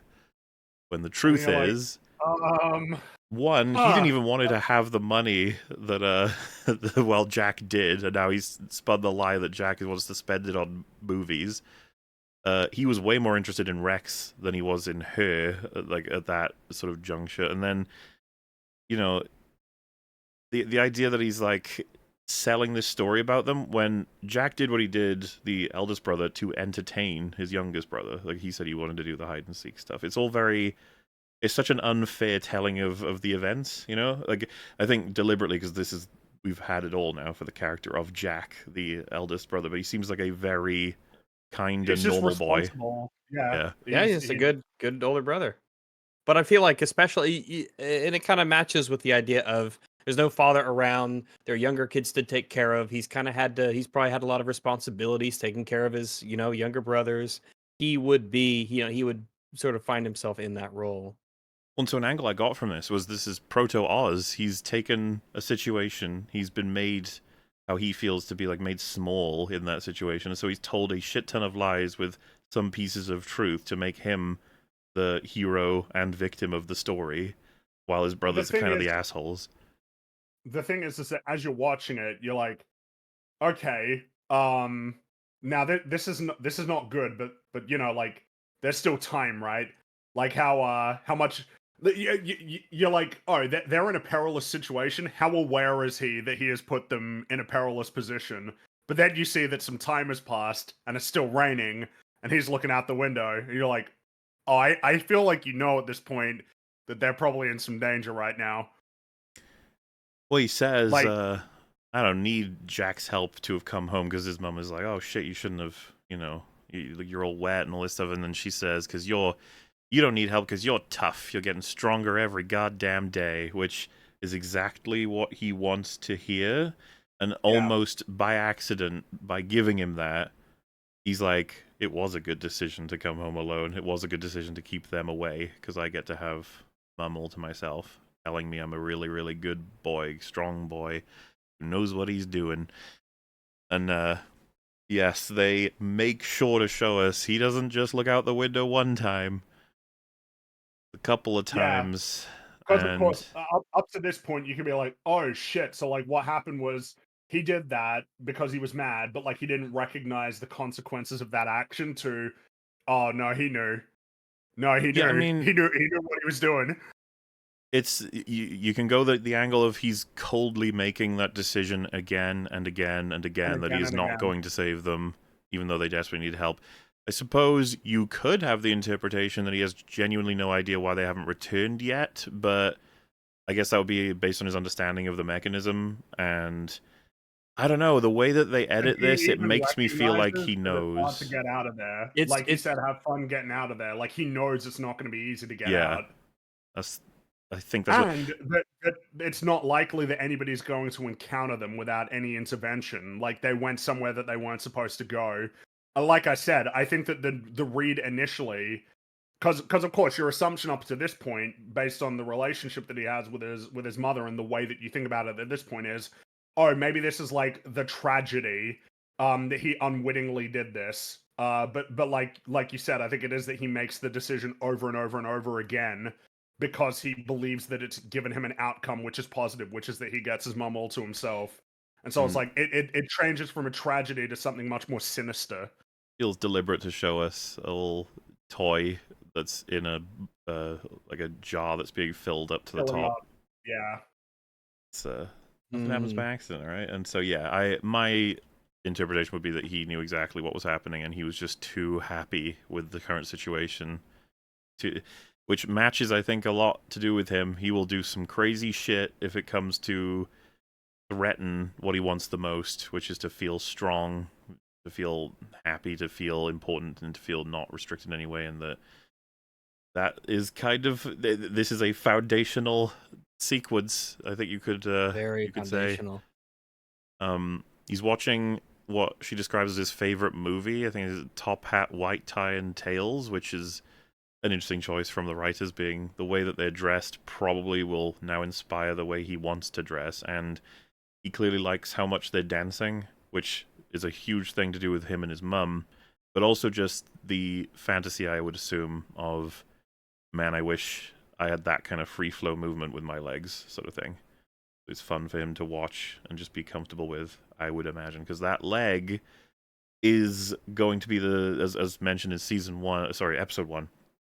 I think a big part of what's driven a lot of this makes him feel extremely insecure and makes other people assume he's not capable of more, which he's always desperate to prove wrong. So, I don't know, man. Just really, really, really good work.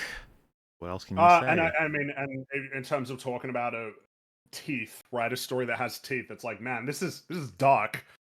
I didn't expect this. This kid will this show will kill children. Yep. And you know what? Well, it's Respect. specifically it's that Oz did it. Like Yeah. it's And not he's that it was an clearly the villain. accident that he didn't recognize what was happening. Again, Exactly. that's He like the knew way it. that you think it plays out, but no, like he knew what he was doing, and it's like, oh god, and then of course your thought is like, well, wait, what's because then it's like, well, what did he say afterward? Because like you can't like imagine that he would have the dynamic he has with his mom if like the next day he said, oh my god, geez, I put him in there and I didn't know, right? Like it's like, what did he say? What was the story that he told? What lies did he spin? It's like there's more to be, that there's more to be unpacked about their relationship. It's like, oh, dude, that's crazy, and that's gutsy. That's like very it's just not the direction I was expecting it to go at all. No, same. And I really like the cutting back to the door that he closed. The leaking is rising across the, so to speak, like the frame of the door, as in we can see the water is rising and rising and rising. They're running out of time. The further the water leaks up the door. And obviously tied with their screaming and stuff, it's rough. And you don't And need to emphasize actually how show many them drowning. opportunities- That is more than enough. And it just shows how many opportunities, like, he could have saved him. Yeah. He chose not to. And his mum says, what I wouldn't do to get out of here and live in one of them penthouses all the celebrities buy, that'd be nice, wouldn't it? Oh, just throwing that in on top. And that is the flashback, which, yeah, it's like the core foundational Oz Cobb flashback. So anyway, back into the present. The nicer place, where children don't get killed. Oz returns home, but unfortunately finds the results of what Sophia has done, which is Victor is knocked out, and Oz tells him to get an army while he gets himself up and tries to save his mum because now she's been captured by Sophia and Sal. Victor not having been killed here or captured allows essentially the rest of the show to actually happen.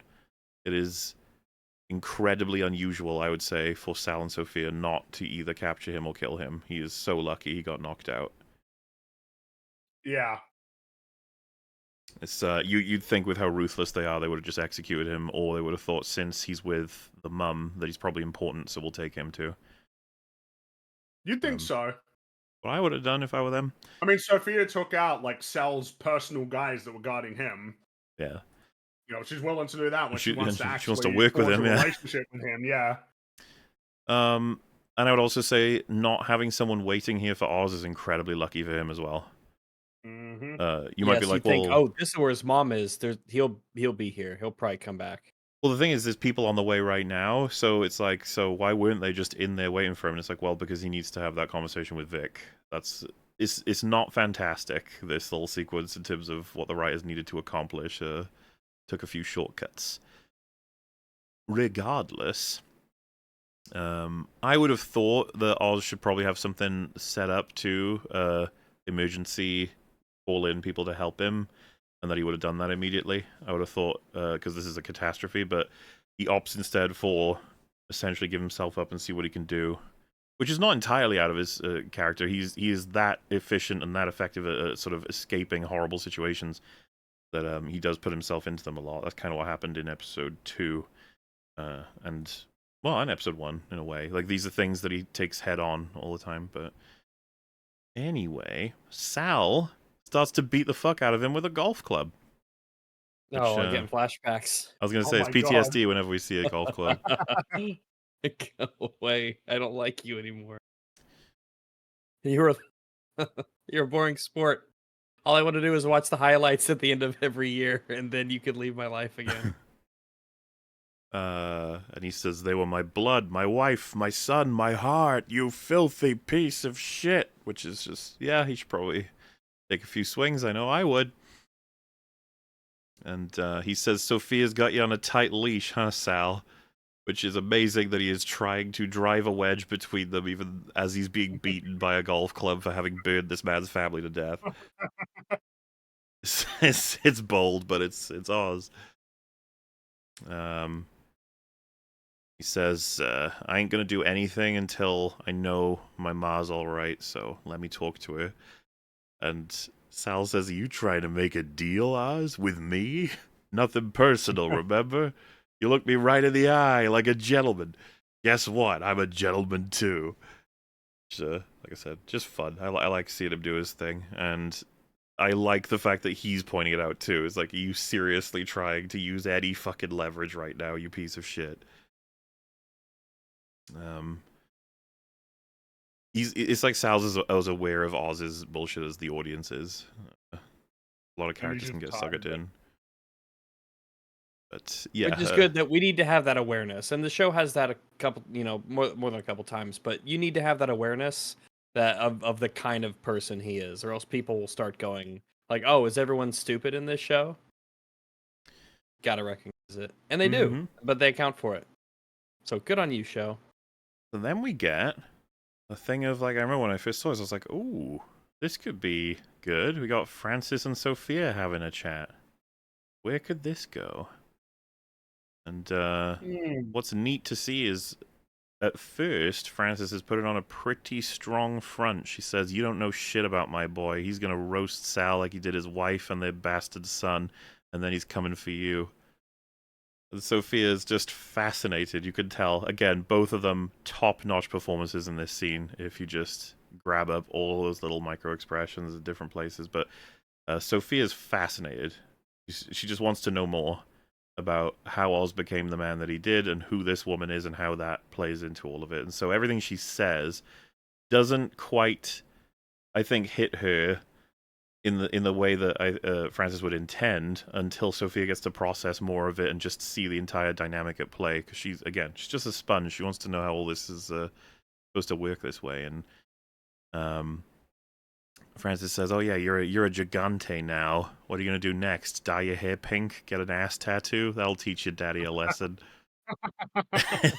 Which again, Sophia's like, "Wow, it's impressive." It's just, but it's also it's the same experience I think we have as an audience back in episode 1 of like, I can see a lot of Oz DNA here. This is starting to make some sense. This is how it began. Yeah, and so she starts to sort of dig in, and she says, so, he's an East Side kid, he's got a bum leg, he doesn't have a father, but none of those things make you a monster. Someone shaped him. He says, oh, you want to know about my boy Oswald? And it's like, yeah, we're clearly heading to a place where Sophia just wants to know how and why Francis is very much obviously got to be responsible for the monster that is Oz. Which, again, we have had all the reason to think that is true as well. And she says that he was always watching, always studying. He knows the game better than you. You changed your name, so what? When Oswald puts a bullet in that pretty little skull of yours, I'll be tap dancing on your grave like Ginger fucking Rogers. Which, again, it's just like, wow. Such power coming from this woman, And it's funny because we've seen many other angles of her as a character, but it's kind of satisfying watching her stay this strong in front of Sophia and on behalf of Oz because of the relationship they have. But now knowing all of the context and stuff, you start to wonder how everything slots in. Exactly. And so at this point, I would say Sophia's pretty convinced. You're the reason he's a monster. You're just a horrible monster yourself. And she says it's a good thing your other boys died before you could turn them into monsters like Oz. She says, you shut your goddamn mouth. And it's like, ooh, nerve has definitely been hit, and we know exactly why. And I would say it kind of undercuts everything about Francis's point of view. We know what happened now, and we know that she obviously knows, and she's obviously thinking about it. She's not responsible for making Oz a monster in the more standard sense of like having beaten him into becoming the person who made the decision he made in that first flashback. That is an unfortunate result of some serious insecurity that it can develop naturally, whether or not you have a bad parent.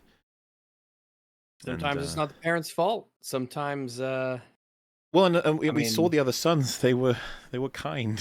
The other sons were not. They seem to be good guys. She raised a gamer, and Oz killed him. And Sophia says, are the brothers even dead, or are they locked up somewhere too? Is he hiding them? And more, talking more and more about them, Frances is she starts to fall apart, and words starting to blend together, and she's struggling to see what's happening. It's like I said, each of the scenes she portrays is so well. It's so tragic, and Sophia doesn't even understand what the fuck's going on. And she starts saying they should have been, they should have been home. He was looking for them all goddamn night. They should have been. You should have been scouring the streets, she says. For Christ's sake, that's your job.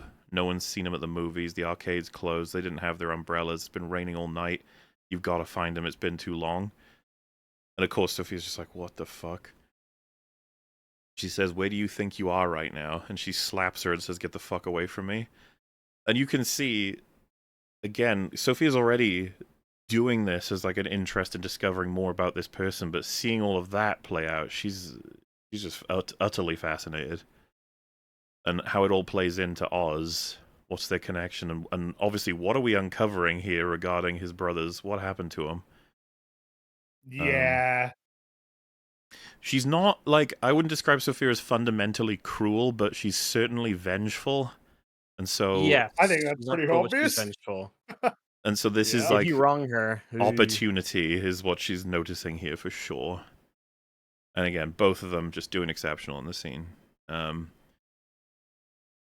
Before she can fully process all of that, Julian tells Sophia that Gia, little girl, if you remember, from last we saw was episode 5, getting shipped off to the orphanage, that she wants to speak to the police and that she saw something. And Sophia says, yeah, I'm happy to speak to her. Julian says, I'm happy to speak to her if she talks. He instantly is like, Julian's like, I will kill this child. Yeah, when I was watching the scene, I was like, fucking hell. Jeez, Julian, fucking calm down, mate. And Sophia says, I'll keep it quiet, but I could use your help. Which, at this point, I was like, oh, she's definitely getting him to do his psychological shit on Frances, and they're gonna find out. That's what's gonna happen. It's gonna be terrible. But oh, the twist of fate.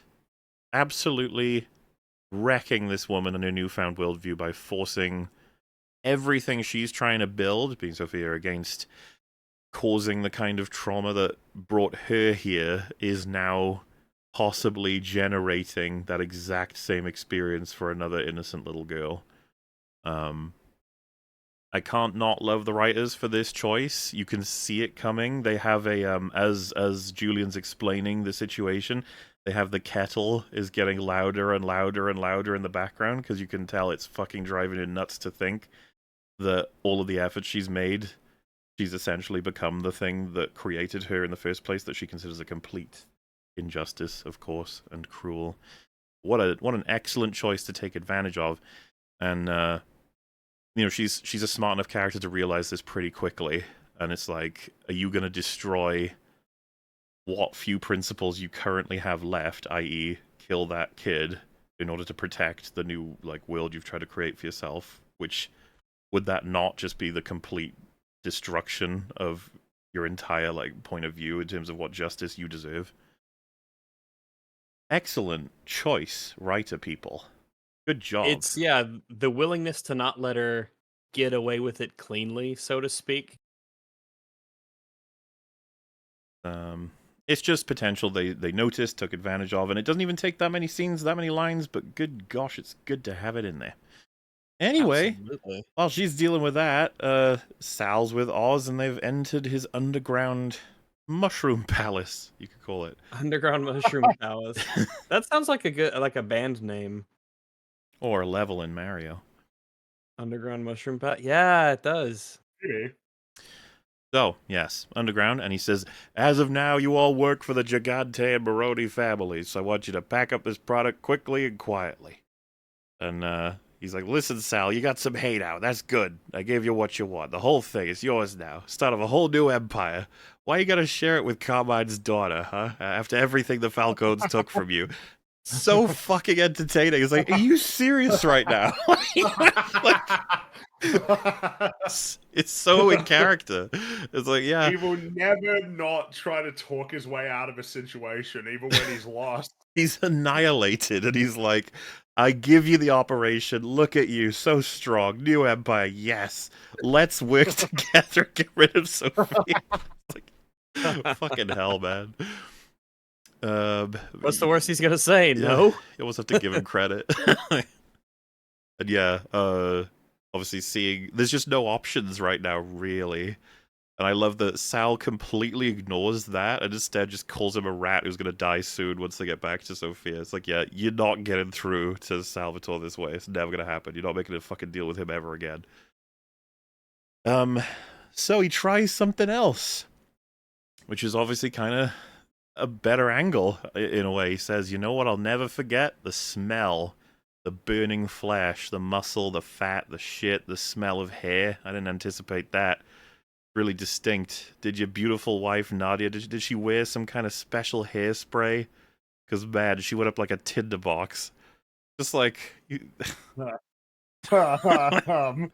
Yeah, pretty, I mean, they've already done such a good job of showing us that Sal cared about her immensely. This is just how humans work. You say all that shit to him, he's going to want to kill you. It's as simple as that. Exactly. Well, and not only that, but the same way that he did it, he grabs a tank and is like, oh, I got a light, and then it's this point that Oz's guys, they spring their trap. Well, so what's interesting is then they did their work for this. There was a guy when he was hitting him with a golf club who said, whoa, like, Sophia, she wants you to, make sure that Oz is okay, ready for her to execute him, or to at least decide on it. That's what prompted Oz to say, oh, she's got you on a leash, you know? That same person, I'm pretty sure, or it's the same angle, tries to stop him from pouring the gas on Oz. He's like, whoa, that's not what she wants. And Sal hits that guy, which to me is like a really good way of presenting the opportunity for Oz's men, that Sal is hitting his own fucking guys. Like, that's how out of control he is, how angry he is. So yeah, they take the opportunity to mess with the electronics, which was set up. So they were already weak. It was set up. And so they knock him, and so they flicker out, and the place is in mostly darkness. It's chaotic. What's going to happen? Oh my god, it's terrifying. Good lord. A few people get killed, and Oz is chased by Sal into a little train cart carriage thing. That's obviously it's like his office or something. And yeah, they start getting into a fist fight. A gun is tossed to the back of it, and they sort of, you can see they're starting to move as their fight progresses to the back of the cart. But I would say the show is trying to show us that Sal was the clear winner of this fight as it stood. Like, they were back and forth and back and forth, but it seemed like he was winning. He had certainly the upper hand, but he unfortunately Sal has a heart attack, which in a lesser show you'd be like, really? But then in this you're like, I mean, he's pretty old. Like, there's a lot to say here, right? So I would say this has been insane lately. The pressure of his job, his age, obviously the wounds from being stabbed, absolutely the death of the whole family, which is a real thing as far as I'm aware, right? Heartstrings can break from stress. Yeah, it's a real thing. Yeah. And so I think there's a lot of good reason why this happens here and now. And that there's a lot of benefit, I would argue, character-wise, whether or not this would be seen as a super coincidental convenience for Oz. And I would also argue he was getting pushed to the ground and to the back. He may have got that gun and won that fight. And also one of his guys could have come in at some point as well. There's just bail him out. That's what I mean. Of all the times this has happened in any given story, I actually think this is one of the way better ones. There's a lot of reason. There's alternatives that wouldn't have changed the result. And by not doing it that exact way, they give us a payoff that I'm very glad we get, which is Sal dies, which is not the part that I like, because I love Clancy Brown, but that's okay. It's what Oz says afterward.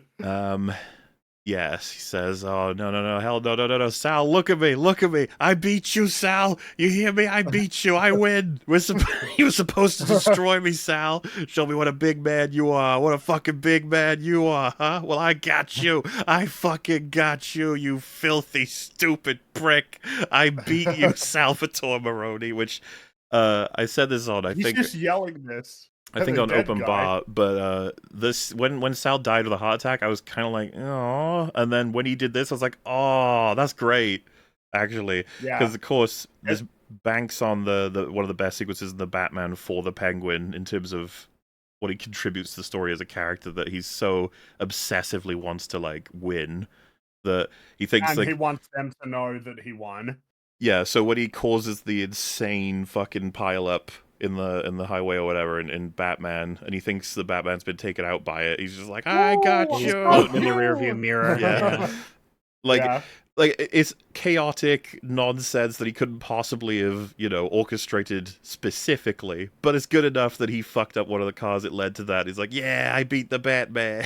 Like, look at me I set up go. the circumstances that led to you having a heart attack. Yeah. That's basically me doing it. And that's And what I in mean. this It's case, really just cool. he's like, no, I won. I beat you, Sal. Like, he even grabs him as he's there with like his last moments of life, just like, I beat you, I win. You got it. Yeah, you need to know that before you die. It's like, I won. And yeah, really cool that they echo that from the Batman, simultaneously matches everything we know about the character.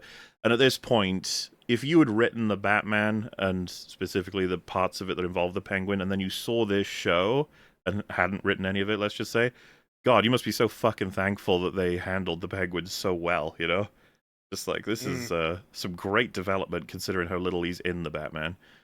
Telling you, man, Penguin fans are eating good. Yeah, however many there were, there's more now. They were just like, oh, he could have been a bit more of a presence in the movie. Then they get a show, and then it's really, really good. which Whatever I again, did, God, thank you. we just didn't know that was going to happen. So it was just a surprise. But yeah, he puts on Sal's ring, symbolically having wiped out the Maronis with only one, I guess, Gigante left now. And it's just done in such a slimy, villainous, unearned way. The fact that he, and that's like, it's so good. Well, yeah, this is after he just like shoots him 5 times for no reason. Well, Just, I mean, I assume that yeah. that's so that everyone can, when they check the body, will be like, oh, you They're got like, him, yeah, he did it. Yeah. But like, even he because he kind of limply points his gun at him first before Yeah. he does it. Kind of like, oh. It's just like, you didn't get him, and you know it. You know you didn't win. Just shoot him, yeah. Yeah, he just says, I win. Which is, oh, it's so perfect. He says, everyone gather round. This man, his men, dead, because you did the right thing. You protected your home, your investment. I'm proud of you, grateful to you. But this ain't over. There's a storm coming, and I'm going to need your help. So, yeah, I'd say this is a good little sort of ending to this sequence. That, the fight that happened outside resulted in Oz's men winning over, and that they stood with him instead of switching sides because of the work that he's done, the things he's talked about, the way that he treats them, and continues to treat them, right? Like, he's encouraging them, how he rallying phrases them. their victory here, yeah. Yeah, it's all really good shit, and it's just getting us closer and closer to what we, like I said, we assumed the end of season 2 would be Oz takes over, and it's like, oh, these steps, this is good shit. Meanwhile, Sophia visits the children's hospital, and she herself... sentence, Sophia visits the children's hospital. She starts to notice the similarities of this place with Arkham, like in flashes, which is already like, oof. So she asks Gia, what did you see? And she says she saw a gas mask in her bag. And then she asks her, did you kill my mum and dad? Which is like, well, that's not good. That's actually very bad, if all the things that could be happening. And she says, is that what you'd think? That I'd do something so horrible? And you get this moment, I think, of, Sophia's now outright lying to the kid about having caused immense trauma by obviously killing her whole family. And she's essentially become her father in this scene.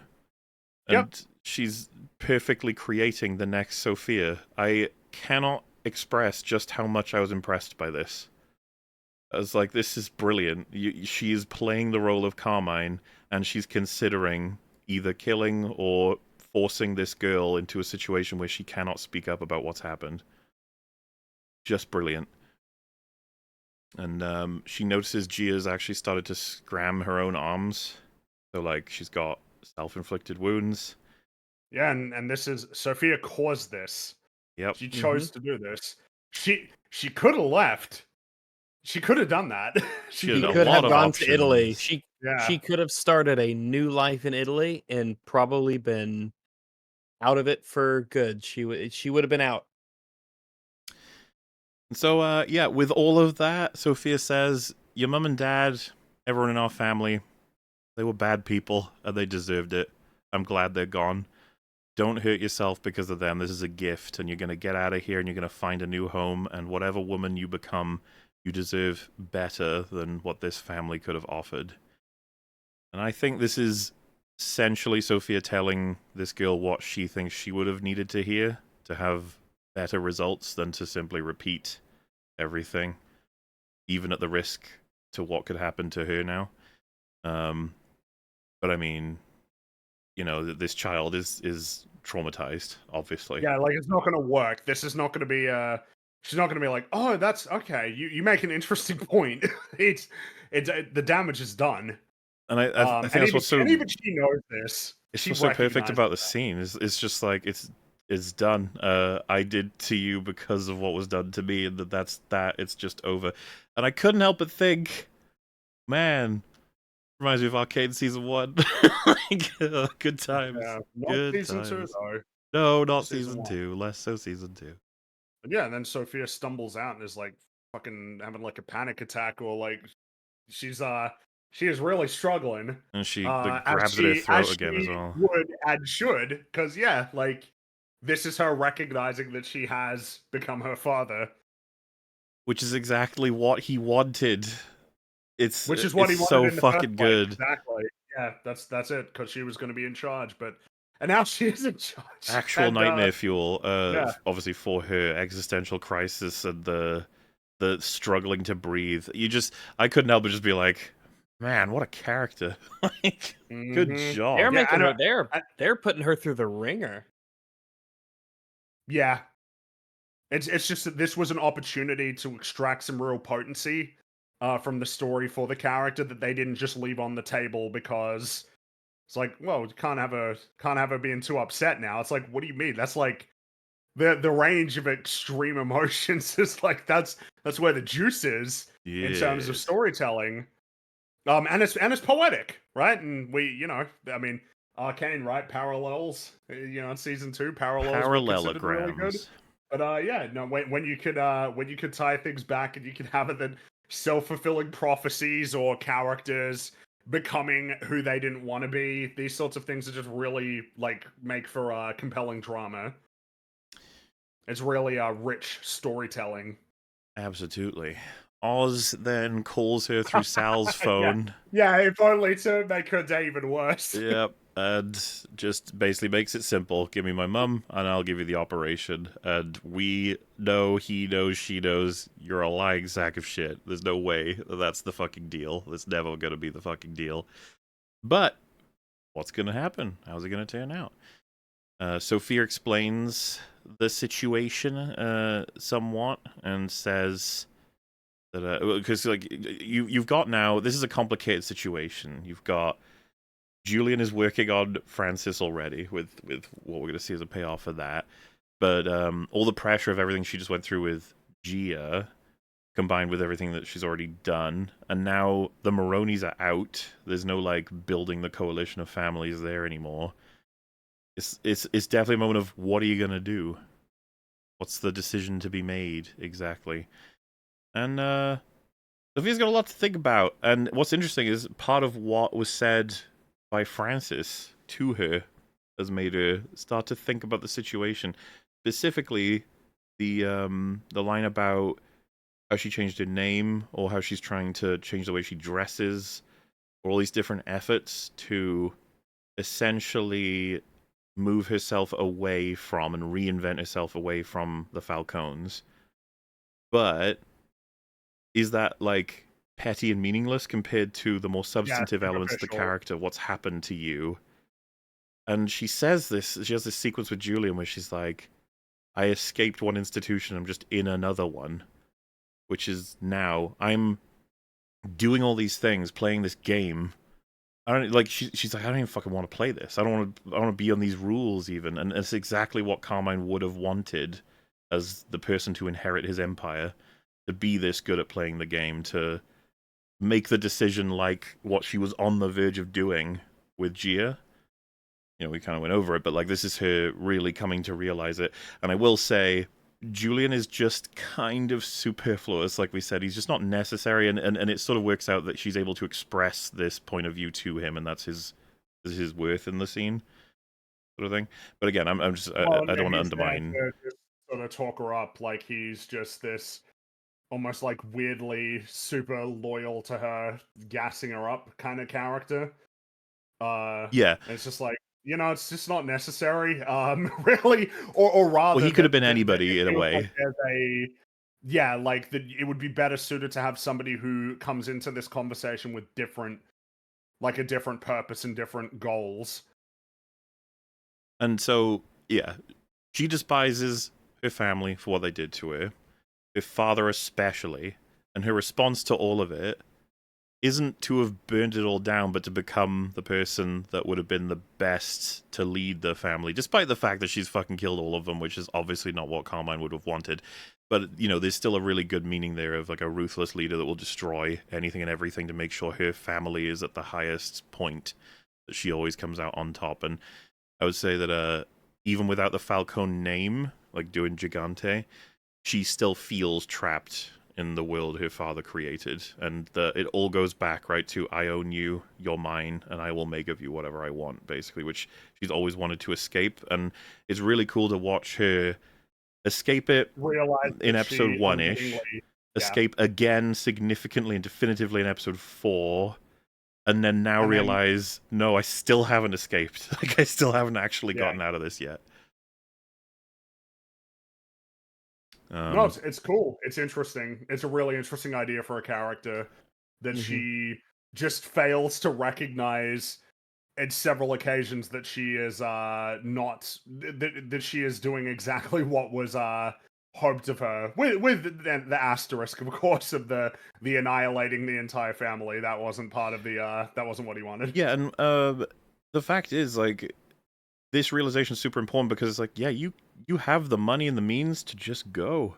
Just go. So what the hell are you doing? Why are you like getting into fights here with Penguin? Other than revenge, and of course, now at this point, it's like, well, look at how well that worked out for Sal. Yep. He died of a heart attack with his whole family destroyed, their entire like there's nothing left. It destroyed him. Penguin beat him definitively. When we were watching this for the first time, you noted this moment as like, oh, she's got this feels like a very overt chance to leave. Yes. She's going to choose not to because she can't resist getting revenge, and that's going to cost her.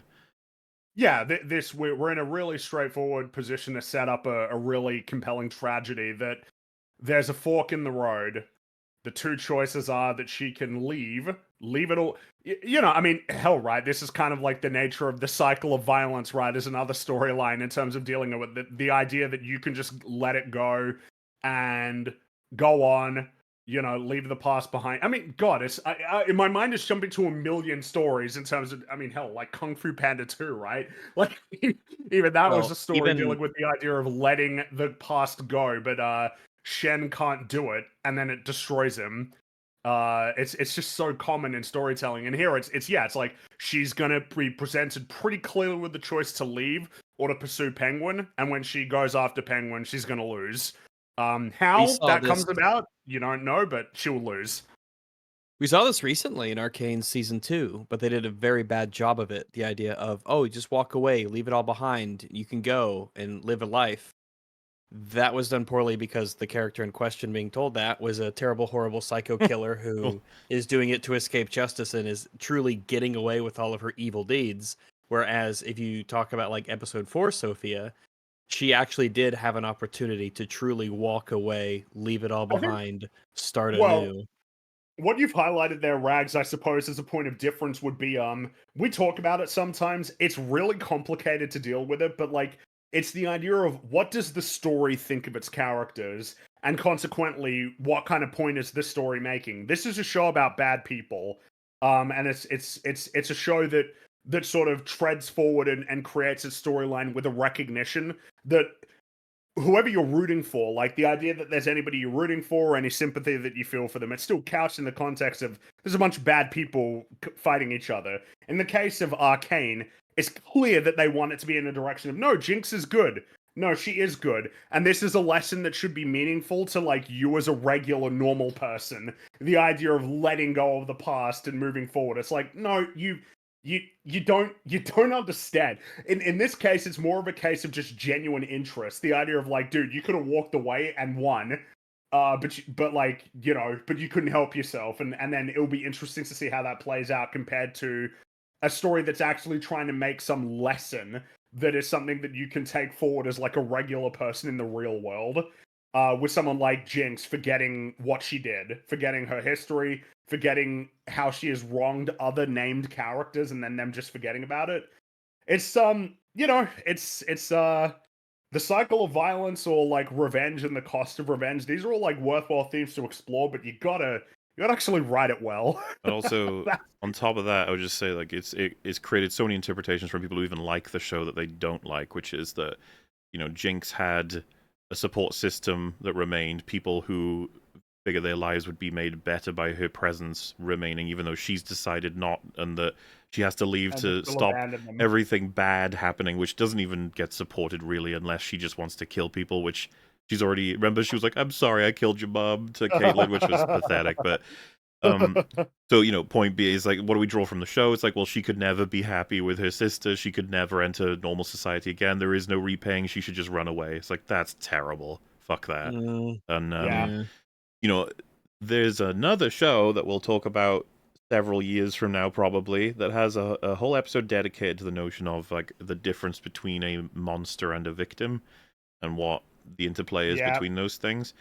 Like one of my favorite takes on it. I feel like the show is very close to the same take, which is that Sophia is on the fucking verge of becoming no less a monster than her father, right? That's like a big thing that's going on here, and that she needs to be careful with what decisions she makes.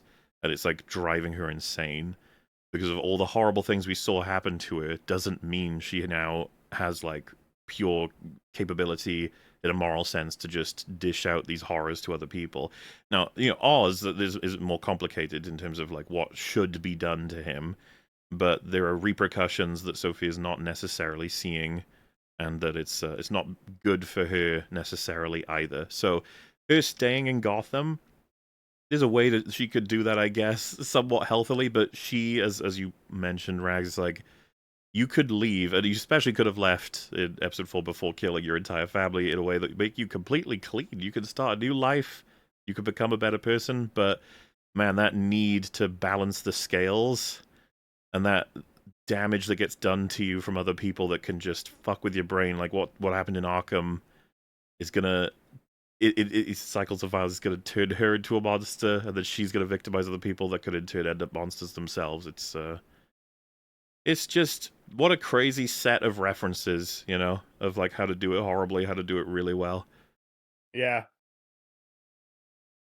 Which nicely sends us to what's going to come to the end of this episode. So Sophia sends a black G-Wagon into the tunnels, and obviously she's done with Oz at this point, so she's probably not in there, and nor is Francis. And she says, she's called Oz, I keep trying on these different faces, but none of them feel quite right. You think you know what I want? That it's the same for you and me? Of course you do. I guess this game was made for men like you, like my father. Same winners, same losers, which is exactly what Francis said to her earlier, by the way. He says, it's why everyone expected me to die at Arkham. No one even considered I might learn something there, how to play new games. There's enough time to get out, I think. And what's basically happening here, at least what I interpret it as, is Sophia's flipping the board. She's making any rules she wants. And Oz is expecting to play by the same rules he always does, right? Leverage leads to deals, leads to results. It's always how it's worked.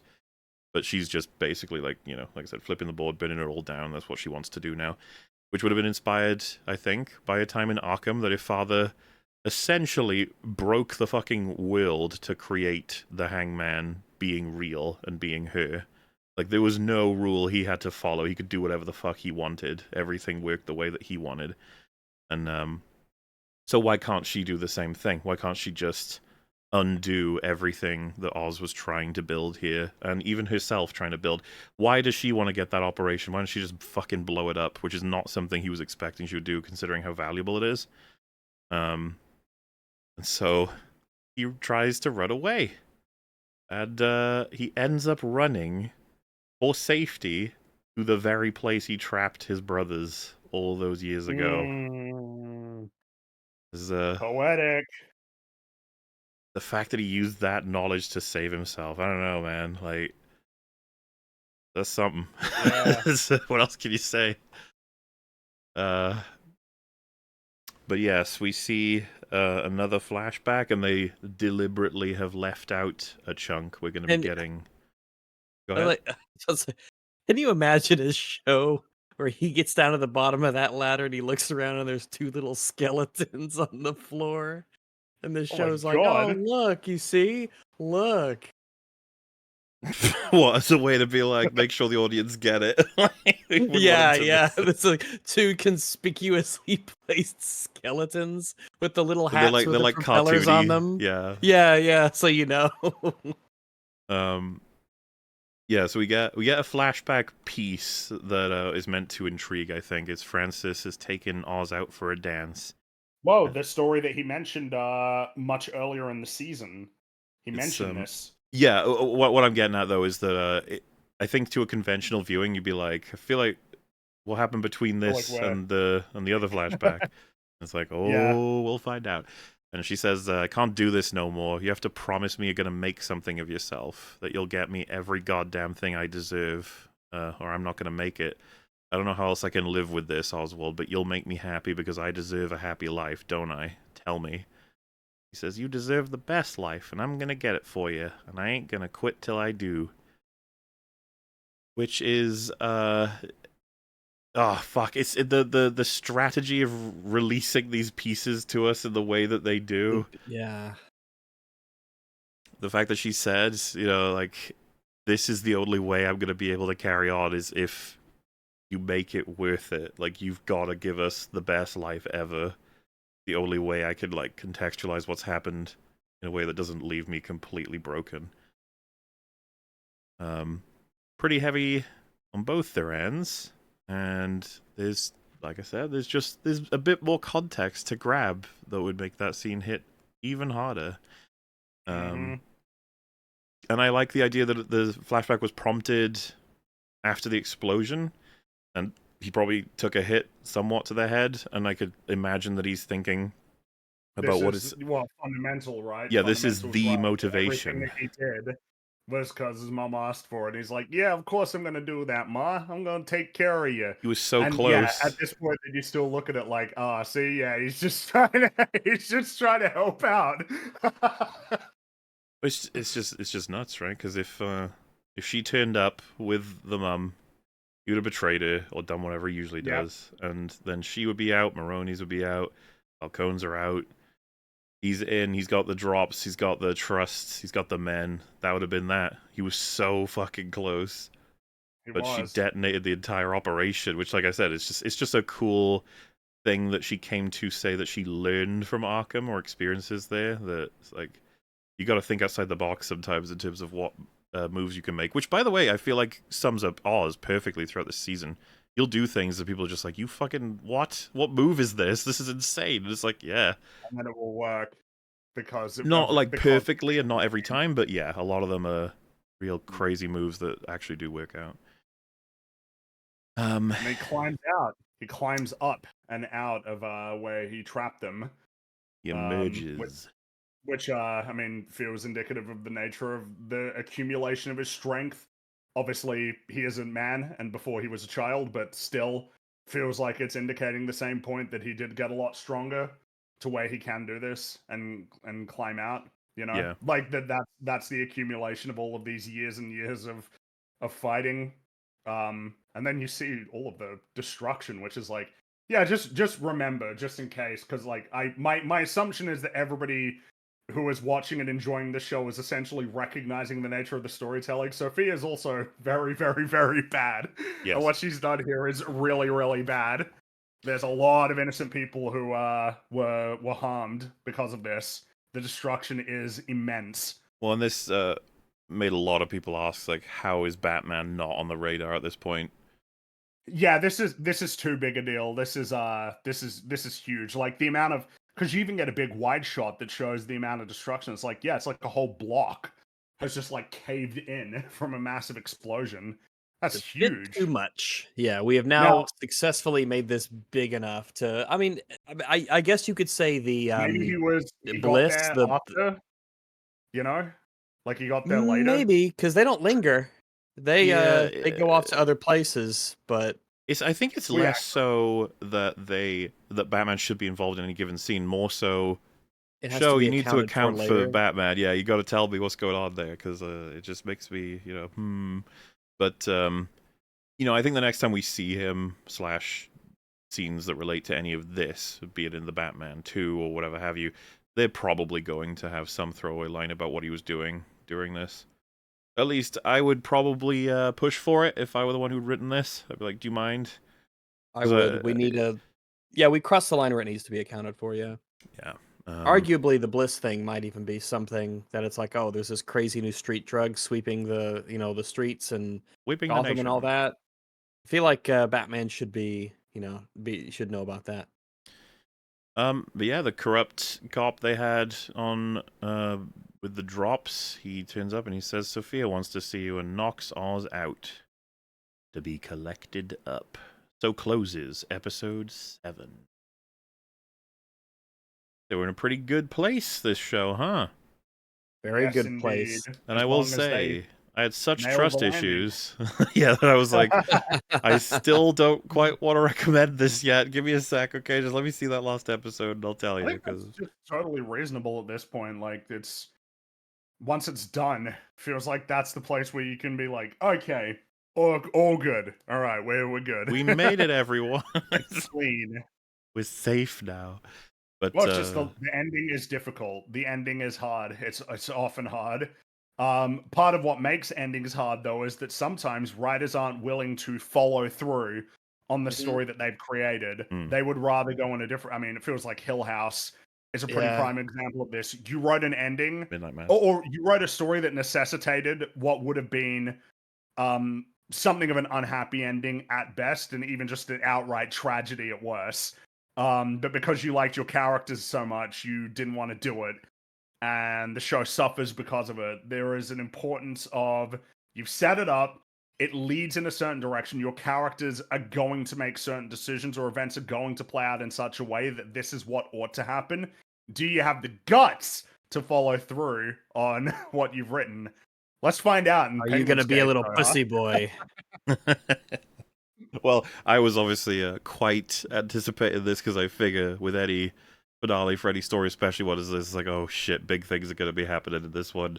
And Penguin ain't going to die. That's not going to happen. So what's going to happen to Sophia? What's going to happen to Francis? What's going to happen to Vic? That's my big interests and concerns. And how is it all going to be tied up? Because they've got plenty of options, but unfortunately that means plenty of options to fail as well. But we don't want to see that. We want to see good old successful stuff. But the thing is, we kind of already spoiled it. We said this show was good. So they already know this episode's going to be good, but that's okay. Dang, bamboozled. Yeah. But, you know what? There's no reason not to start up episode 8, which begins with Francis getting blasted with that red light that we're all so familiar with. Essentially shorthand in filmmaking to be like, this is prompting psycho craziness of flashback memory, but also living it like in the now, dealing with psychological issues. And I like that they it almost gives them the excuse of living the flashback, but with the older actress O'Connell instead of the younger one. I mean, not to say that the young one wasn't as capable, but I don't know, just there's so much more weight in the elder actress's portrayal of this character, and I really love that she sees the younger self in the mirror as well. Mm-hmm. Just really neat flourishes. Love it. So, she's visited by Rex. The good old Rex. We like him, I'm pretty sure. Yes, we possibly. He explains that He's a cool guy. She's kind of lost herself. She's a recluse. She won't speak to Oz, who keeps coming to the store. But to be clear, this flashback takes place after Oz drowned his brothers, but before that night with the dance. And it's going to be extremely important for context. He basically says that she's got to change her approach, right? Like, she's kind of losing her life here. And she says Oswald's always been so needy, and she made peace with it, that he was different. But now with what he's done, she can't. And of course, it gets clarified exactly what's going on. But before that, I think it's interesting that she's already found him, like, before any of these crazy things, annoyingly needy. But, you know, in retrospect, sees this as such a huge element of explaining how this has happened. Like, that was an annoying thing about my son, but simultaneously now I realize that was why I've just lost my other sons. Because unfortunately for Oz, he left the flashlight that he was using in his pocket. So that seems evidence that he would have been with the boys, who would likely had theirs with them when they were found as well. So the reality is that no matter what, it would be hard to sell. Yeah. That he had no idea and had nothing to do with it. And she says he came home acting all sad like he was the victim, but he knew my babies were drowning in those tunnels, and he didn't say a goddamn word. He had every chance. And Rex is like, he's a kid. And she says he locked them inside. I could have saved them. They'd be here right now, but he didn't want that.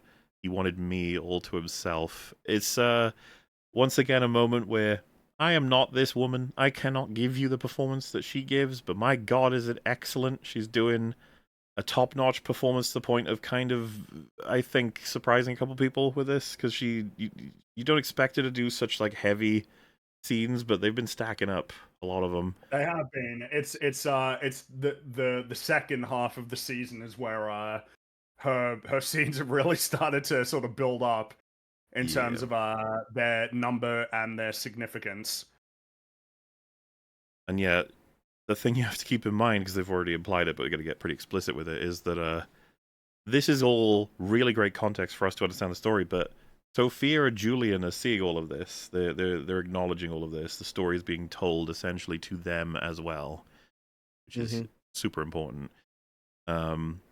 And yeah, I'd say the takeaway here that she seems to have, and that we certainly will, is that Oz's need for validation and attention killed her kids. What do you do with that? And she says, I got the devil in my house. What the hell am I supposed to do? And Rex says, I know, right? It's just like, I got the devil in my house. Like, fuck me. Says he's devoted. You can use that, foster what he's got, embrace it, raise it, or you can let him go.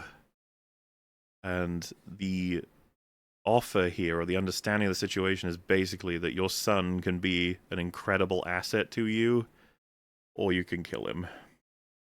And it's fascinating to watch this guy basically just lay that out as the options so coldly, like mechanically, just to be like, yeah, your son can be killed as a result of this. I was going to make you feel exactly better, but... I know a guy. He's me. Rough. And that kind of catches us up to when Oz was taken out by her to that dance, which your mind starts to run of like, wait, she had like organized it such that she's yeah, because the way that Oz put it is like, oh yeah, she just, she sort of sprung to life, finally, and then things started looking up from there. But now it's like, oh God. Oh. She says Rex is gonna drive you home later, and he's like, really? And she says, really? That's insane that she'd organized his death on the night that he thinks he saved her from like depression and losing herself. What a wild way you to wouldn't have expect the everything story to sort of have gone combine. this fucking way. You're like, okay. And yeah, I don't know. He never knew about this. No. And he says, I I mean, know. essentially, the conclusion you're supposed to have is he thought he got away with it, pretty much. Yep. He says, I know you miss him, Ma. I do too. It's like, oh, like you could tell it stings. Fucking little murderer. Like Yeah. Oh. And yeah, we see Julian and Sophia appear in the memory with the machines lighting, hitting again and again, which I really like as a. Yeah, the imagery. It's like the club, the little trauma sequence in the club earlier. How to incorporate different elements into the same like environment. And yeah, so obviously considering all of this, it's just on your mind. This is happening. This is the night, and Oz says you've been working so hard for the three of us. You know, you like trying to give us some encouraging lines, being a good son about the future that he is going to be able to provide. And she says, "Look at you. Your balls have barely dropped, and you're going to take care of me." And he says, I see you, Ma, in ways other people don't. I see the way you smile. I see how you want people to think about you, like how you're enjoying stuff when you're not, or how you smoke when you're thinking, or when you drink more when you're sad. And he says that he knows how hard she works. He knows how smart she is. And he wishes, or rather, he knows how she wishes that people who matter would notice her more. And that no one else believes in her like he does, and no one else is going to give her what she deserves, and he's going to get her out of the East Side, the nightmare place that takes and takes and takes, and he's going to put her up somewhere real nice, better than what they got now. The best, you know, a penthouse, top floor, a view of the whole friggin' city. I'm going to get you expensive clothes and jewelry, nice shit, the kind that people see you and they think, wow, she's important. Says, you don't gotta believe me because I'm gonna prove it to you every damn day. Which he wouldn't have known at the time, but that just saved his life. Yep. Really fascinating to think about, considering it's like a big combination of what I would call not even a lie. He is desperate to get the chance to prove that he's everything she would want in a son, and everything that she didn't really believe he was gonna be anyway. But now he's like facilitated the chance for this to be something he can become, and he's going to prove he's going to become it. And he says all of that shit whether or not it's really gonna happen. It's again like the proto-Oz stuff of he knows what to say and how to say it.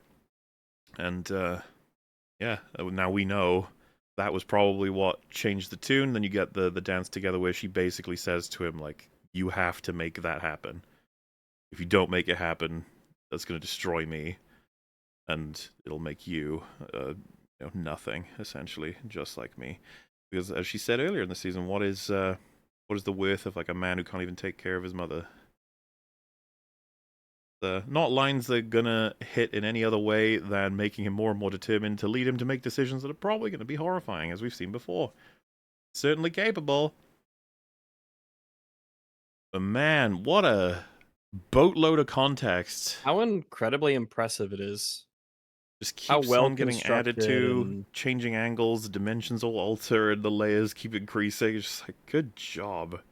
This changes everything, basically, about all of their prior scenes. They've been entirely recontextualized. Whenever you watch her disdain for him, it is more than likely completely informed by the life he stole from her and the children he killed that she loved, and that she is desperate for him to make the difference, to change her life for the better, so that she can at least feel there's some, like she got something out of that loss, that by sparing his life, she at least made her life more tolerable. And it's just like you watch all those scenes again, and you see it in that performance. You understand, she knows she's and he doesn't, is the fucking insane thing. He does not know that she does know.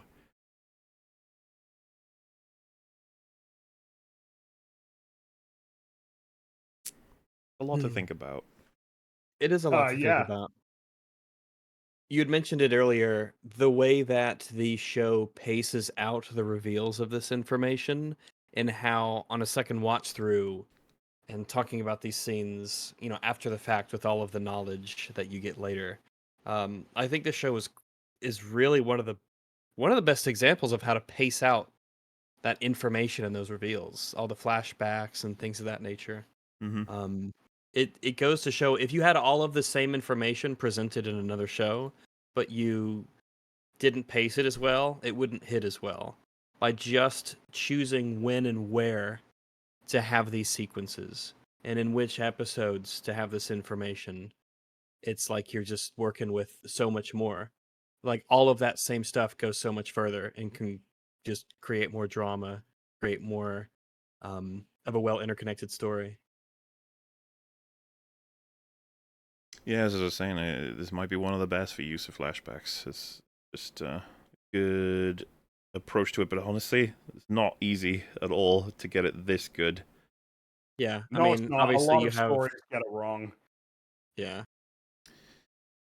So, back to the Okay, I keep thinking present. about the Acolyte when it comes to the like Good worst use of God. flashback possible. I mean, that's one of the worst That examples might be of one how of the to do worst. flashbacks. Oh, those flashbacks were so bad. So Victor's gathered the men from the gangs, and he's decided that they gotta get in there and save Penguin, sort out whatever's happened with this operation, especially since it is Crown Point that's basically exploded, which is a thing in and of itself, whether or not there's an Oz to save in there. But unfortunately, it looks like they all seem to think it's not quite worth it, that the product is what they were in this for. They're not really in it for Oz, so they're more than happy to abandon him. And this is where Victor makes a speech, one with more confidence Yes, he than I think does. we've ever seen. He says, "You're all a bunch of fucking cowards. You know that? You know what the hell do you even stand for? What, are you gonna let the Maronis and the Gigantes do whatever they fucking want? This is my neighborhood. Look at it. The whole world, they treat us like we don't matter, like we're fucking nothing. You're just gonna run away now? That's bullshit." Which is such a cool little moment of like, oh shit. This is how Look at far this he's guy. come. Look at how far He he's came come. from Yeah, barely being able to exactly. get a word out when confronted by Oz to standing up directly to all of these powerful guys, just telling them you're all a bunch of cowards. You suck. Like, what do you stand for? It's very Compare him to the guy who couldn't talk to a waiter at a restaurant. That's right. You know? Well, Yeah. it's actually gotten to a point now that I'm fully convinced Victor would die for Oz, probably. He's he's so very fucking loyal. loyal, yeah. This is a top tier henchman. And Link comes up to him personally and punches him and says, "Watch what you say, know your place, or you're gonna catch a bullet, and then you really Which, don't matter." This is advice he's giving him right here. Well, so I think first time running, especially if you're not spotting some of the smaller things, you could see that as a threat, just straight up. He's a henchman, he's blah, blah, blah. Yeah. But yeah, he saved his life here, I think. Yeah, he's giving him advice. He's saying, like, you have to understand, like, this isn't going to work and it's only going to cost you, so be more careful. There's specifically a really important shot where the leader of the Sullivan territory pulls out a pistol when he calls them cowards, and they show Link spot that very specifically. Yeah, He's like, yeah.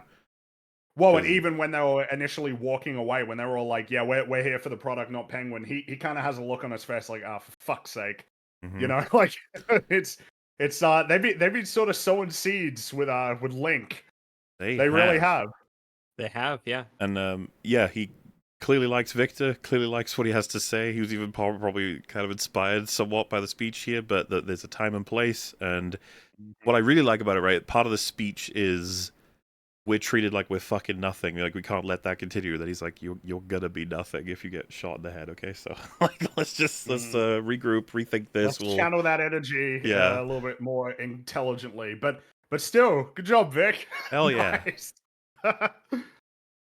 So, then we come to a scene shared by Colin Farrell, Kristen Milioti, and Deirdre O'Connell, I believe, are their names, and they all deserve awards for this. Like, it's as simple as that. This was a long time coming. Where you can tell from the way this starts, like, oh, this is gonna be a big thing. They're taking their time with it. It's not rushed. It's This is probably one of the it, scenes you're right. that they first conceived of, or had in mind as like, this is what it's all sort of leading towards. The work they have done and the resources they have at hand, we're in for some television, folks. So Oz is captured. He's on a chair, and so is his mum and Sophia. having held now a lot more cards than Oz could ever imagine, is looking to understand a bit more about the situation. So she opens with talking about a little nest out by the greenhouse with 2 baby birds. One of them was bigger, the other one smaller. And the mother bird gave the bigger one food. And she was like, oh, I was nervous for that smaller bird, weak, frail, thought it was going to die. But then one morning, the mother bird was away, and the smaller bird just attacks the bigger bird and kills it, pushes it out of the nest. So disturbing. What a jerk. Most disturbing thing she's ever seen.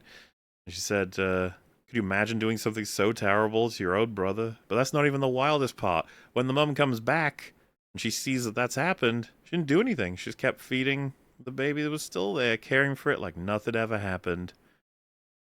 And it's funny because we do a lot of this in writing, right? Like smaller stories or experiences in life that's supposed to be reflective or allegorical within a story that's already supposed to be that. It's just like a fun layered thing. Mike Flanagan does this a lot with characters telling stories. And you have Osvid like, you fucking psycho, what is this shit? Talking about birds? And I love her delivery. She goes, you didn't like my story? It's just... She obviously just made What if it I up. told you? What if I told you that my family built ships on Corellia? Huh?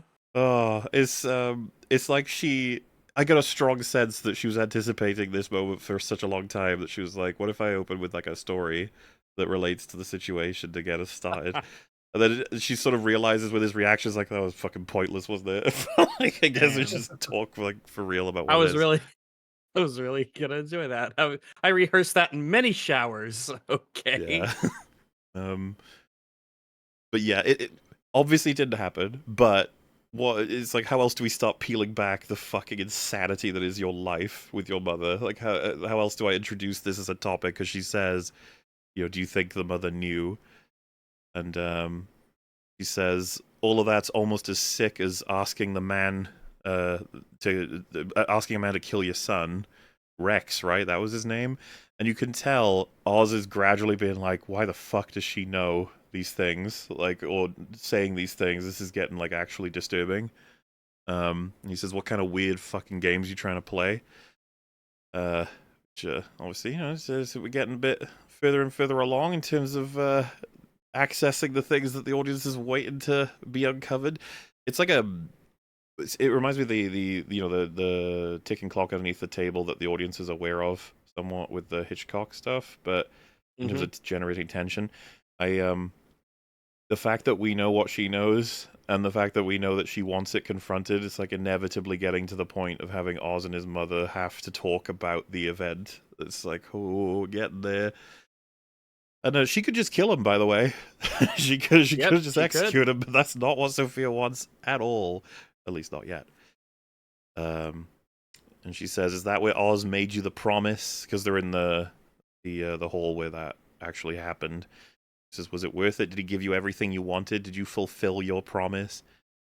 And it cuts to Oz, and he does this, he's like, Ma, and it's like this actual delivery from Colin Farrell that loads of people have commented on. It's just like, fuck, he comes across as an actual child. He's so desperate and like broken, doesn't know what to do, while Sophia's just tormenting him and his mum. It's I don't know how else how to capture just like how excellent the work is from everybody in this sequence. But as was said about all of them, they've all got to play different versions of the character at different times to best represent how they're feeling and what part of their journey they're on. Holy shit, we got lucky with the actors. Well, I say lucky. They're hard workers. But this is obviously, it's getting more and more painful for everybody as it goes along, but Sophia's more so just fascinated, I think. She just wants to see how this is all going to play out. And so she invites Francis to tell the truth, and Francis spits on her. Yep. Which leads her to do a thing that we've talked about this before. It's another random tell for whether or not a thing's any good. She's like, I want you to admit a thing. You won't do it, with consent, like just on your own. So I guess I'll have to torture it out of you. It's like, I'm just going to take a finger off. Like the kind of thing that's just like, instantly go to the finger. Yep.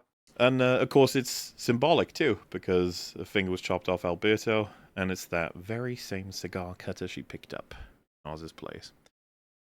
And she says, here's the thing. All you have to do is tell the truth. Tell her what you did to your brothers. Tell her why. And then we can all take a breath.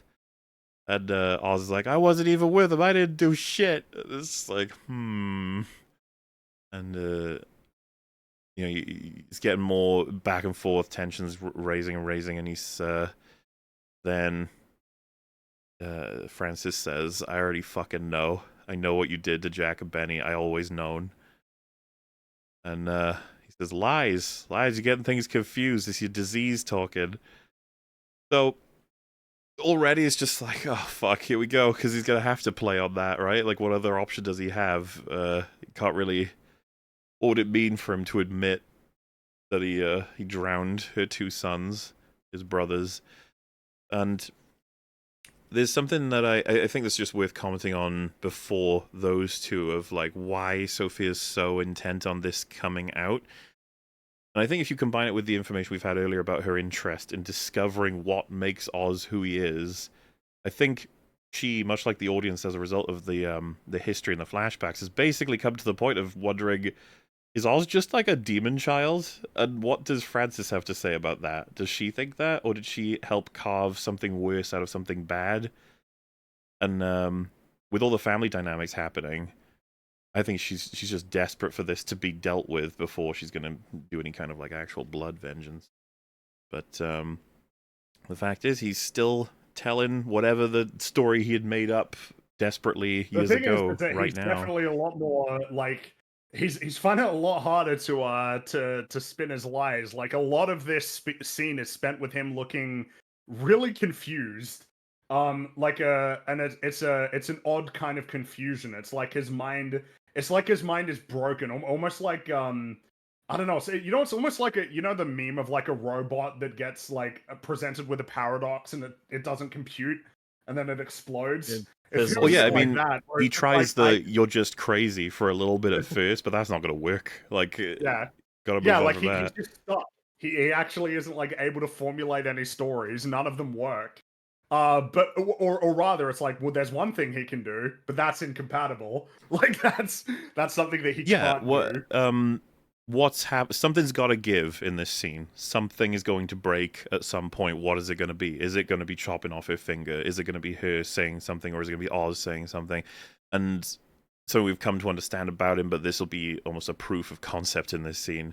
Is Oz's own pride and the safety of his like essentially delusion about what kind of validation he requires from his mother going to outdo just the safety of his mum? Yeah. Like, what's more important? Is no, it will not. He will stand strong against his own mother being tortured in front of him to maintain his primary goal, which is to get the validation he requires, which would be destroyed if he admits he's killed his brothers. That's incompatible with his version of the world that he's going to create. What a character that you have written here. What a strangely complex, interesting, unique character you've created right here. And the fact that, like, any inkling from his mum that it is definitely what happened, it doesn't matter if it's anyone else, even her, he's going to start spinning bullshit to cover it. And also, by the way, Julian was so willing to not only torture this old woman, but also kill a child. Like, he's an interesting fella. Yeah, he's just a bit of a psycho. Yeah. That's what he is, yeah. And Francis says, fuck you, I hate you for what you did, I never stopped hating you. And Sophia says, you would have let me cut it off. You actually would have let me do it, because you don't care about her. And she's figuring this out, and Oz has an expression back at her, sort of like, fucking, you don't know what's happening here. You don't, like just like a sort of, you could tell he simultaneously hates her, but it is realizing that she's figuring shit out. That there is something of an interesting dynamic being discovered in real time. And he says, fuck you. And then she says, you don't, though. Like, don't care about her. Not enough. Not like you say. Which, to me, is the definitive take on the situation, which is he does care about his mum, but not as much as he cares about But himself and yes, this is him his dream. being. The construction of the scene has put him in a position where if it ain't gonna be for her, it's for nothing. Yeah, and it's fascinating. She It's really did force that out of him, that decision. it's just a really interesting idea that you presented as like, oh, look at this guy who does a lot of bad things, but it all seems to be rooted in a genuine affection for his mother, which is you could say that that's a much more conventional, that's like not an unusual archetype, right? Yeah, Of like it's not of unusual. somebody who goes out there and does crazy things and even like immoral things out of some sort of devotion to some other person, whether it's Well, like a it's the spouse or a parental figure. That's really normal, but to have it be like, well, he did that, but like only insofar as it was compatible with his ego, which is ultimately at the top of his like hierarchy of needs, which is there is a story that he needs to tell about himself. She can fit into that story really, really well up to a point. Yeah. And once it starts to conflict with that, he will actually allow her to suffer in order to maintain that. That's a lot more unusual for a character, and it's really fascinating. And I It seriously also get, plays well into the idea of like the classic, especially with the way he kind of looked up to Rex. The classic mobster, I mean, loves his mother. yeah, You know, that's very tropey, but it's from this sense of like, family's everything, family's big. And, when you compare that to Sophia and Sal and their relationships with their own families, how messed up it is for Oz himself. yeah, he plays almost directly against it, and it's surprising, but also makes complete sense. And I think there's a sense that he's like Sophia's realizing that about Oz now. She's got that essentially sorted, and when he's looking at her, feels like he's recognizing that that's now become apparent, that truth, which he would not want to be apparent to anybody. But he's never going to treat it as though it is, despite the fact that something's obviously happening here that's not good for him. Um, yeah, and it's some powerful stuff, especially being that we've had so many of those references for how strong the relationship between him and his mama. Even I wanted to mention when Francis spits on Sophia, it just cuts to Oz and he goes, "Yeah," which is like this back and forth they're having, You get a but maw. but only until her finger is fucking threatened. And then she's like, "Yeah, just give up the information. I already know." It's like whatever.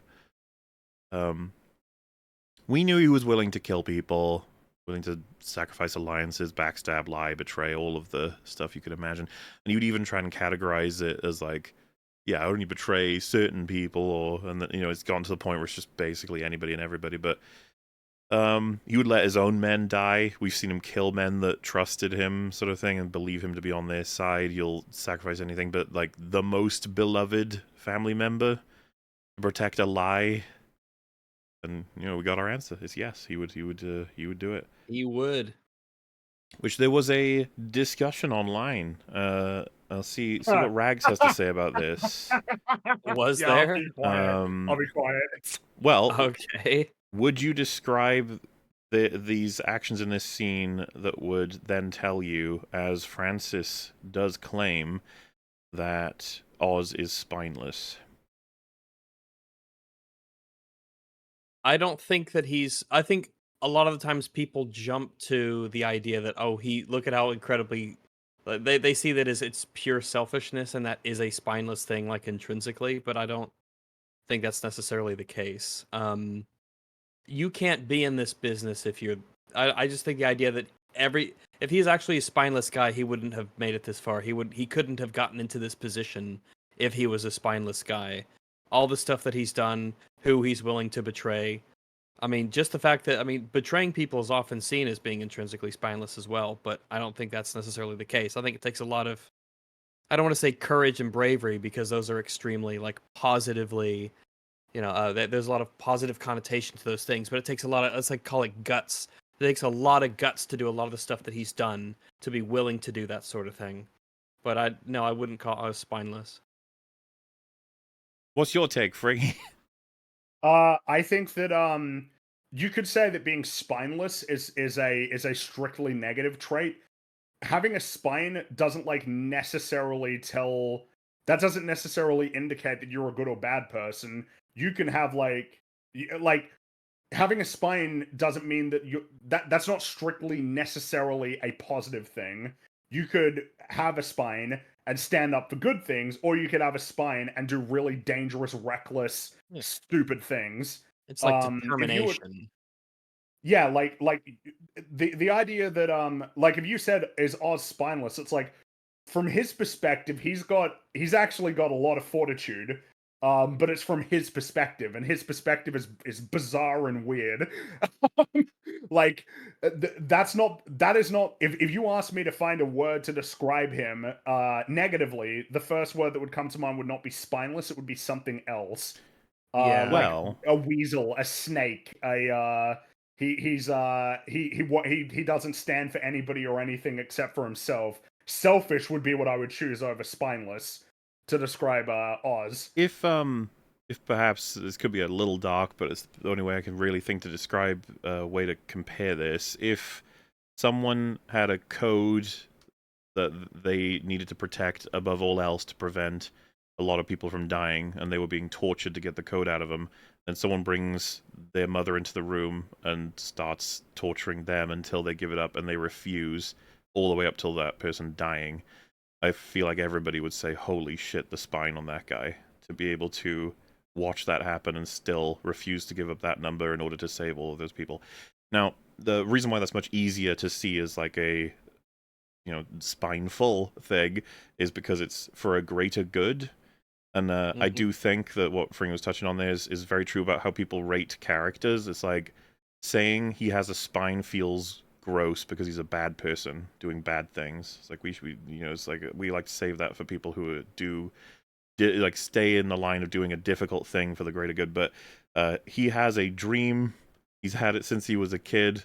Everything around it is built upon all of these different like pieces of structure that if any of them are to go, they have to be for a really good reason that further supports the dream in some way, shape, or form. But a fundamental one, he cannot let it be that the truth of his life is that he drowned his infant brothers in order to make himself, the person that gets the full attention of his mother, in order to make himself feel better, in order to get all of the validation he wanted and to prove himself like in a selfish, pathetic way that he can be the best. Like that completely throws out every last piece of everything he's built over the entire course of his life, which is all inspired by Rex as he's gone over. But what kind of fucking disgusting piece of shit would ever be appreciated, like the way he describes to Alberto in episode 1, by the world around him for being this good man, supportive man, helpful man that's loved by the community, takes care of people, knows their names.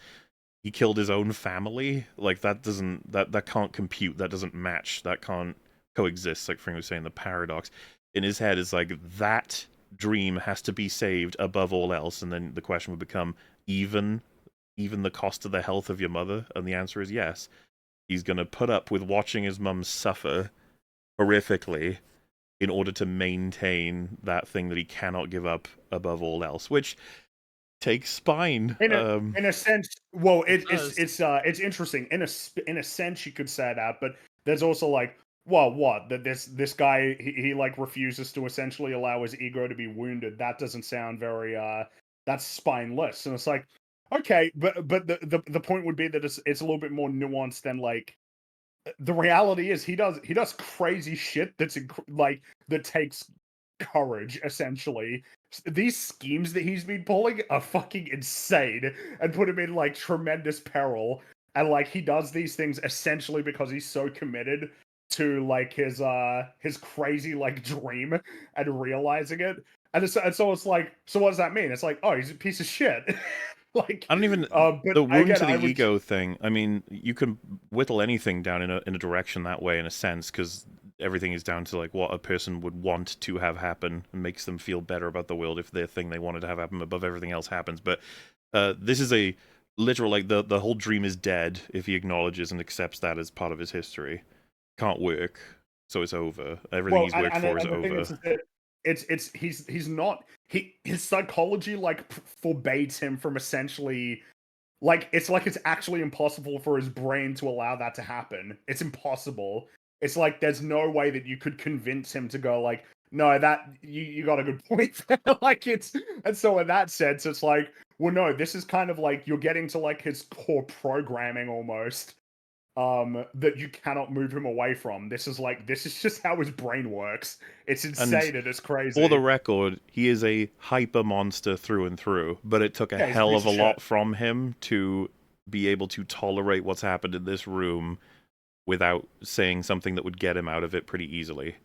This is what I mean about the interpretation. It's quite interesting, right? It's like all he has to say is a handful of words and it stops all of the pain from happening, but it brings on what he would consider intolerable pain. Yeah. What a strange character he is, you know? He's a Excellent very work. strange That's the only way character. to describe it.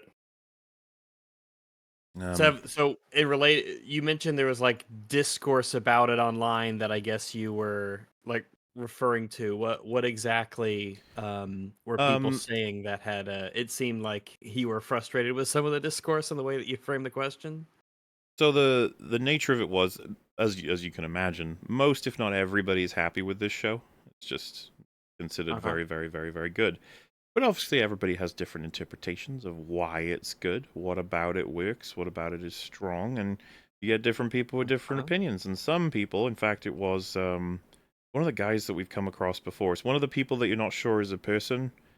Or a robot. Yeah, as opposed to a collection of just they say things because they say things because they say it's all tied to just promotion. It's like they are a product themselves. The Scruggs guy is the person who comes to mind. There's so many of them, but the one I'm talking about, right. he put out a tweet basically saying, I was getting tired of sympathetic villains and villains we root for. The Penguin had the guts to bring back spineless villains who just absolutely you end up hating. No tragic backstory, just psychotic. Oh. And so I was like, no tragic backstory and spineless. What the fuck show did you watch? Like, what? How could you ever describe Oz as having not a tragic backstory and that he's spineless? Why would you say that publicly? And so, even if, right, you wanted to say he's spineless in this scene, I think you'd have a real fucking hard time arguing he's been spineless throughout the whole season. I mean, you could construct a crazy character. Well, you could have a person who does what he did for spineless reasons, but that would be a different character. That's not him. We're talking about someone else at that point. It's this one-dimensional engagement with a kind of person. You take one element of a character and you isolate that to the detriment of everything else, as if a person is just like one thing. A person can be completely encapsulated by one aspect of their personality. If you had said no sympathetic backstory, I get you, but no tragic backstory, it is tragic. The tragedy doesn't forbade the character from being a villain. Yeah. Like, that's not... This is, again, it's almost like you're just using the words in a stupid way. That's all that comes across to me as. It's like you just have a very dull sort of understanding of what any of these words mean. Tragedy doesn't say anything about whether or not it's like, you know, the person ended up being good or bad, or they could have been good and they were robbed of the chance of being good. Like, tragedy just describes like a kind of story in much the same way that spineless describes a trait, like a personality. It's not like all villains are spineless. It's like that's not how it works, right? Like that's not... I mean, hell, right? Like, a lot of protagonists will have an arc where they need to get that fortitude. Spinelessness, I suppose, again, I would say you could probably describe that as being a broadly negative trait, but having a spine, like, that doesn't necessarily mean that you have that spine to do good things. It can mean that, but it could also be like, in the case of Penguin, where, like, he has enough, like, he does these crazy, insane schemes for very selfish reasons, for very bad reasons, that you could say stem from a core that could be described as spineless in the sense that he's unwilling to allow his ego to be destroyed. But again, it's like, well, just, you know, like, I don't know. It's just the first thing, if you ask me to describe Penguin, would not be spineless. It would be selfish. That'd be like the best way to describe like him, if I had to do it in one word. He replied, I watched the show where the Penguin would rather see his mum lose her finger than tell the truth about killing his brothers. I described that as spineless. I don't know about you. And someone had mentioned, didn't his mum call him spineless as well? Like, well, yeah, I don't think his mum is going to have a real great perception of her son in this scenario. But I think that we should probably go with more than the analysis of any given character and instead look at the whole thing. So I said, plenty of the greatest villains in fiction have a spine when it comes to doing horrible things. It's part of what makes them horrifying. The Penguin refuses to admit to having killed his own family because in his world he fought up to greatness against all odds for his beloved family and to provide a great caring leader for the people. He will backstab and destroy absolutely anything that gets in the way of making that a reality.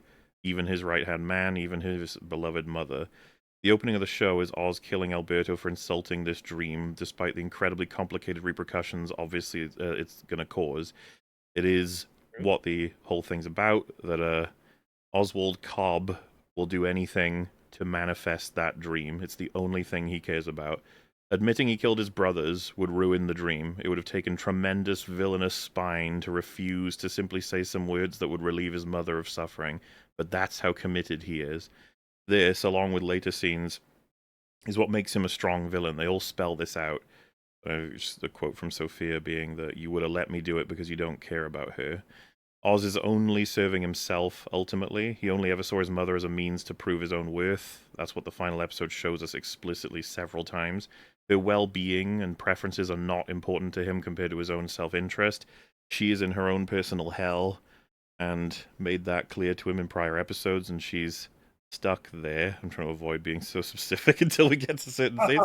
Of course. And let's just say he is distraught at the notion that she would not be able to provide the validation that he is desperately invested in getting from her, but that is not the same as caring about her well-being. And that's exactly Oz as a character.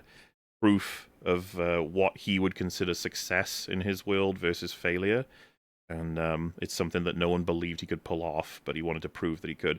Having spine is having follow-through for what one believes in, and the Penguin has immense, vicious, haunting, villainous follow-through in the entire season. Best exemplified by his final conversation with someone. And yeah, and I said we haven't seen a mainstream villain like this in a very long time. Mm-hmm. I'm sure that whoever this was would have a very cogent reply to Maybe he did. the I didn't see it, but like the fact is that I feel like the show did so much tremendous work to be like he's just some gross, spineless villain that we should hate. Well, it's like, yeah, I okay, don't know. I feel like all that is just a reminder of like, yeah, sometimes people watch and be like, yeah, it's great, but like they're not really engaging with it in a particularly meaningful way.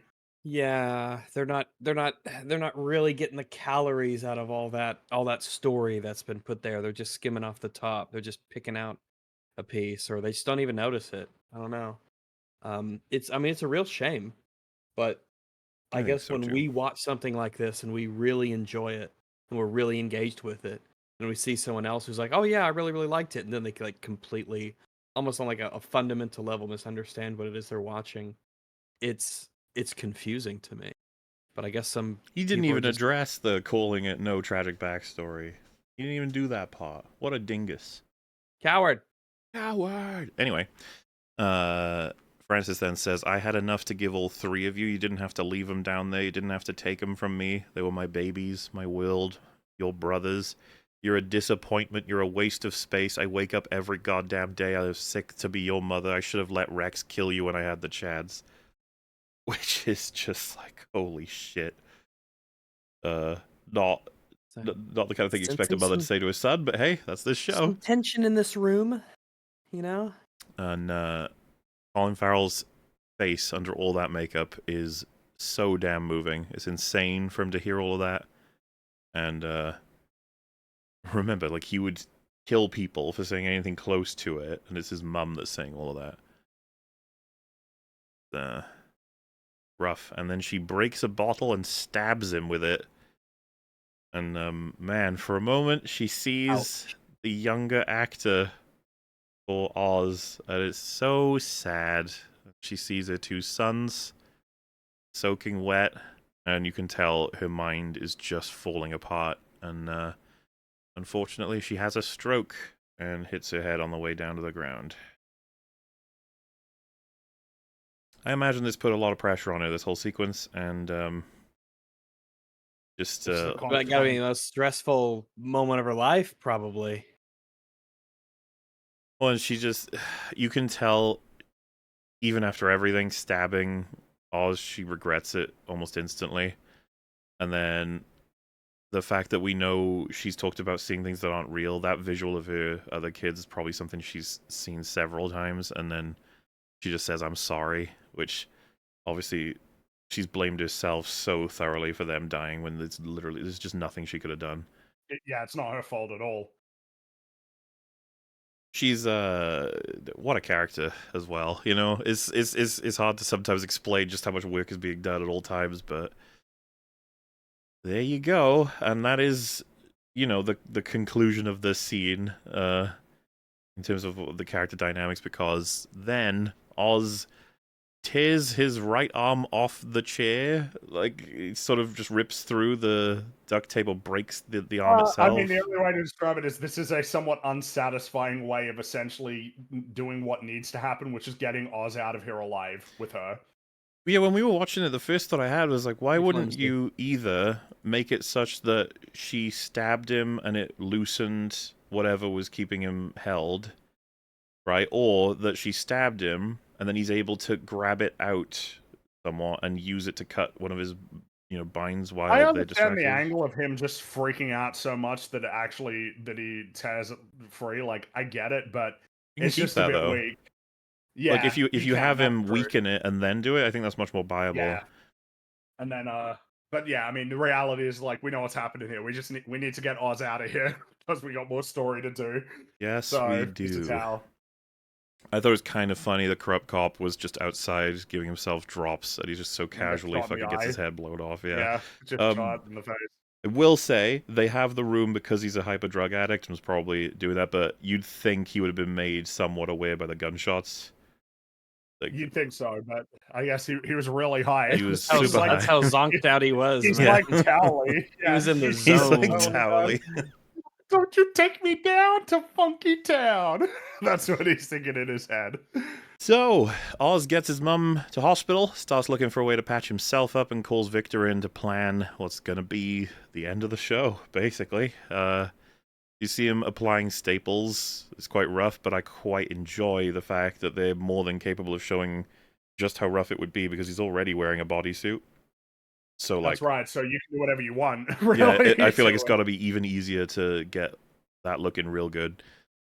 And he's Vic says, "You okay?" And Oz says, "Sophia, she stabbed me." It's like, like it's yeah. I mean, you know, Sounds rough. yep. It's that attention to the worldview he's got. He's not gonna let anything breach it. Not even gonna. He'll never badmouth his mum either. He's a part of it, you know. And he says, you know, the betrayal from the gangs. It makes sense. He's got nothing left to offer them, and that's just how it is. And he actually, for a moment, seems a little down. Like, kind of everything he's just experienced, everything that's happened. That he's lost everything. It's at the bottom of the barrel, and fuck, you know. And he even saying like, kind of makes sense that this has happened this way. But Vic ain't having any of that. He says, God damn it, Oz, listen to me. You gave people jobs in Crown Point. You got the power back on. No one else did that. No one even tried. You gave people dignity. Bliss? That's bigger than bliss, all right? So get the hell up, let's go, get your shit together, and, you know, be you. Which is... Vic has come to a point Come where a he is hyping long up Oz. way. He's hyping him up to get him ready to go. It's like all the power Oz That's gave how him he's across the season, he's just, you know, giving it back. And you Yep. can tell they're both realizing that's what's just happened.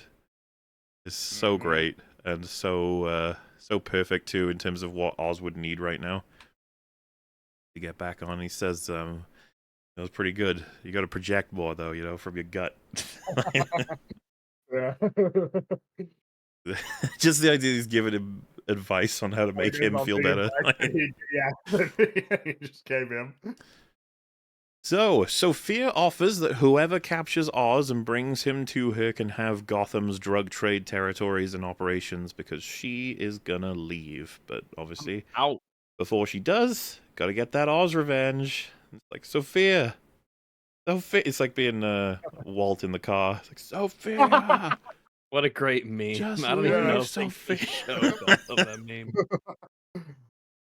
And Link says, this isn't real. You want us to believe you're going to walk away from all of this? Why would you do that? And she says, because I can. What's interesting, I think, and deliberate again, because the show is so fucking good, is when he says, this isn't real, you want us, he's having his, like, objection, you see a Zhao turn around in surprise, like, what the fuck are you doing talking? You know? Like, you're not supposed to, what the hell? And, there's all these little pieces, they've been floating around. And yeah, so Oz leaves to have a meeting in City Hall, and as he's left, a call from Link comes in to Vic. Wants to talk about Oz's bounty. Says, listen, you were right, we gotta do something, but we gotta do it fast. Tell me where you're at. Which, for anybody watch it again, first time around, you might be like, oh shit, don't do it, Vic. Oh, man, no. Don't do it, don't sell out, he's gonna get you. This is gonna be bad. But if you've been paying a little bit of attention as well, though, you might be like,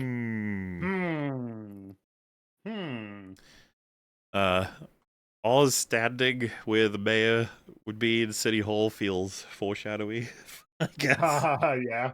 I don't think Yes, they'll it be does. able to resist getting him further up the official ladder if they make a season 2. That's gotta be it, right? Because of Seems like the well, as we'll see, where they kind of are leaving him does lead to that being the case. Took a whole season just to get him.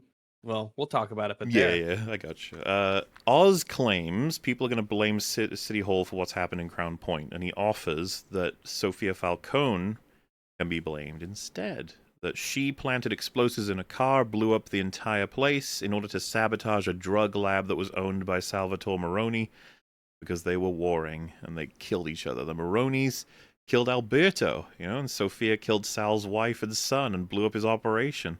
And the cops will be able to find all kinds of pieces of evidence throughout the entire thing, like her G-Wagon and Salvatore's body, to support all of this.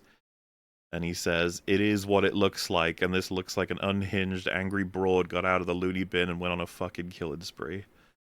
Which it's really interesting to think about. It's like, that is viable with all of what everything is. That's not bad. That's not a bad idea. And he says, Sebastian Haiti, he's the guy who turned the lights back on in Crown Point. He restored people's dignity. He locked up the last Falcone. He ended a fucking drug war that's plagued these city streets for decades. How does that sound? And he says, sounds nice. And what's the return? He says, well, might be good to feel welcome in a place like this for a change, Meet some of your friends. Hell, Like, maybe one of these days. Oh my god. Bump into this Bella is Real. it. Even I know this. That's what's funny. It is almost fan service. It's like, ooh. Yeah, it is fan service, but it's like you've earned it after 8 episodes of great storytelling. Maya Cobblepot. So yeah, it's cool to use all of what he knows and all of what is actually true to once again spin insane lies with someone who's more than interested in also cooperating with those lies. I love the idea that he's used all the leverage he's gained in the underworld to start up his first few steps into like actual official ruling of the city instead of just the underworld. And I think they've had Haiti has been throughout the season. One of the first things we saw in episode 1 was the dirt he had on him. So like the fact that this guy has been a useful element in a connection has been more than thoroughly put into the show. And he said, they're going to subpoena you. You want to be welcome? You got to look clean. And he says, as a fucking whistle, pal. So You're like, oh my god, is he going to get a real nice suit and a top hat? That's the thing, though, isn't it? He's got some things to clean up. How is he gonna do it? How is this story going to complete? And on his way out, he sees Bella Real doing what I guess you could just call mayorly things, and you can tell there's a shot of him just being like, like I like it, but at this point, of course, you understand he likes the idea of it, not the actual like work, yeah, and not for the same kind of reasons. He likes the idea of being mayor rather than taking on the responsibilities of being a mayor for the sake of other people. Because at this point, unfortunately, is captured by Zhao. No. Ah, spineless. And taken to Sophia at the Goodwin International Airport. It seems to be over. All of that work coming to an end. And before we can see exactly what's going to happen with him, we see that Sophia's burning down the Falcone family house. She's moving on. Enough. We're done with all that. Just one last thing, which is getting the revenge. That's right. One last thing. Nothing will go wrong, I'm sure. It's all going to work out so great. You can't help it. Like, you know how TV works. You're just waiting. You're like, oh, what's going to happen? And there's this great moment where they're all together, and Zhao is like, do you want to kill him now or see if a penguin can fly by dropping him over the Atlantic? And she seems really happy. Like, fun joke, and I've got what I want. Then she looks at Oz, and he's just smiling at her. And she's like, what? And yeah, unfortunately realizes a little too late that Link executes Zhao himself, and a coup takes place. The leadership are wiped out with I guess their primary bodyguards, and the I don't know, the second in command has managed to essentially just fully take over. He's got different interests, and that's kind of what we were getting at. What was set up. Link was always showing a bit more interest in all of how this works. He was always inspired somewhat by the speeches, the notion that he wasn't properly respected, taken care of, and Zhao was one of the least receptive to Oz out of all of the people post the primary deal they made. But even then, he was kind of difficult. And that would have sort of missed out on a lot of opportunities that they really had to push to make happen. Like, basically, that he wanted to be able to do more, but just couldn't because he was second. He wasn't the top dog. Yep. And yeah, had she left the vengeance aside, she'd be out of here. But you can see she's realizing real quick everything is about to be destroyed. She loses her men. Zhao's lost his. Oz is in control. Well, it's just like, yeah, this is a total loss. You're done. It's over. This is not ideal. And he says, "Do you want to go for a ride?" It's like, oh shit! It all comes back to this. Yeah, here's the driver once more, one last time. She says, "What did you get? What did you do to get Link to turn? I'm sure you promised him something." And he says, "Yeah, what you and the Dailo never would. A shot, a chance to be somebody. Link was tired of being overlooked, and he isn't the only one." We get this montage while they're talking of basically all of the second-in-commands taking out their leaders and deciding it's their time, sort of thing, which I can't help but love thematically, being that that's what Penguin has been basically his entire life, and that's what every climb on the ladder has been, taking out the person above him somewhat and replacing them, or earning more respect by subverting, backstabbing, and doing that sort of thing. And he's essentially inspired all of these other people to do the same, who were working for people he was trying to inspire to do the same to the ultimate families. It's like this huge circuit of everyone rise up, but as long as it leads to me being on top. As long as I'm on top, though. And it's funny because he justifies it with a speech almost like about class and everything. You know, like, oh, you don't even realize, like, your plates are so full. It's like, come on, Oz. Yeah, he says years of being brushed aside, laughed at, told to eat shit and fucking like it. It breaks you. It makes you want to break someone else. And you and your kind, so busy. Yeah, like they don't even notice. They don't see. It's all around you is starving. Which, you know, to an extent. Which maybe there's something to be said there that he grew up for, and it really is a case of like he has the hunger that has allowed him to achieve this in a way that they can't because they've always lived lives of plenty. Well, I enjoy the writers do give her that when he says, "You've got no idea what it feels like to have to smile at a person whose boots on your neck, hoping one day they'll look down and see you there and help you up." And she says, "You think I don't understand that?" Because obviously she's gone through her own shit, and I think even he would recognize that it's kind of like 10 years at Arkham, dude. Like it's not, you know. And yeah, I'd say her only mistake was just not understanding him enough, like not properly dealing with who this man is. And that's the thing, right? She was shown throughout this season and in history, she was just too fascinated by him. She wanted to learn more about him. She wanted to figure him out. She really didn't get it. She didn't realize that a person's capable of what he is, essentially. Yeah, she says, Oswald Cobb, man of the people. He says, that's right. Just, there it He is. is so enamored by this idea. Well, that's the thing, isn't it? He's actually almost there now. We know Yeah, what he's he did to get there. It's horseshit. He would never be considered a man of the people. But, you know, reality is perception, right? Reality bends. What Thanos say? Reality bends to my will. Reality can be whatever I want. Yeah, that's right. The man of the people thing kind of reminds me of Peacemaker. What a joke, you know? Yeah, but when it was said the first time, not the other time. we don't need to. Yeah. No, we don't. But we don't talk about things. but yes, I just it's such a great way to summarize him, right? Like to coyly, tongue-in-cheek say he's the man of the people because he is the absolute fucking opposite. Would kill literally everybody to be the boss. And she says, you were right, I didn't see you, but she did, and she knew it from the very beginning. You've always been a monster. Which is a pretty good last line. You could tell she was thinking about it. Like, you gotta have some kind of sting last line for someone who's about to execute you. And he's got one too. He says, you're never gonna find peace, you know that? A sick fuck like you'll go to hell, sweetheart. Which she says, I'll save you a seat. A classic. As you do, yeah.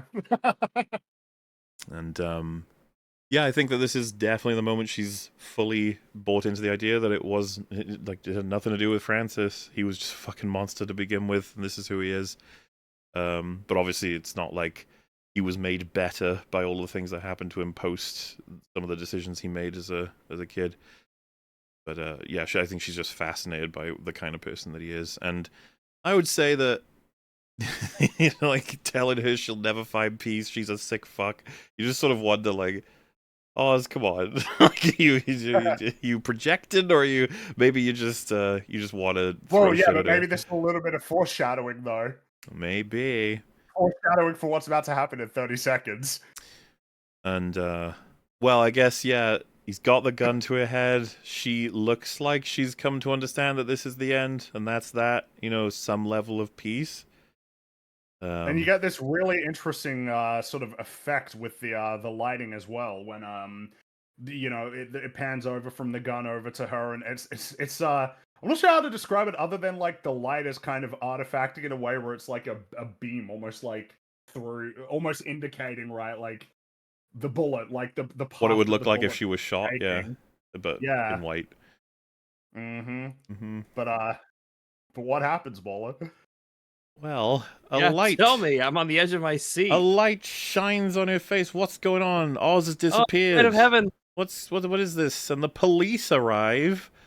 And I think when we were watching this, we were just like, oh, Like, shit. God, It's already been geez. mentioned, but Oz has facilitated the situation such that she is responsible for every awful thing that has happened recently in the city between the families. He's got the evidence in place. She's fucking screwed. There's nothing she's going to be able to do, and she's not really got great resources right now either. And if he's got more control of the corruption, he can essentially repeat what was done to her by Carmine himself. And it essentially looks like what he has achieved total victory. This is total victory is what's happened here, and it's so mean. This is this is more horrifying as revenge on Sophia than killing her. Exactly, which speaks to the nature of like the kind of victory that he needs to achieve over people varies depending on who they are, right? Like the idea of screaming at Sal like I win as he's dying. It's like that's one thing, but in this case, this is worse. Sophia would have preferred it end, but this is much worse. She's gone back to Arkham. And dude, she really doesn't get this until like during the scene. You can see she's so like, what the fuck? Like, yeah, she's realizing in real time. Oh shit, he won! Like for real, more so than I even thought was possible. He has totally achieved victory right here. And I I mean, we're in like the third act of the final episode, so we start getting blasted with all kinds of big old payoffs now. Yeah. Oz enters the hospital with Vic to basically do his huge victory lap. He has done it. It is done. This is beautiful. This is wonderful. There his mum is in hospital. She's doing okay. It's beautiful. He's like, look. And yeah, there's a little report, which is possibly the worst effect of the whole series. The the obviously fake, like, City Hall that they're against. Unless it is in Yeah. universe supposed to look, you know what I mean, like that they've cobbled Yeah, together like a quick stage to make this announcement. But I assume it's supposed to be they're supposed to look like they're outside City Hall. Yeah. But it looks awful. It's like, Maybe it's oh just well. maybe it's just that Gotham smog, you know? That's what it probably is. But yes, they say to the crooked politics that have allowed wealthy elites like Sophia Falcone to wreak havoc. He says, "This is all me," which is true. It's he's facilitated all this and having that fucking Haiti announce that like crooked politics, like, you know, it's just kind of brilliant. And he's wasted no time to get what he wants, which is the appreciation for his victory, the validation, and he realizes his mum's not responding. She's barely even seeming to recognize he's in the room, and he gets told she has suffered a serious stroke. The stroke's left her in a persistent vegetative state, and given his mother's age and her Lewy body diagnosis, he says, "What the fuck are you talking about? You're saying she's a fucking vegetable? Her eyes are open. Look, she's looking at fucking something. You're an idiot. Get the doctors in here. Get a doctor in here." You know, just keeps repeating over and over again. He's clearly on the verge of absolutely losing it. And again, it feels like I'm a broken record, but what can I say? The performance here from Colin Farrell is exceptional. And it's a complicated thing to watch him distraught over the damage that's been done to his mother for reasons that are not at all the same as what the average person would expect. Well, You know? no, because in this case, it's like, what's he looking for? He's looking for her to be able to say, "Yeah, good job," in a much more jovial way than that. But that's what he's looking for. He wants her to Yeah, be all it's right, so that she can provide him the validation that he needs, on his basically day of total victory. this is a catastrophe just because he can't get those words out of her. That's all he needs. That's all he wants. It's not that Yeah, she's got a it's not poor, that she's suffering right yeah. now. And he says, you know, "Don't do this to me, Ma. Don't do this to me. You can't do this to me. You gotta tell me. Tell me you're proud of me. Tell me, please, come on, just tell me you're proud of me. Tell me I did good. I did it for you. I did it all for you. The whole thing. I'm the fucking king. It's what you wanted. It's what you wanted. Please, just once." Which again, obviously, you're gonna have to watch the scene yourself if you want to see the kind of performance we're dealing with here. It's incredible. Stellar. It's the whole season has built this. It's done an exceptional job. This is the kind of thing you want to see: writing and acting working real hard together to Come create. together as a team, Yes, instead of not one pulling the slack of the other. yes, and it's so perfect too. He can sell you with the performance that it is absolutely so fucking sad that he's like losing his mother and everything, but the dialogue is very specific. It's all about him. It's not about her. All of what You he's need to saying. give me the things that I want. Her health's not relevant, like we said, and the lack of ability to provide him like closure or the entire challenge being completed. He finally got it. It's just not there. It's not happening. Absolutely driving him nuts.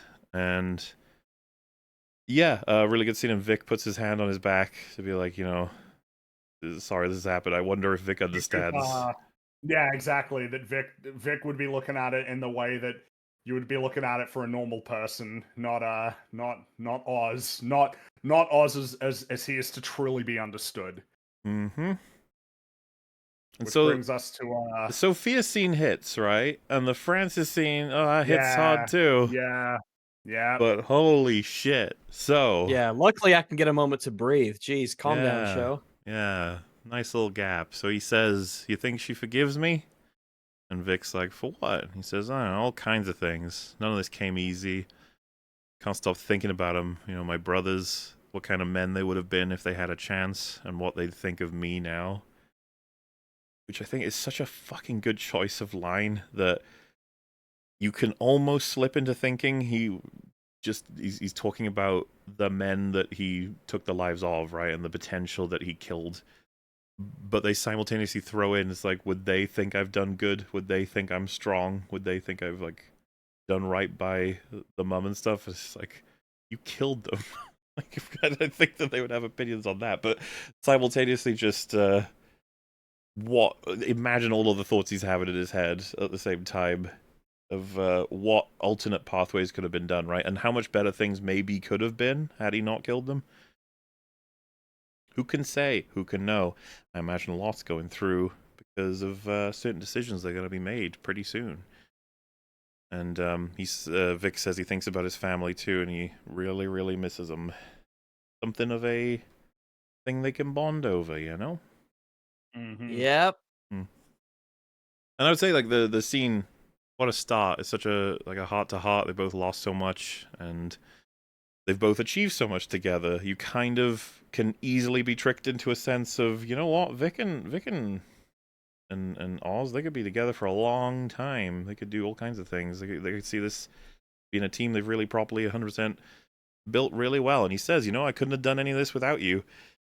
Bringing Link into the fold, I didn't see it at first, but it was a smart move. And he says, thanks for taking me in, taking a chance on me. You're like, that he even stutters on, he says, family to me, you know? And that is the key word he absolutely should not have said, and they make sure you understand that's the one that makes Oz make a decision. His face definitely has a change after he says that. And he says, you and me, all that's left.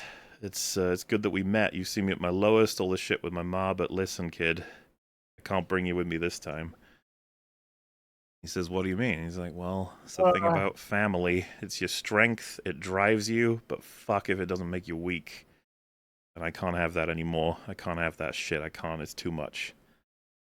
And starts strangling Vic quite aggressively. And I believe this was the hardest hitting payoff for pretty much everybody. Yep. Yeah. This was This is brutal. This is rough. In case for just a fleeting moment you forgot that Oz is a absolute piece of shit fucker, you have been reminded. So, like, it's an incredible payoff. Why? Yep. Well, because first of all, why don't we just talk about, this is something writers don't even have the balls to do these days. You rarely get to see something this good. Applauding the courage to make this be the end of Victor Aguilar's story. After all of that, all the change, the big arc he went on, how instrumental he was in the plot, after his own sort of tragic backstory with his family, finally doing all this, finally getting to this point, and opening up to somebody like that. Oof. Man. The commitment to making that happen is something that I am impressed with and would do nothing but give praise to the team that either came up with it, executed it, whatever have you. Just good job, because I know this would have been something they would have fought over. Probably they probably would have said, like, do we, should we, I don't know, maybe we don't have to. People won't like it if he kills Victor. And people didn't, but it's more complicated than that.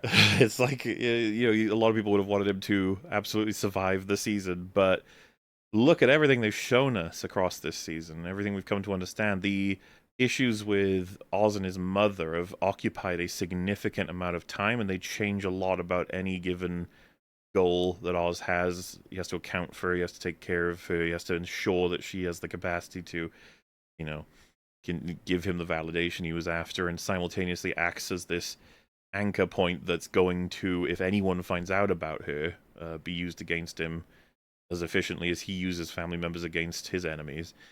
And so you want talented people working for you, you want good, loyal henchmen, but at the same time, Vic has climbed so high as a result of all the different things they've been through.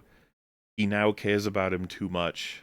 And he recognizes that, and he knows now that Vic, if anyone was smart enough to use him would be able to use him as a way to get anything out of Oz to destroy the empire he plans to build.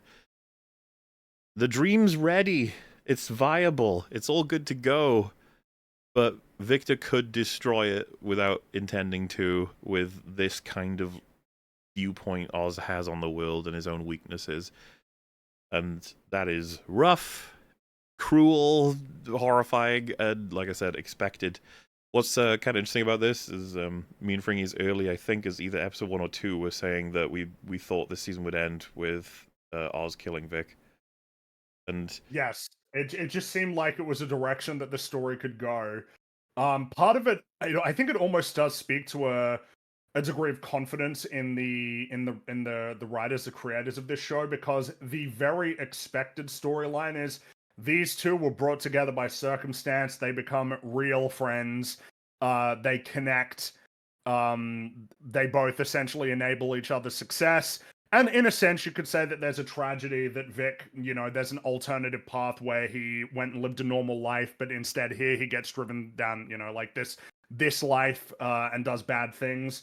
But at the same time, you would look at that and still be like, well, sure, but that's not like given what this show is and what people know it is and what they expect from it and kind of if they're watching it at this point, what they understand about it, they can still look at that and be like satisfied essentially with that as a storyline. Compared to the Penguin is so devoid of a lot of the moral scruples that prevent people from taking these kinds of action. He is so committed to himself above all else that this guy who's been nothing but loyal to him, nothing but he's done everything he's asked basically. He's helped him. He's put his life on the line for him. That all of that essentially dooms him in his eyes, that he has to get rid of him. He's got to go because he's a vulnerability. And Penguin, again, it's like he recognizes that he cares for Vic enough that he would do this, which speaks to a very twisted mind. I like you so much, Vic, that you gotta go, is essentially the conclusion that he's formed here. It's horrible. It's terrible. It's really, really, really difficult to watch. Especially when you hear Vic begging him to stop. It is rough, and it speaks to a something we've already talked about with this show. The balls to have this be the way that the story ends, because this is upsetting. This is meant to be upsetting. It's obviously upsetting. It's upsetting enough that it could alienate people, where they'd be like, dude, fuck this. Like, I hate this. Like on a very visceral level, but it really is just a matter of them being committed to the character that they've created here. This is the decision that he would make at this point, given everything that we've seen about him up to now. And it's a decision that he makes that is very different from the way that you would think that he would, because the impression you get in episode 1, we talk, something that even Penguin talks about. It's like, Vic, it would be a good idea to get rid of you. But then he takes a chance on him. And the way that you would normally read that, and that you would read it at that point, is, oh, see, Penguin's a bad guy, but like there are things that you can get through to him on. That he's got there's something in there that will make him take a shine to certain people, be willing to, essentially like afford a chance to somebody who he sees himself in. But that instead the conclusion is, he ended up liking that guy so much that he got rid of him in order to build his empire for himself. It's like, wow, what a fascinating character you've created here. During Vic's struggle, he's just saying like, please, please, please. You see, he scratches him as well. I think just paralleling. He starts with all fighting of a bit more aggressively. What's the strangulation victims of all the hangman stuff, right? Like, it's it's just so gross. And just the level of delusion as well of, like Oz being like, you're a good man, Vic. It's like, dude, like what do you think that this is going to be worth to Vic? What do you think it's going to be worth to say that you're sorry to him while you're doing this? Like, all of this is just, it's no just hard feelings. Well, and obviously Vic's not gonna he's not gonna get this. No, of course. Well, that's the thing. It's like he doesn't. It like takes him a while to even grasp what's happening because it's so unexpected. But at the same time, it's like you said, as soon as he said, you're like family, you can see that there's a thought going through Oz's mind. Or rather, it's not even a thought that's gone through his mind. It's like you said, Mauler, he has made a decision now. And I don't know what is to be made of the expression that he has as he's doing this. It's a really hard one to pin down. It's like he's holding back. It's deranged, I think, Yeah. is the best way to describe it. He's got a very deranged look at this point, which you've seen. I would say that a lot of the time he doesn't look deranged. There's different ways that you would describe his expressions, but this is very much like, this is just the manifestation of a dude with an insane mind, an absolutely like crazy way of viewing the world, rationalizing his actions in that world. This is I think it's the reality is, up to this point the writing has been so strong throughout the show that you could have said it was great pretty early on. I think this is essentially the scene, along with the two preceding scenes, that essentially seals the deal on this show. This is very much like, you have actually delivered a really fantastic ending to the story that you've created. You nailed the finish line. You were willing to commit on the setups. You're right, 100%. This was. I mean, boy. I mean, like, you've already talked so much about it. What else could I say? And it got Incredible respect. A lot of people talking about this scene when it happened. I can believe it. it. Well, you remember, what was it? Colin Farrell was like, "Yeah, man, you're gonna really hate the Penguin, like after this show or something, or like the show will make you hate him." And I think at a certain point you're like, "Well, what are you talking about that's like beyond what we've already know about Penguin? What you've like, already seen?" It's killing Salvator, for example, we would be like, that's kind of expected. It's like killing all the Falcones or something like that. We're like, yeah, I can see that. And it's like killing Sophia. It's like, well, depending on how sympathetic they make her, that could be enough, maybe. But it's like killing Vic. Like, oh, that could be it. That could be the thing. That's it. Yeah, that's the thing. Of it's like, it's so. It's just, it really is. It's tough to watch. And again, performances, holy shit. Mm-hmm. And as if the scene wasn't brutal enough, Oz takes his wallet, pulls out his driver's license, pockets his money, his cash, and then tosses the license into the water, sinking below, symbolically allowing Vic to have the same fucking fate as his family. Like, I thought that was particularly a brutal touch, having him fade under the water. Yeah, The driver's it's just license. like, it will be forgotten. So brutal. His life, everything that he did. It's just like, yep, that's the end of that. Taking his money as well. So the fuck is your problem, man? Quite pragmatic, I guess. Yep. I guess so. Nothing if not efficient, you know. So, with that scene over, you see Sophia is back at home in Arkham. And just, you can tell, fucking joke around too, like she's just losing it. What a fucking fate. And, Julian Rush is back working there, I guess, to keep an eye on her. And he says, you got some mail from Selena Kyle, who says she's your half-sister, which would be true. Like, oh, yeah, that's right. Yeah. Because of Carmine. So, yeah, looks like they are far from done with Sophia, and that's good news. Obviously. That is very good news. Decision. Yeah. That's the correct decision. And it looks like she's happy those two get up together. Happy to read the letter as well, so... Yeah, I'd be curious to see where they take Sophia next, because honestly, it could kind of be anywhere, especially teaming up with Selena. Well, depending on whether it's television or if it's in the Batman 2. Mm-hmm. But then we come back to Oz, and he's looking very dapper in a new outfit. He's got his new, improved plum car. And he's got a top hat. He does. He's no monocle. But we'll forgive him for that. It's okay. That'll be a bit. It's a bit. Yeah. And we even get a little shot of him admiring himself in the mirror, making sure he's up to snuff. And he enters a room in the penthouse with his mum in a vegetative state, staring out into the city. And fucking hell, camera closes in on her face, and you see a tear drop from her eye. And then he says, I know, it's everything you wanted. Jeez. It's so fucking cruel.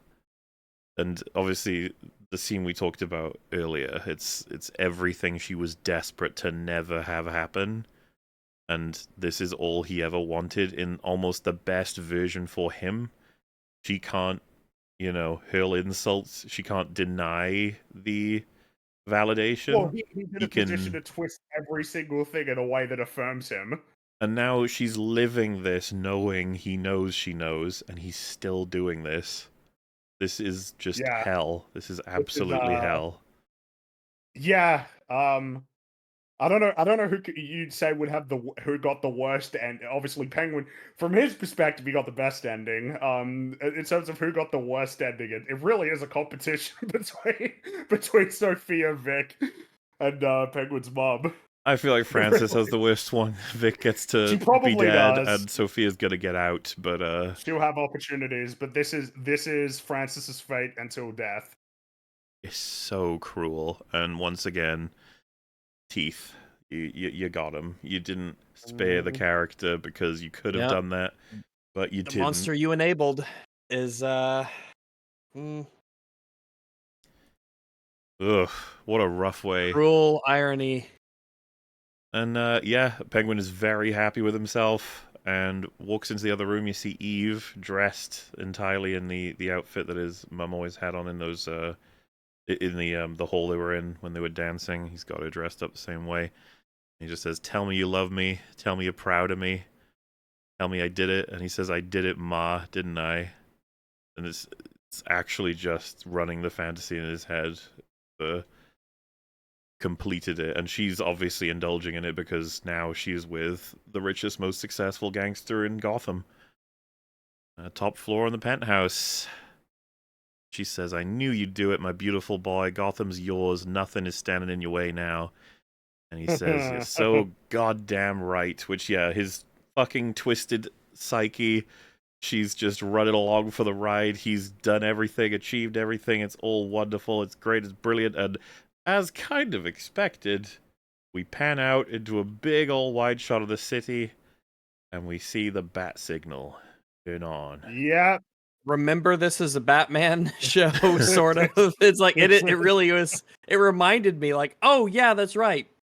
Batman. This is a DC show. This is on the angle comic of book. Batman probably should have been more present in this series. I'll give him that, but at the same time, this is a weirdly relieving final shot, considering everything we just saw. It's like, this is restrained. This is so restrained. Oh, I agree with that. I was actually going more so for the angle that he is such a horrifying monster, being reminded this is Batman's world and he's gonna get him. Oh yes, of course. This is the end of the Penguin, but this is not the end of his story, and it is almost certainly bound to end very badly for him. Yeah, it's like it's your small glimmer of hope amidst the misery and tragedy of this story. As a Batman's out there, and he's probably going to come and get him. After watching it, you want Batman to beat him into paste. Like that's kind of and that it means the show did its job, Yes, the show has succeeded in creating a very contemptible villain that you're going to be thrilled when Batman gets him, or you see whatever his demise will eventually turn out to be. But I feel like, again, I'd want to mention that again, that the amount of restraint. I think when Muller and I, when we were watching it, we thought that the most that we would get was essentially this. I think I said that I thought maybe it would be that Batman is like perched on the adjacent building. You see a silhouette for like a split second, and then it cuts to black. This is pretty similar to that, I suppose you could say. It's basically the same idea. Well, a silhouette would almost imply that he's on him already, ready to get him. While a bat signal is more so a reminder of who's running around in this city. I think they made the right choice. Yeah. I think they made the right choice. My idea is not as good as their idea. But that wraps it up.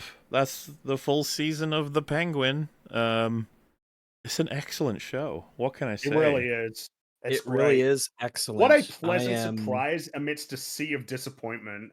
Jeez, you're right. There's been so many disappointments this year the idea that we can walk away from 2024 saying, well, you know what? wasn't a complete loss. Yeah. I'm very glad. I'm very glad about that. Like I said, I 'Cause, was I was 50-50 well- on even watching it. This is but like I was asked to, so I'm up to date to talk about it on a show. And I was just like, yeah, okay. And I was like, oh wow, look at it go. Okay. But that distrust though, it was going all the way up till the last episode. It's like, I don't believe you. I don't believe you. And it comes through completely and utterly. And it's so great to be able to have it like that. Kind of like Arcane Season 1, where it's a complete package. You can pick this up physically, you can celebrate it, it is what it is. Even if there's a terrible Season 2 someday, this is the way it is, and we can be happy about that. We've recommended it a couple of times, and so Yeah. if you still haven't watched it but went through this entire discussion, Still, okay. yeah, watch it. You should Watch still it. watch You it. should because- still Yeah, watch there is a it. lot. There is a lot that we didn't talk about, and a lot of the Yeah. stuff we did praise greatly is like it's going to be acting and micro expressions and subtleties like that you just can't truly explain in this format that we have. Yeah, us talking about it should never replace you It's not a watching it. substitute for watching it. Those are No. two different experiences, and we fully recommend you checking it out. And full credit to Lauren LaFranc, as far as I'm concerned. She's probably the primary person responsible for why this is as good as it is. Obviously not to denigrate anyone else's involvement, including the actors, but holy shit, that script. Good job. Yeah. Yep. I mean, I don't know what to say other than like, obviously there are a variety of things that were working in this show favor. Great performers, great production design, like cinematography. All of these aspects were working, but man, that writing discipline was there. It really was. As paired with some goddamn ambition when it comes to storytelling as well. This is a really interesting idea for a television series. A lot more interesting than you would think, given like what it is. Like I never would have what it is expected they as would a do this. project. I was expecting this some is, basic this bitch is- crime stories where, like the job where he has to move the drops business.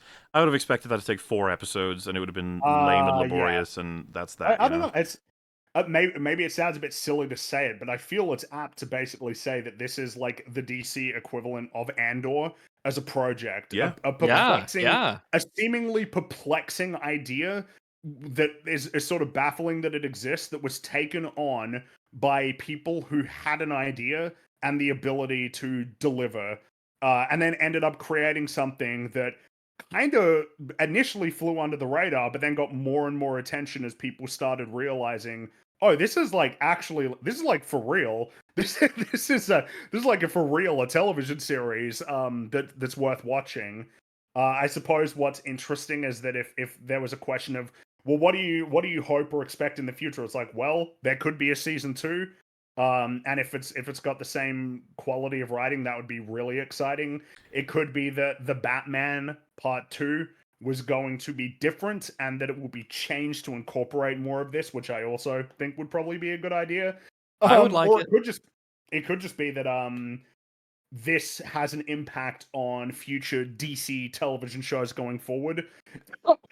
Almost in the sense that I don't know that you learn the wrong. I don't know what it would mean to learn the wrong lessons from something like Penguin, in the same way that it could be said for other shows. But then again, I didn't think Arcane Season 2 was going to be what it was. So, Yeah.